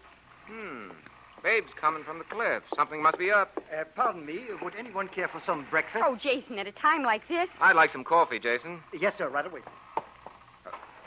What is it, babe? They're coming through the inlet, boss. 10 men in a rowboat. Coast Guard? I don't know, but they all got guns. Oh, no. Well, I guess this is it. I hope Jason hurries with that coffee. Oh, Kurt, can't anything be done? Afraid not, honey. But suppose I say I told you could take the yacht. It wouldn't change what happened before that. Guess they're coming round the bend, boss. Well, they'll put handcuffs on you and they'll... Oh, I'm going below. I'm not going to cry. She's sure some girl, boss. Yeah, babe, she sure is. Ahoy, the yacht! Ahoy yourself. Now, stand by, boys. I'm coming aboard. Come ahead. How are you, Mr. Farnham? Fine, Toby, my boy. And it's certainly good to see you. Where's Dad? Stayed on board. Be along later. He absolutely refused to get up this time of morning just to see a young girl throw a conniption fit. And don't think she won't, Mr. Farnham. Furthermore, you misled me. What? Why, she's wonderful. Oh, not you, too. Why, the idea was to tame her, not to fall for her. Well, I guess it sort of backfired. Yes, your coffee, sir. Good morning, Mr. Farnham. Well, Jason, you're looking fine. I never felt better, Mr. Farnham. Would you care for some coffee? Well, don't mind if I do, Jason. Toby, how did Captain Babe and his crew work out? Fine. I've got a date to go after sailfish with him when we get back. And you'll get one, too, when you fish on Captain Babe's boat. I'll bet we do. Well, I'm glad to know that everything has worked out so smoothly. Yes, my dear. I see you're not wearing any handcuffs, Mr. Carlyle. Well, His real name is Toby Moreland, Ardita. He's the young chap I wanted Oh, to... shut up. What? There wasn't any holdup, right? Well, no, there wasn't. You see, the whole thing It started was all out a as... fake, a bunch of lies from start to finish. All except last night. Honey, I met don't everything... you call me honey, you phony. Ardita, please. I hate you. Do you hear me? I hate you. Oh, honey, wait. Listen to me, please. Sir? What is it, Jason? May I suggest a cooling-off period might be in order? Oh, a good point. And that a propitious moment might be found shortly after dark tonight, on the afterdeck, perhaps, and the stars? Jason, I'm way ahead of you.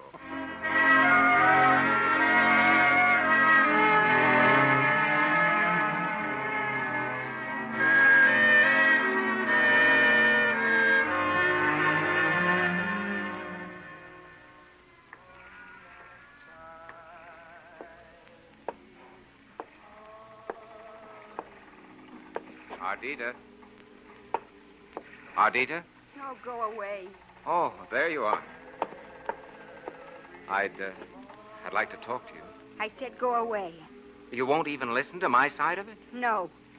Well, and suppose I tell it to this deck chair. Now, Miss Deck Chair, it all started once upon a time, last week, in fact, when Mr. Farnham came to dinner at our house and said he had a nice niece who was willful and spoiled and ill-mannered, and who needed to be taught a lesson. However, he forgot to warn me that she was beautiful and adorable, and that I'd fall in love with her. You're lying. Well, a talking deck chair. Oh, you idiot. Are you Are I what? in love with me? Completely. Oh, well, isn't it a little ridiculous to tell it to her deck chair? Ardita. Darling, Oh, Kurt. it's Toby. That's right. Oh, you rat. Is it all right to be just Toby instead of a glamorous criminal? I don't know. Does that mean you won't capture me anymore? Suppose I answer this way. Oh, Toby. Well, what do you think? Oh, I think you will. Lots of times.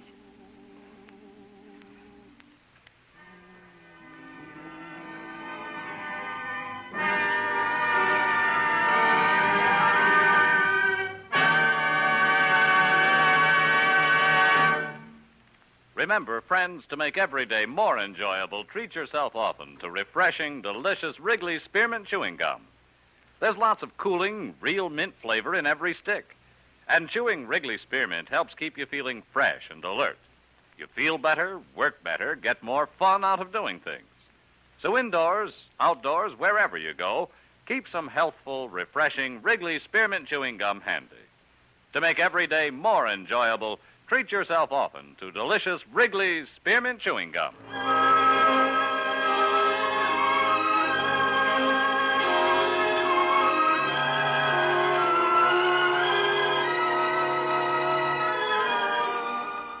Romance was produced and directed by Norman MacDonald and has brought you the greatest love stories of today and yesterday.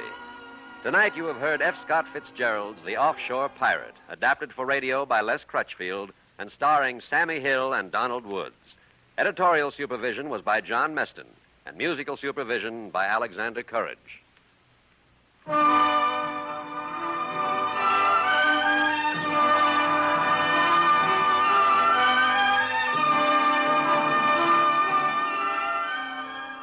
Next week, at the same time, Wrigley Spearmint Gum, the chewing treat enjoyed by millions, will bring back one of your favorite comedy shows, the hilarious and heartwarming Life with Luigi, starring J. Carroll Nash.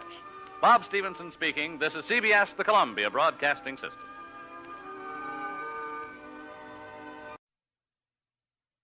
The Lux Radio Theater, usually heard at this time throughout the year, is taking its customary summer vacation. Lux Radio Theater will return to CBS 8 weeks from now on August 27th. Now, from Hollywood, Romance.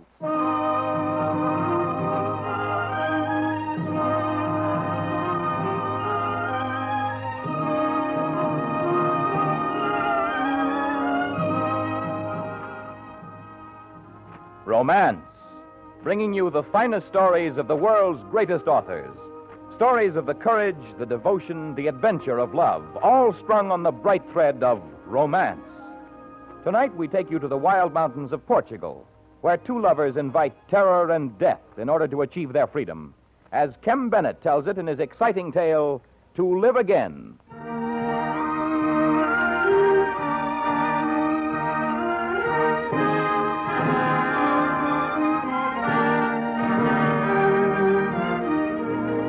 Maria was never quite like the other girls of our village. They, too, of course, were vital and alive, for such is the nature of the girls of Portugal, but Maria stood out among them, more vital and alive, more intense, and above all, more beautiful. I remember the night she came back from Lisbon.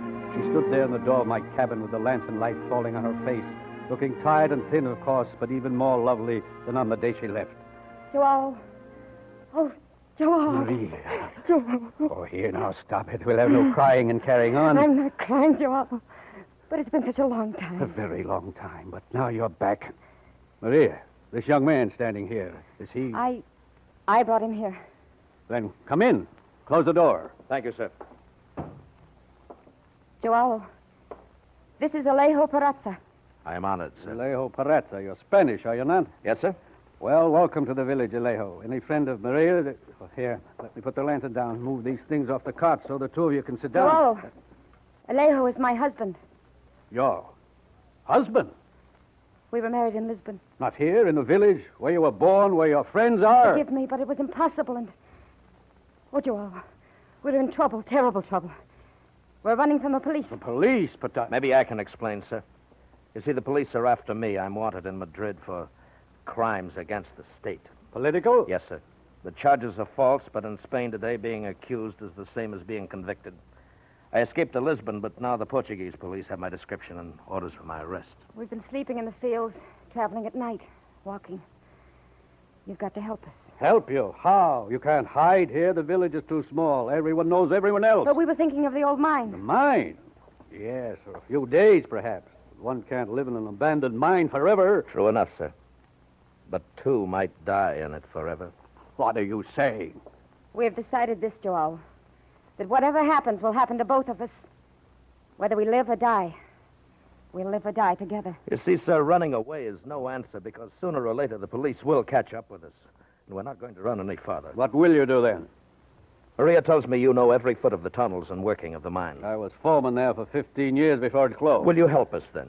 Maria, the police are not after you. Why have you made this decision? I love him, Joel. I see. Very well, Alejo. I will help you.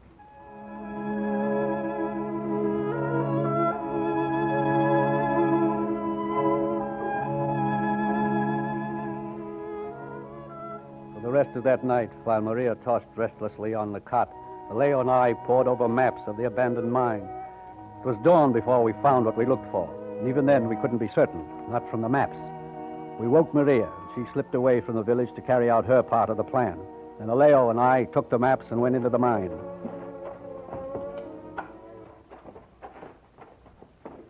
Well, the passage seems to end, Joao. There's a pile of loose shale here. Good, there should be. Turn the light here. Yes, here's the mark of the contractor. This is the one. Now, what's the distance? 10 meters, according to the map. 10 meters. It's not going to be easy, Joao. Easy? Nobody but two desperate fools would even think of trying it. Yes, I know. Is it far enough back from the I mouth? think so. It depends on how much they use. You can expect a strong concussion, though, unless you're already dead before then. We won't be. Well, come on, Joao. We've got to bring food and blankets and tools to the mine. Maria should be back tomorrow afternoon. Tell me something, Leo. Yes. How did you meet Maria? How did I meet her? Well, I was in a park in Lisbon. I'd hurt my hand jumping from a train, and I was trying to wash the wound in the fountain. I looked up and saw her watching me, not saying anything, just watching. And at that moment, I fell in love with her. I think she's the most beautiful woman I've ever seen. The steady way her eyes look out at you, and the way her hair sweeps back. Enough of this. You'll still be mooning here by the time she gets back. Come on. I know Maria's beauty, Alejo. I've known her much longer than you have.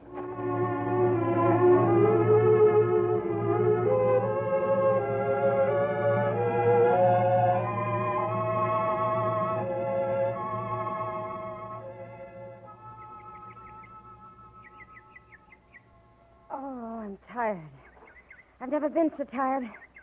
But the job is done now, and well done, I think. How did you go about it, Maria? Well, I left the car near Castelo Blanco in a belt of trees off a side road. It's hidden, but not very well. Good. They'll find it all right. Then I caught a ride with an old man driving a wagon.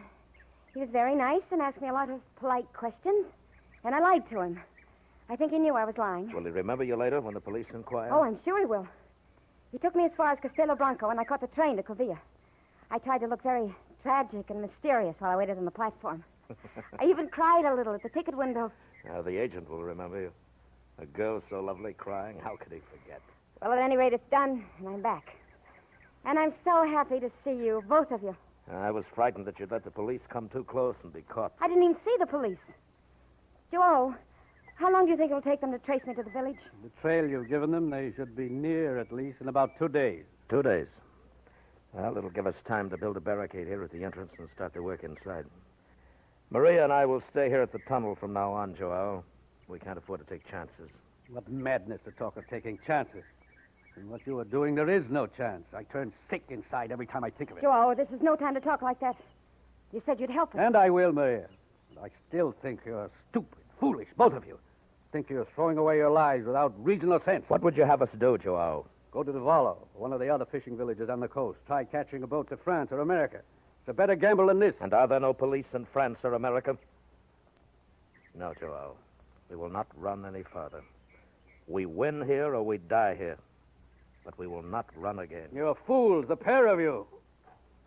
Well, I'll watch the village for the arrival of the police, and I'll come and warn you. Don't you come, Joao. Send Manuel or one of the other children. No. Let me carry out my own part of the plan in my own way. But for you, it's dangerous, and the child wouldn't be suspected. No matter, Alejo. I should like to see Maria once more before. I'll come myself.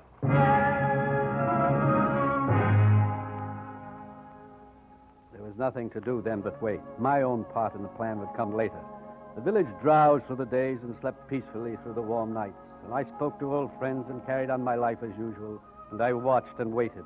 Now and then I glanced up to the gaunt head frame of the old mine and thought of Maria, of the years I'd lived for her and loved her, and the pain throbbed in my heart. Then on the morning of the third day, the Lisbon police arrived in the village.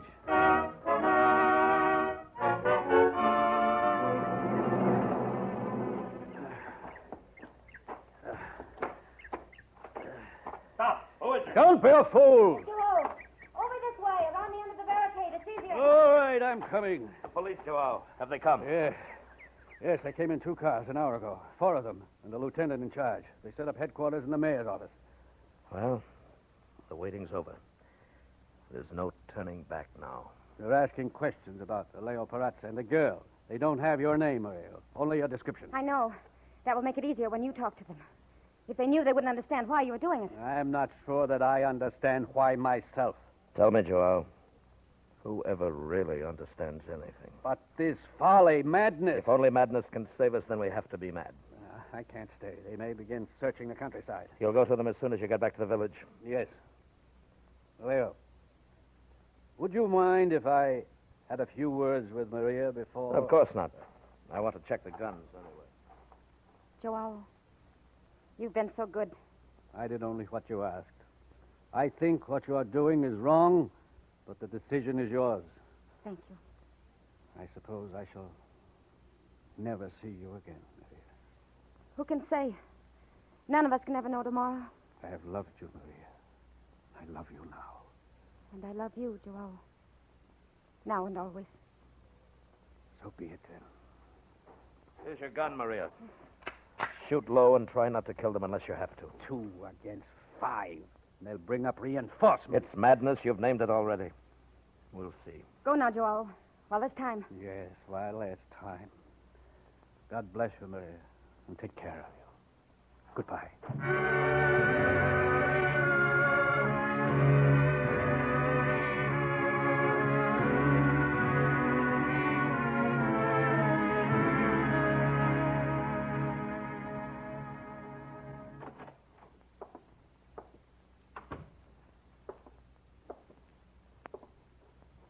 Sir, this is Joao Pereira. He says he knows something about the 2 criminals. What information do you claim to have? The 2 whom you were seeking. I saw them. When and where? I was walking in the hills yesterday and came upon these 2 strangers. So?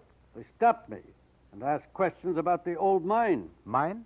There is an abandoned mercury mine west of the village, Lieutenant Gargulo. According to his dossier here in the files, this man was a foreman there for 15 years. I see. Very well, they questioned you. Then what? When they left, they headed toward the mine. The Spaniard warned me to say nothing to anyone. And what do you expect from this Pereira? A reward? No, sir. I expect nothing. I'm only doing my duty. Well, you're the first villager I ever met who thought cooperating with the police was part of his duty. Some of us have different ideas of duty, Lieutenant. If you like, I can lead you to the entrance of the mine. We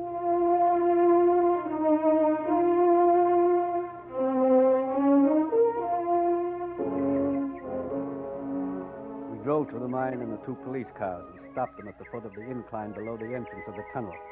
I stayed at the cars while Lieutenant Gargulo and the 2 men started up the slope. They walked carefully, their guns in their hands. They hadn't gone 50 feet.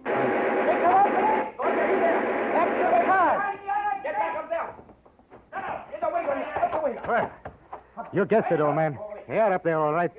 Is there any other entrance to the mine? The tunnel runs through the hill and opens on the other side. That's all. No ventilation shaft? No, only the 2 mouths of the tunnel. These mountain mines are all the same. Sergeant, send 2 men around to cover the other end of the tunnel. Yes, sir. If they decided to fight, this won't be easy. They've got a machine gun and they're holed up in cover. Move the cars back. Take cover, all of you. They don't have a chance in the long run, but one of them a woman. Crazy fools. I got a hunch we're not going to take this pair alive.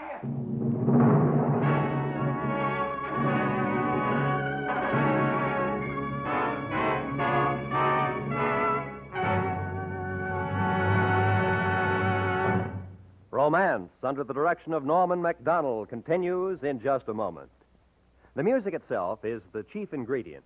Yes, the selection of tunes on Straw Hat Concert imparts a delightful under the stars next to the bandstand atmosphere to this 30-minute program of light airs. Tonight, over most of these same CBS stations, listen for the return of this popular melody show. Your seat will be right under the violin section, if you have your imagination in tow, in full view of the stars, the clouds, and the village green crowds.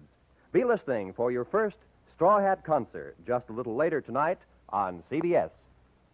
And now for the second act of To Live Again, as we return to Romance.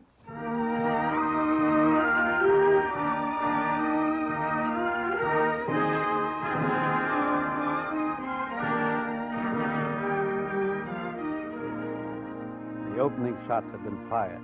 Maria and Alejo were trapped in the old mine, while Lieutenant Gargolo and his men watched both ends of the tunnel.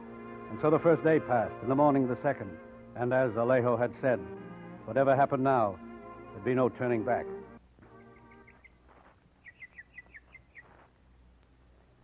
What shall we do now, Lieutenant? I'm going to try talking to him. Won't do any good, Lieutenant. You're probably right, but... Sergeant. Yes, sir? Clip a few shots at the tunnel while I make a run for those rocks there. All right, sir.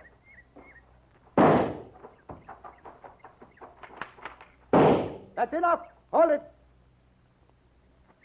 Hey, Perazza! We've got you bottled up in there. You can't get away. Come on out and surrender. He is wasting his time. And Perazza, another thing. If you kill one of my boys, you'll never live to see Spain. I promise you. I have no desire to see Spain, amigo. We'll starve you out in time. That's a slow death. Very slow. We have a lot of food. You're fools. You don't have a chance. You shouldn't stand up like that. Watch out! Name of 1,000 devils. You are right, old man. He is not reasonable. You are not hit, Lieutenant? No, and worse luck for you, Sergeant. Now, there's another odd thing. Either this Spaniard is the world's worst shot, or he's trying not to kill us. He's facing death himself. Why should he worry whether he kills anyone? I don't know. I don't understand any of this. And that girl, killing women is always a bad business. I wish the whole mess were finished. Done with.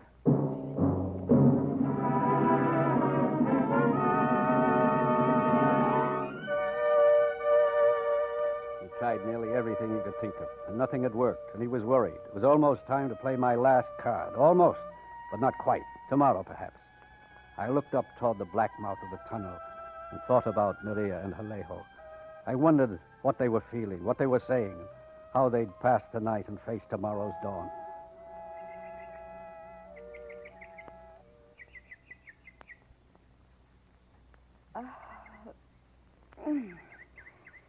What time is it, Alejo?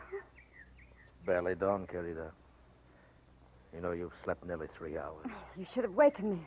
You needed sleep yourself. No, I wanted to be awake. If I know the mind of that police lieutenant, we're about due for a dawn assault. He's tried nearly everything else. How much longer, do you think? Oh, today, maybe. Joao didn't want to suggest it until they'd tried their own methods first.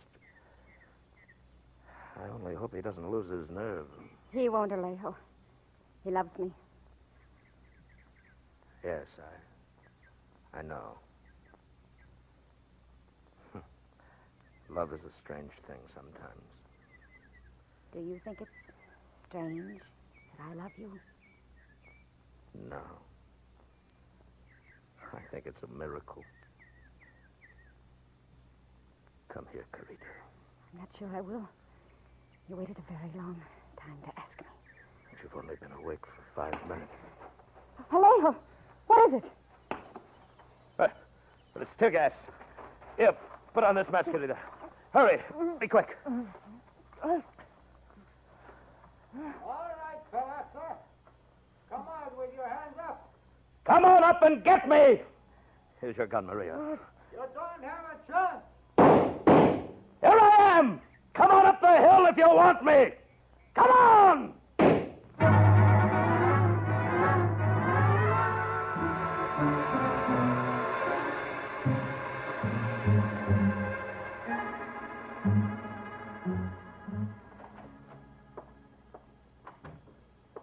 Good morning, Lieutenant. Well, Joe, why aren't you up at the mine? You practically haunted the place for the last 2 days. I went there. They told me you were here. If you will not think it presumptuous, I have an idea. An idea? It would not be very difficult to get men onto the rocks above the tunnel entrances. The overhang would protect them. So? A few well-placed charges of dynamite at those spots, and your troubles would be over. Heal them up in the mine like rats. What kind of a man are you? I wouldn't do that to a dog. It would be the kindest thing in the long run. The kindest thing. But look at it this way, Lieutenant. As it is, you're forcing them to sit up there and starve to death, slowly over weeks, perhaps. They can come out if they will, or he can send the girl out. They won't, and you know it. They know they can't escape. They are deliberately trying to provoke you into killing them, into making up their minds for them. Why not give them what they ask?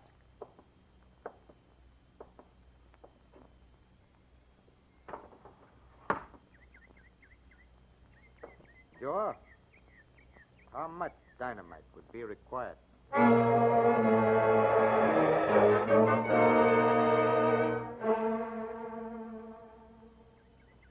There hasn't been a sound out of them for 10 minutes now.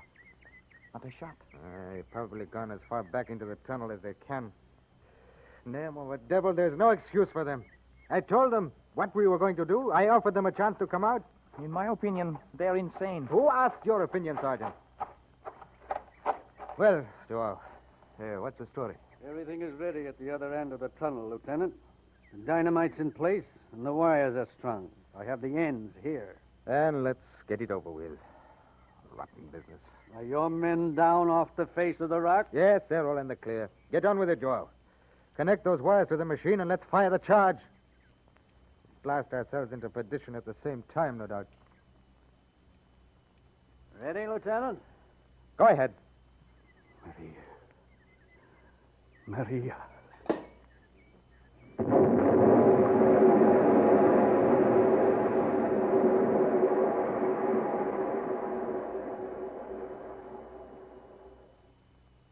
Well, it's done. Yes, it's done. I think I'll have to answer someday, Joe, for listening to your advice. Right and wrong are very difficult things to determine at times. How long would it take for one to dig through that pile of rock? With bare hands, a year. And they have air enough for 10 days. Well, it's done. What's up in the village? Why are they ringing the bell of the mission? Perhaps they sense there's been a death. The devil. Perhaps they're honoring a girl who was very much in love. Oh, it's also for the man, of course. But after all, he had no choice. I think the bell is mostly for the girl.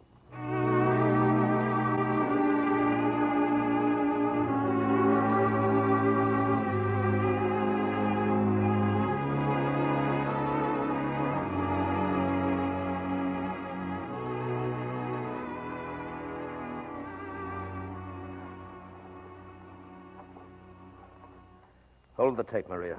Here, on the contractor's mark. All right, Alejo. Right on the mark now. How far, Alejo? Oh, no.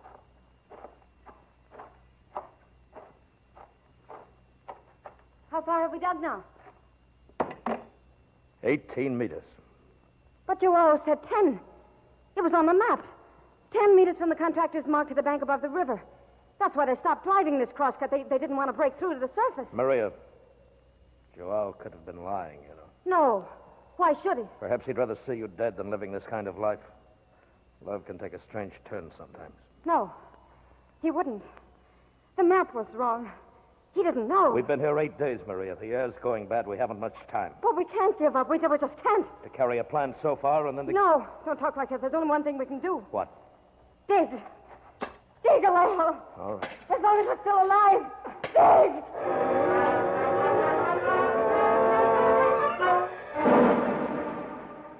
How far was it, Alejo, when you measured the last time? 23 meters. So far. It's so hard to breathe. I'm so tired.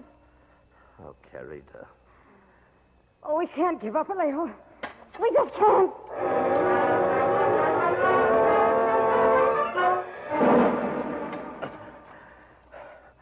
It's 25 meters, Maria. I don't know how much longer we can keep. Maria? Maria? Maria, are you all right? It's no use, Alejo. I'm so tired. I can't go on. Oh, Querida, stay here and sleep for a while. Don't leave me, Alejo. I'm going to die. I know it. Stay here. Hold me. I'm afraid to die alone. If I stay, Maria, we will die. I've got to keep on so we can live again. Now you rest, Querida, and sleep.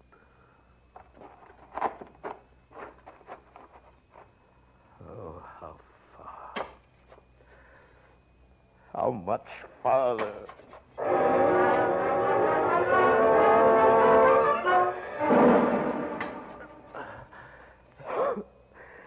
Oh, the air.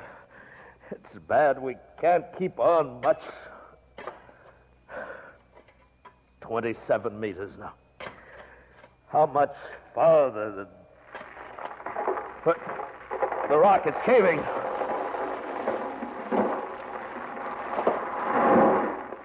Oh. Maria! Maria, we're broken through! Oh, Maria! Maria, we're free! Maria.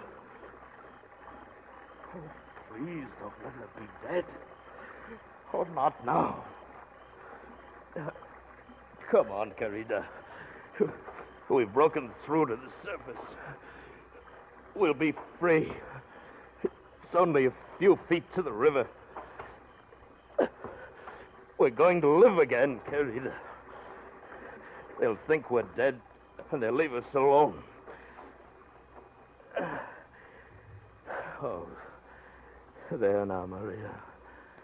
The air is fresh, and you're going to be all right. Alejo. Oh, thank heaven. What's happened? What are we doing on? Alejo. Look. The stars.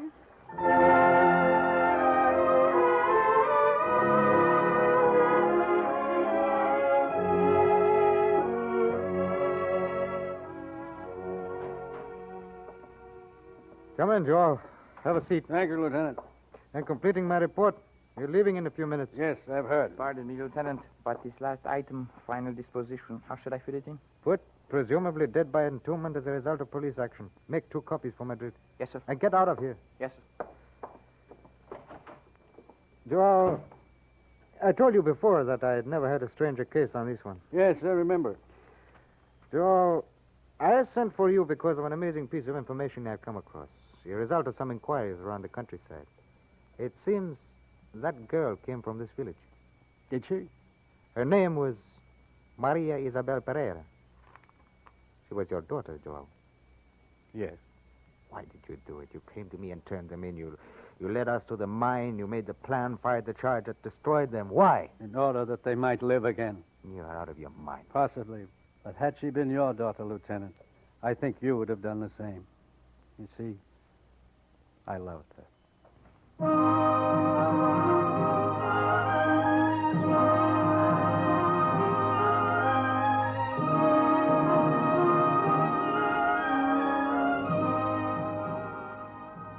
Romance, under the direction of Norman MacDonald, brings you the greatest love stories of today and yesterday. Tonight, you have heard Kem Bennett's unusual story, To Live Again, specially adapted for radio by Les Crutchfield, starring Bill Conrad and Georgia Ellis with Herb Butterfield. Featured in the cast were Ben Wright and Lamont Johnson. Editorial supervision is by John Meston and musical supervision by Alexander Courage. Next week, Romance will bring you one of Jack London's most charming stories, The Marriage of Lit Lit. If you're an employer, you might have mixed feelings about having a stenographer like Millie around the office. Audrey Totter stars as Millie in CBS's new Monday night comedy series on most of these same stations. Take a tip from us and meet Millie, which follows immediately over most of these same CBS stations. Be listening next week when Romance brings you Jack London's delightful story, The Marriage of Lit Lit. This is CBS, the Star's address, the Columbia Broadcasting System.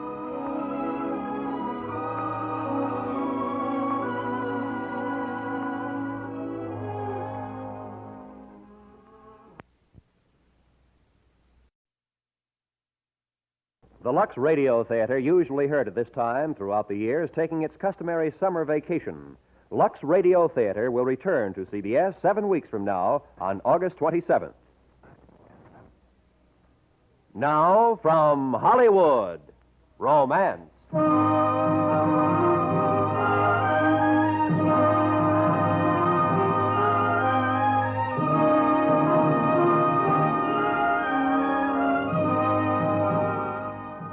Romance, bringing you the finest stories of the world's greatest authors.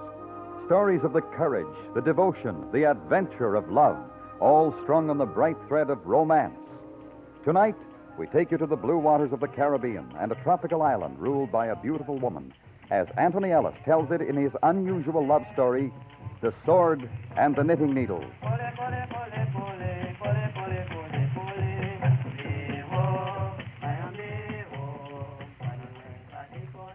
I found out why February and March are the best months in the Bahamas. Because when I got there, it was July. Nassau was baking in 96 degrees after a hurricane which I'd been lucky enough to miss. I located the office I was looking for and went in. It wasn't any cooler inside, but at least there was no sun. Only a very fat gentleman, very hot and very English, fanning himself with a big manila envelope. How do you do, sir? You, Mr. Stewart? No, my dear fellow. I'm Mr. Watling. Mr. Stewart is the junior partner. Mr. Minges is our America partner. Watling, Minges, and Stewart. Stewart, small print. You see? Yeah. Oh, my name's Dowd, Daniel Dowd. Mr. Minges... Oh, of course, yes. Yes, Mr. Minges wired to me that you were on your way. Yes, do sit down. Thanks. I trust that you had a pleasant trip from Miami. Yes, fine, thanks. Where did I put that? Yes, here it is. Now, sir, I assume that Mr. Minges told you nothing. Nothing. Gave me a check for $1,000 and said you'd take care of me here. Exactly. Now, sir, let me see. You have a boat, diving equipment, and a crew of 5. That's it. What's the job? That is the point, Mr. Dowd. That is the point. I haven't the foggiest notion. Not the foggiest. Are you kidding? Allow me. I am a solicitor. I represent the interest here in Nassau of Miss Elizabeth Linden. Now, as you know, Mr. Minges... I know about Mr. Minges. Please, go on. Miss Linden owns an island some 100 miles southeast of here, Amos Island. It's exactly here on the map. See? Amos Island. Uh-huh. Miss Linden instructed me to instruct Mr. Minges in Miami to hire an expert diver and crew to go to Amos Island. Now, you are an expert diver, Mr. Dowd? I make a living. Exactly. Now, sir, did Mr. Minges inform you as to the amount for the task? No, how could he? He didn't know what was to be done. Yes, of course. And neither do I. Miss Linden didn't see fit to confide in me. However, shall we say an additional $1,500 to be paid at the conclusion of your work? Let's say $1,500 now, and I'll let you know if it's going to be more when I find out what the job is. Well, I'm not sure if Mr. Minges... Look, Mr. Minges said as far as he was concerned, the whole thing was a lot... Yes, Mr. Minges and Miss Linden do not exactly see eye to eye. I agree to your terms, Mr. Dowd. Okay. When do you want me to leave? As soon as possible. Miss Linden doesn't like to be kept waiting. All right. Mr. Dowd, you may find Miss Linden a trifle, strange. Nuts? Oh, good heavens, no. No, willful, perhaps. Yes. She's immensely wealthy. Oh, sure, yeah, I get it. Yes, I don't think so, but you may. Well, bon voyage, Mr. Dowd. Please give my You best- forgot something, Mr. Watling. Huh? 1,500. Now. Oh, by Jove. By Jove, so I did. By Jove.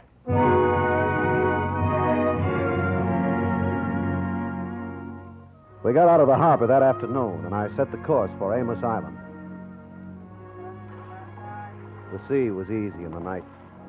I took my turn at the wheel and listened to Cookie telling the stars about his troubles. Except for Cookie, I'd taken on a scrap crew in Miami. There was Jack Millard, and he'd done some diving, Pidge Naylor, and Ed Brown. I didn't know much about them, but, well, it was a crew.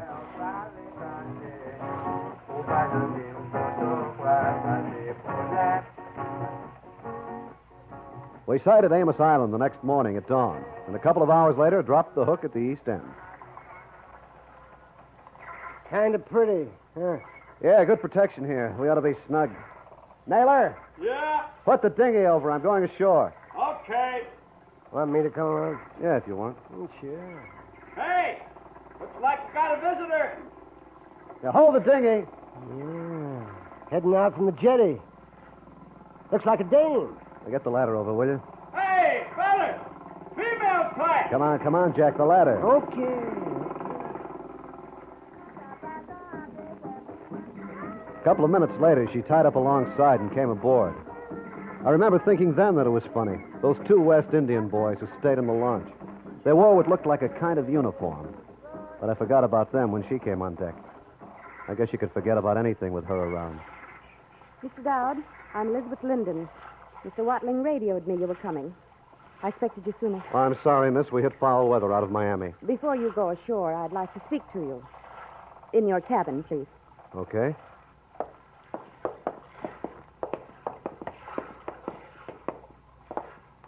Now, watch your head. Close the door. It's hot. Isn't it? The door, please.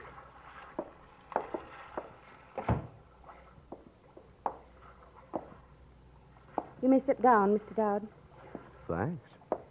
Before I tell you about the job, I think that we'd better understand each other. It's all right with me. First of all, I own this island. Yeah, that's what I was told. I own it, Mr. Dowd, the way you own your boat. When you're at sea, you are the sole government, captain, king, dictator. Is that correct? If you want to put it that way. I do.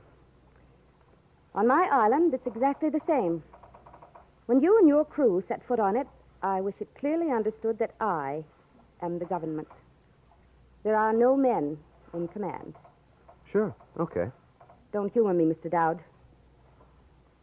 I bought this island because I had to find a place where man almighty wouldn't botch things up, where a woman could have some respect, and not by having babies or washing dishes, darning socks, scrubbing floors, cooking, sewing, changing... No, I'm not arguing.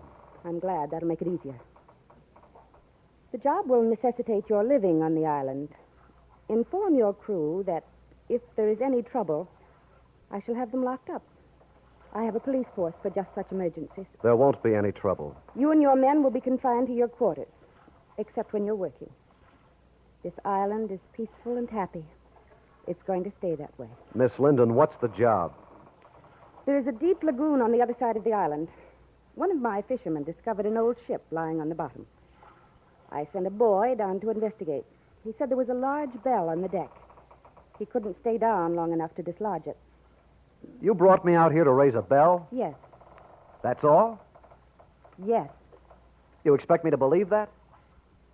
What you believe or disbelieve, Mr. Dowd, is really no concern of mine. A bell. A bell. Okay. Okay, I'll bring it up. You can send your equipment ashore. We'll have it carried across the island. Fine. I think that's all then, Mr. Dowd. The financial arrangements have been made with Mr. Watling. They have? Are there any questions, Mr. Dowd? Maybe one. How come someone that looks like you shuts herself up in a place like this? And I don't mean that feminist malarkey either.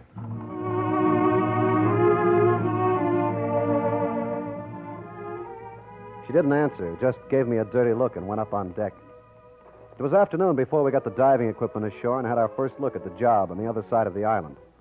She went with us, and so did 4 of her dolled-up West Indians. That the lagoon, miss? Yes, Mr. Millard. Yeah, it must have been a bay once. Sandbar built up and made a lagoon. Yeah, a long time ago. I have some old charts of the island. It was a bay in the early 18th century. Uh-huh. We can bring a skiff around and get it over the bar. I imagine you can use it to Look, help Miss Linden, you want me to do the job? Okay, you let me worry about how I'm going to do it. You'll start in the morning. If I can, yes. And we may as well go back if there's nothing else you want to see. Okay. All right, let's head back.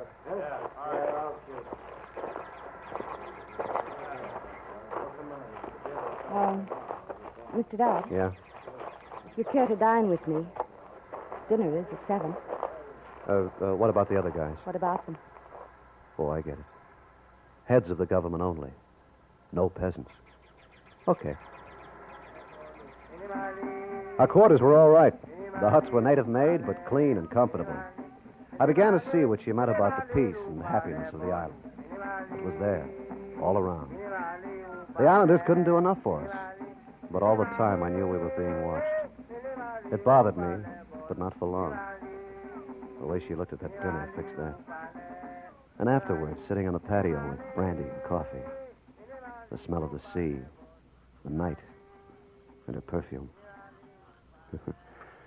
I was liking this job. For a girl who didn't think much of men, my employer had a funny way of showing it. More coffee? No, thanks. You know something? I think maybe you're human. I'm sorry.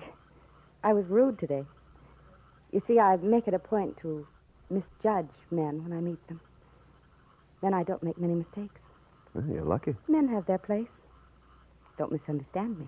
I won't. You, for instance, Mr. Dowd. Well, thanks.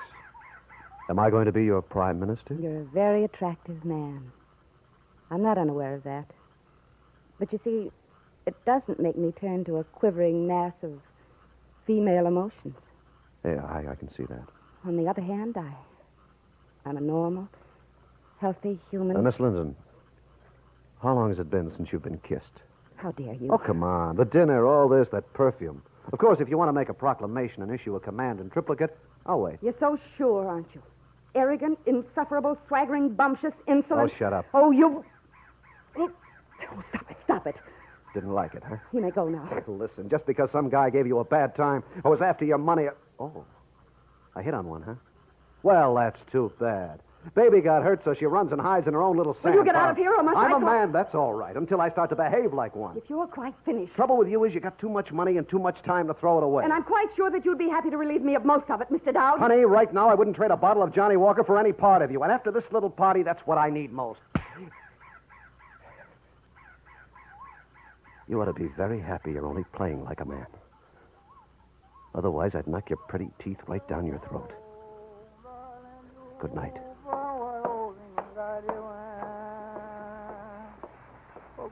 Out in the bay, I heard Cookie telling his sad story to the stars. A breeze had come up, and as I walked back to my hut, I felt something different in the air. It was quiet, but there was trouble, too. I didn't know how much until the next day.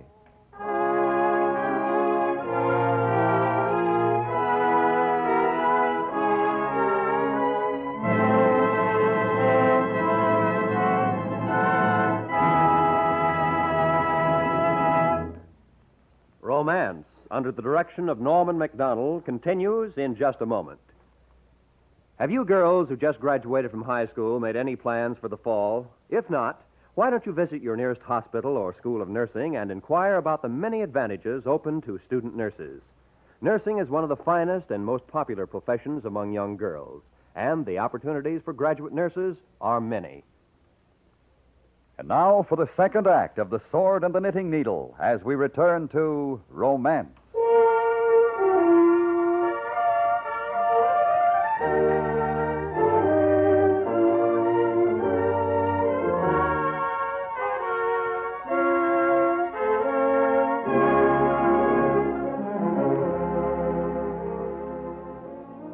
morning after we arrived, we began work, raising the old ship's bell for Elizabeth Linden. I hoped it'd be a good one because if that's all she wanted, it was costing $2,500.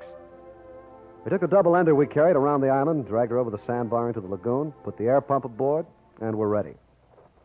I went down first to look around. Millard and Naylor stayed topside, pumping. I hit bottom about 20 feet from the wreck.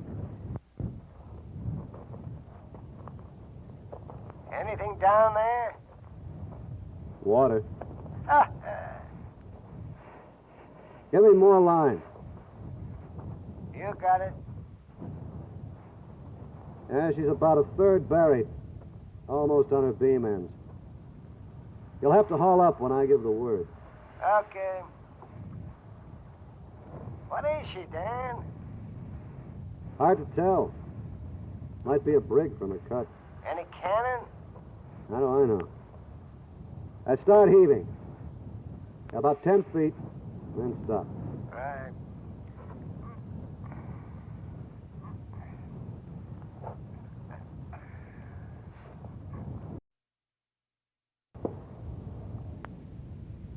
I can see the bell all right.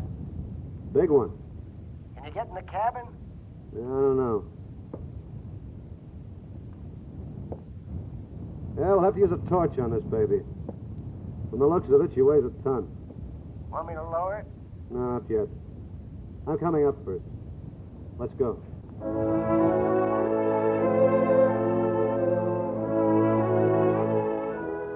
It wasn't going to be as easy as I thought.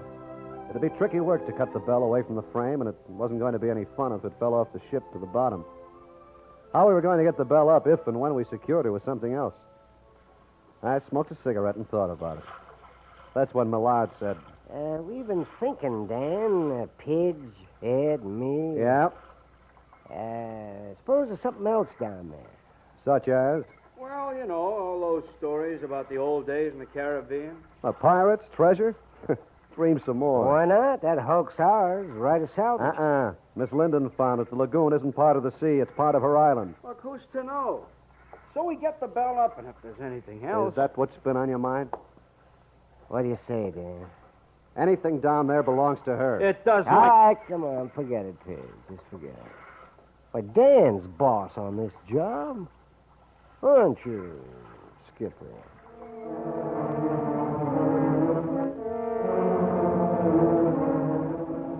I didn't like the way he smiled at me when he said that, and I knew that neither of them were forgetting anything. Well, I made a couple of more trips down to get the lay of the land and began to cut away the frame. It took a long time, and I wasn't more than half through when it got dark and time to quit. I told Miss Linden how we were getting on, which took 5 minutes, and was all that I saw of her the whole day. That evening, I ate with the peasants.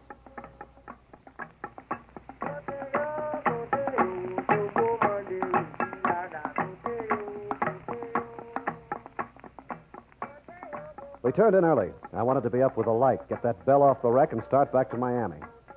But I didn't sleep. Tried to think of everything else, but it always came back to her.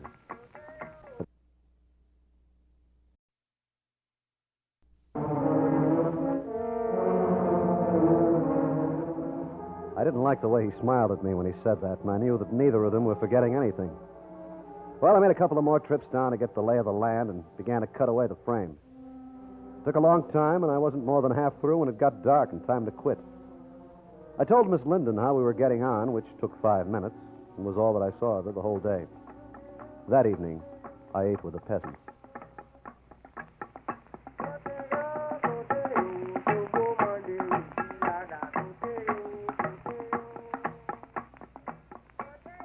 We turned in early. I wanted to be up with a light, get that bell off the wreck, and start back to Miami. But I didn't sleep. Tried to think of everything else, but it always came back to her.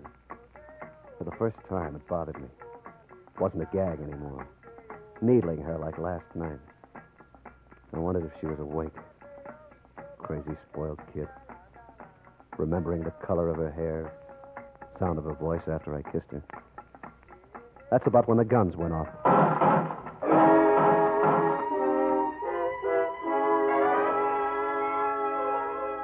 I got into my clothes fast, but by the time I was out of my hut, 2 of her boys were already there. They didn't say anything, just stood and stared at me, kind of scared, until she came along.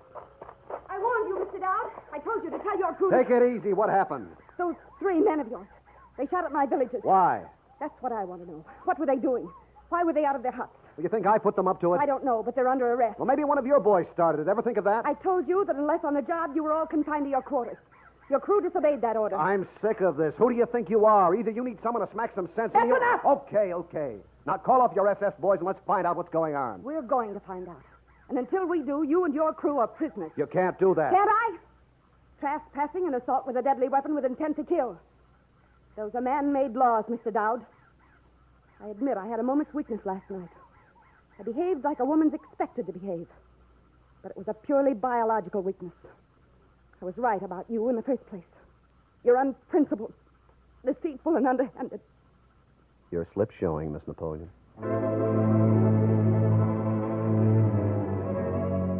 Which got me nowhere, because a couple of minutes later, I joined Millard, Naylor, and Brown in what passed for the local judge. It might have been funny hearing a woman talk like that, but she wasn't kidding. And I had a nasty feeling that she wasn't doing any more than she had a right to do. It was her island, and she made the law. Nuts. There ain't no dame in the world going to push me around. Yeah, I can see that. All right. What happened? Well, we were just taking a walk. Oh, sure, and a gun went off by accident. You may not know it, but we're in trouble, lots of trouble. Now, what happened? Well, nobody got hit. What's the difference? Who did it? Who fired? I did, and so did you. There was a dozen of them. What did you go out for? Take a look around. Shut up, Naylor. You want to make me? Yeah. Oh, come on, forget it. Well, okay, Dan. We were going across the island. I was going to take a look at the wreck. And... You still got that treasure bug, huh? Well, we figured if there was anything, you'd make us hand it over. So, what you didn't know. Well, that's swell. Now what? We're getting out of here, that's what. If she wants trouble, she's going to get it. You figured a way to get out? Don't worry, we will. And I'm going to get me a couple of those boys before I'm through. Fine. Wake me up before you leave. Well, there wasn't anything else to do. I knew we were in there for the night anyway, so I went to sleep.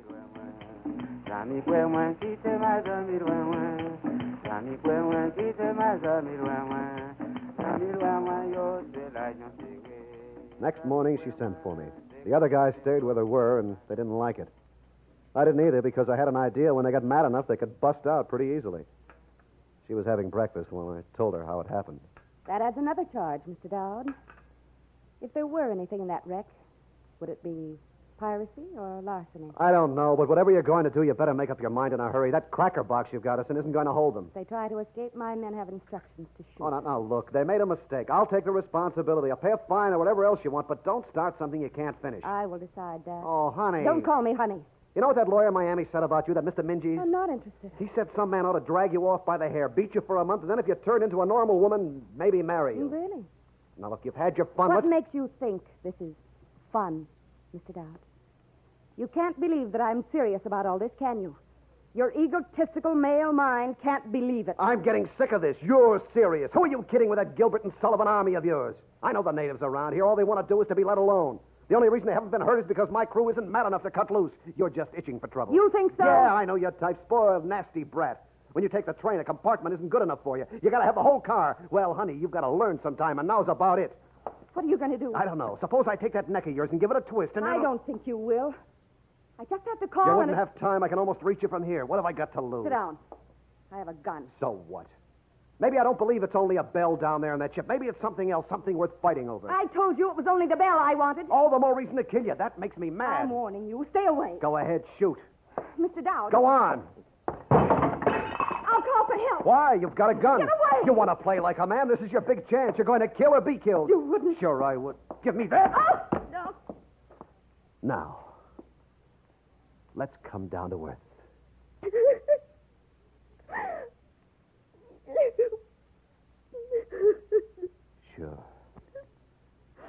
Sure, that's better.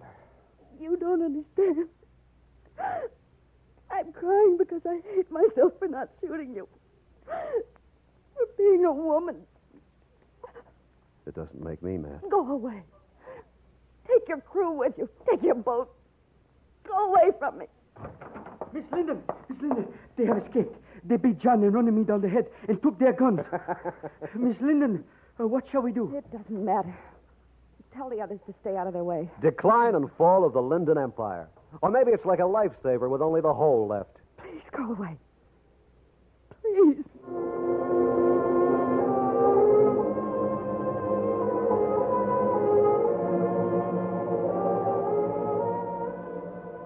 After seeing the behavior of one of her elite guards, I wasn't too worried about our safety, but I was worried about theirs. So I went out to look for Millard, Naylor, and Brown. I figured they wouldn't shoot up the place just to get even, but I didn't want to take any chances. There wasn't a soul in sight as I passed through the village. I found them where I knew I'd find them, in the middle of the lagoon. Naylor and Brown pumping like mad, Millard on the bottom looking for buried treasure. Hey, the war's over. Did you find your treasure? Jack's found something in the cabin, all right, and we're taking it with us. Not on my boat, you're not. No kidding, Dan. We'll cut you in. Split 4 ways. You can keep it, but you'll stay on the island. I'm sailing without you. Hey! When I hit Nassau, I'll send a police boat out to bring you in for mutiny and piracy. So long, fellas. Oh, now, wait a minute, Skipper. Wait. For what? Oh, we were only kidding. We wouldn't keep it. Yeah, I know you wouldn't. Throw your guns overboard. Sure. Okay. Okay. Now wind up Millard. I'm coming out.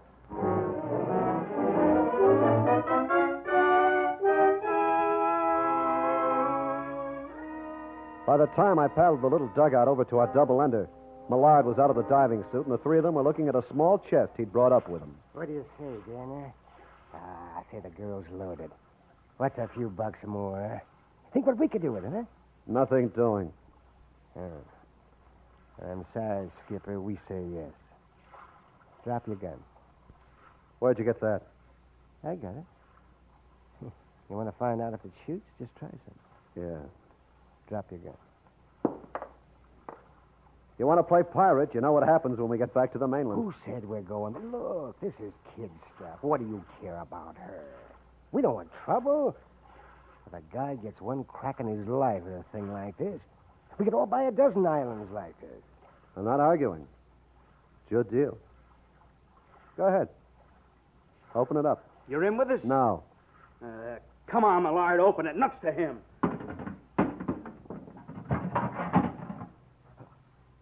Well? Holy smoke. Beads.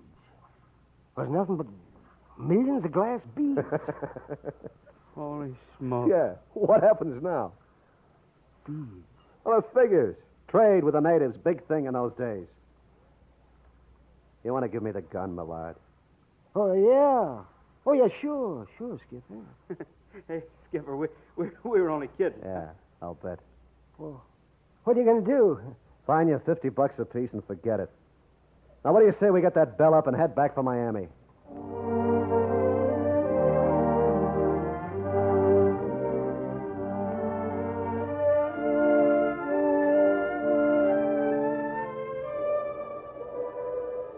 We got it up that afternoon. There's nothing else in the hunk except those beads. I guess whoever sank it took everything about 200 years ago. Before we left Amos Island, we got the villagers to help us put the bell up. That was Millard's idea, to kind of square things with Her Majesty and maybe me. And that's about it. Of course, I'm kind of glad about that bell. It comes in handy at certain times. Dinner, darling, hurry up. Be right there, Liz. And she makes a good wife. Knits, sews, cooks, has babies, washes diapers, dishes.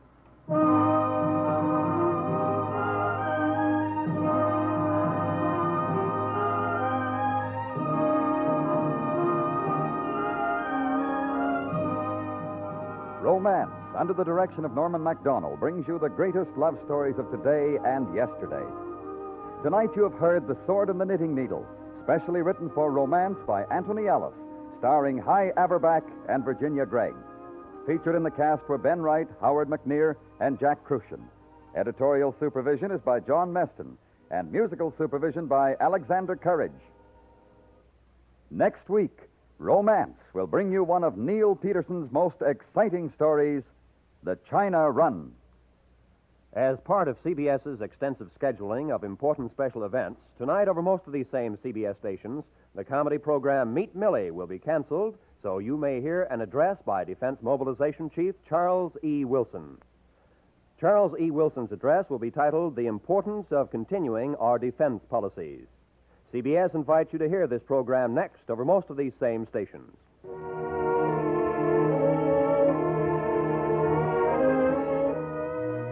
Be listening next week when Romance brings you Neil Peterson's The China Run.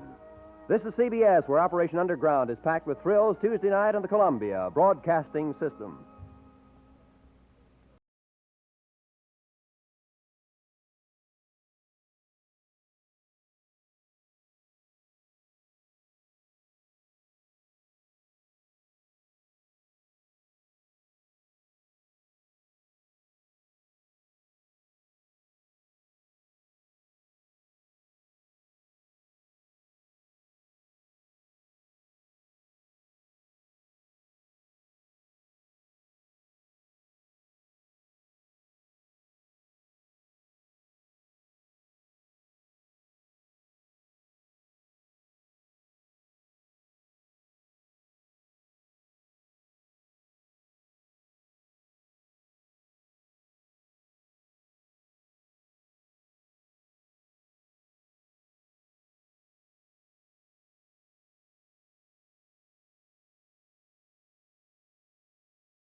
Thank you for listening.